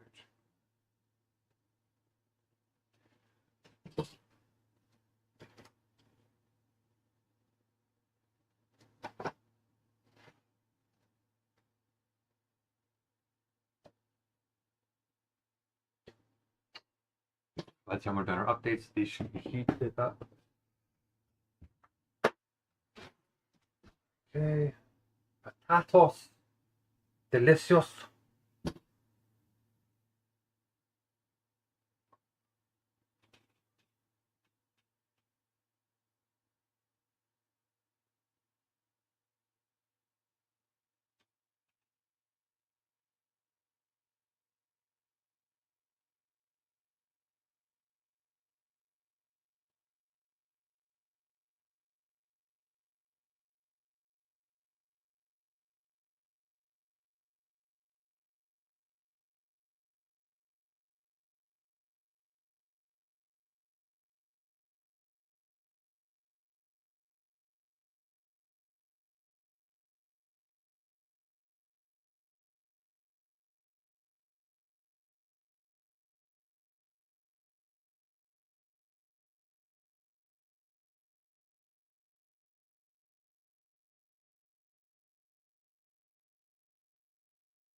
Which philosopher talked about the world just being deeper and deeper degrees of refinement?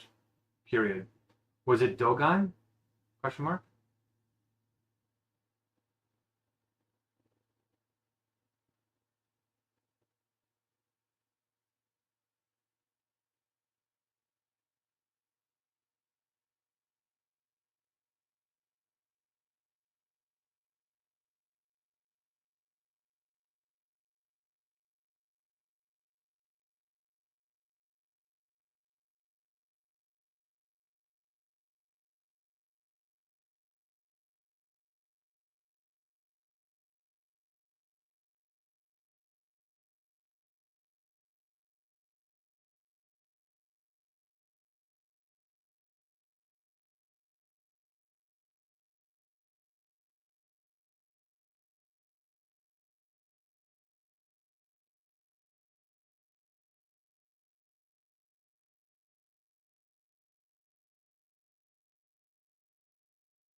Very interesting.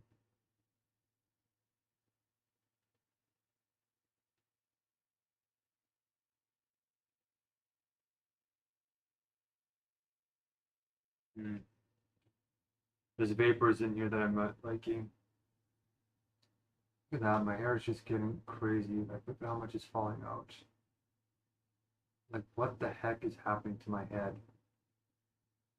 The hair loss is sudden and extreme. Something is, the scalp is itchy, something is not right. Luckily, we've cured baldness.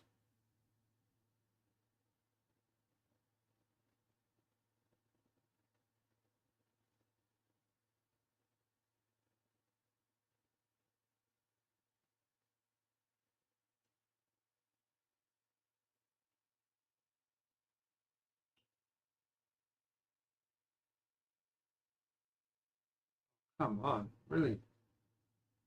What is happening? Can't refresh.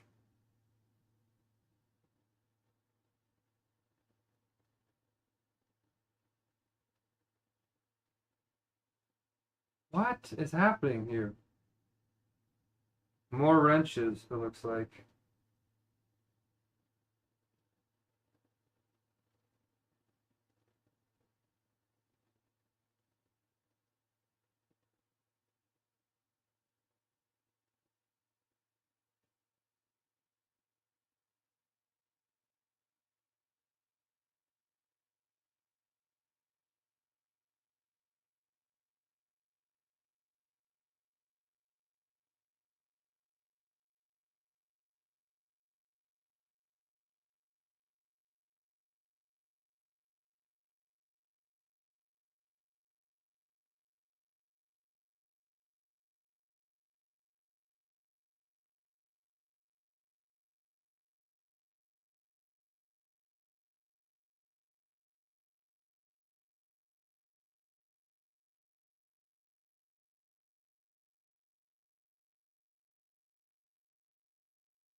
Okay.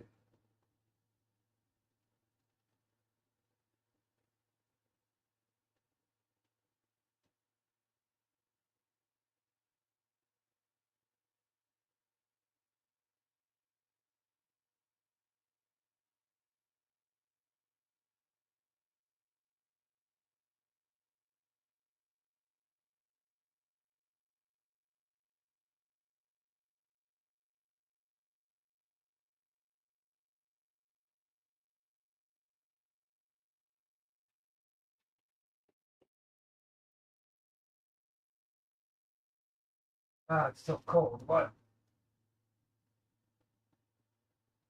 Maybe we need to stir it. I'm just heating up. Heating up this deliciousness.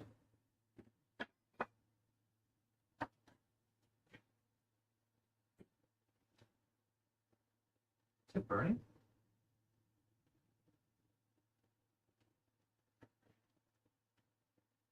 Is it burning? I think it is burning.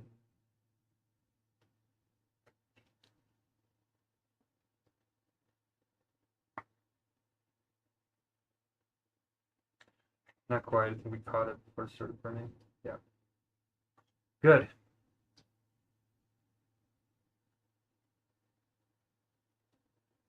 Great. Sakarat has not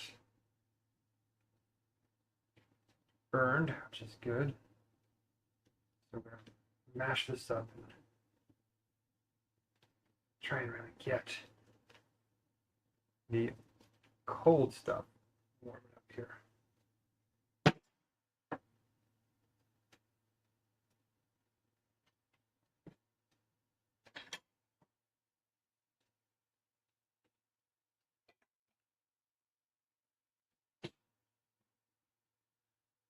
My hair is dirty. Like I had so much stuff in my hair. That's why it's doing that.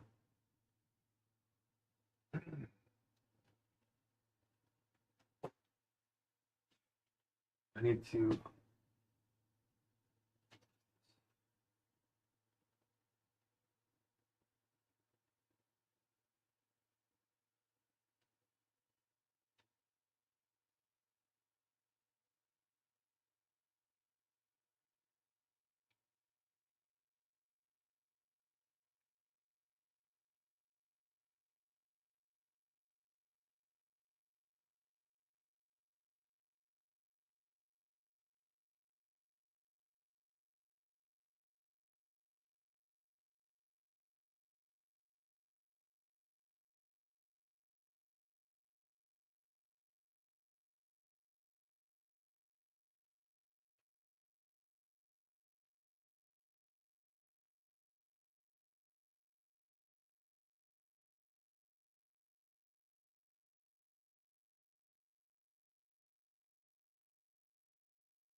I wormhole a little bit here trying to research things quickly.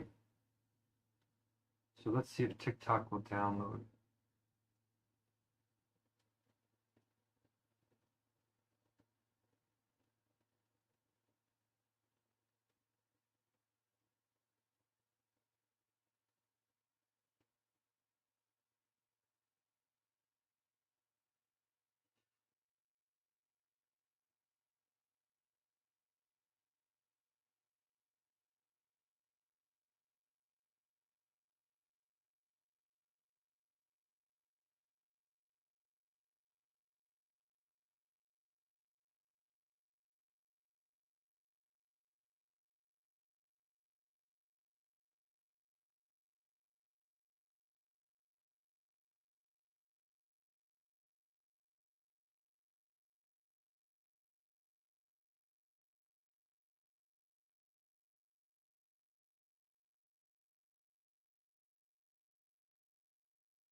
Okay.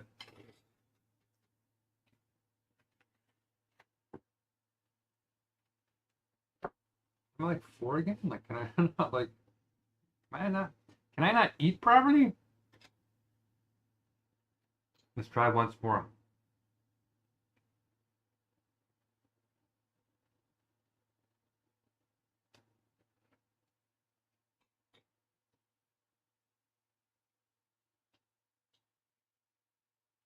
Now I'm bitter. That's the good news about the almond soup.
Ah.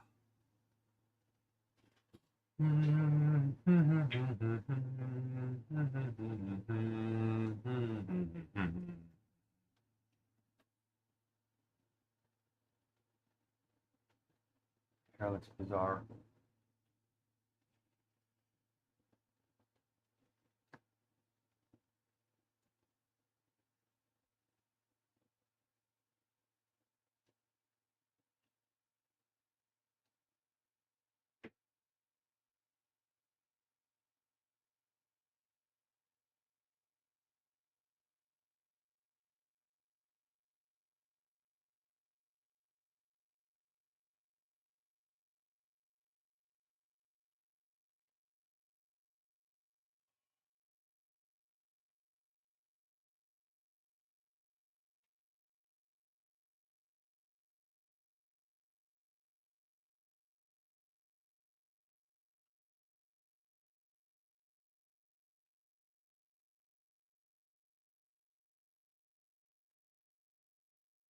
Okay, we're live, it looks like, with part 403 of, well, hopefully what will become your salvation.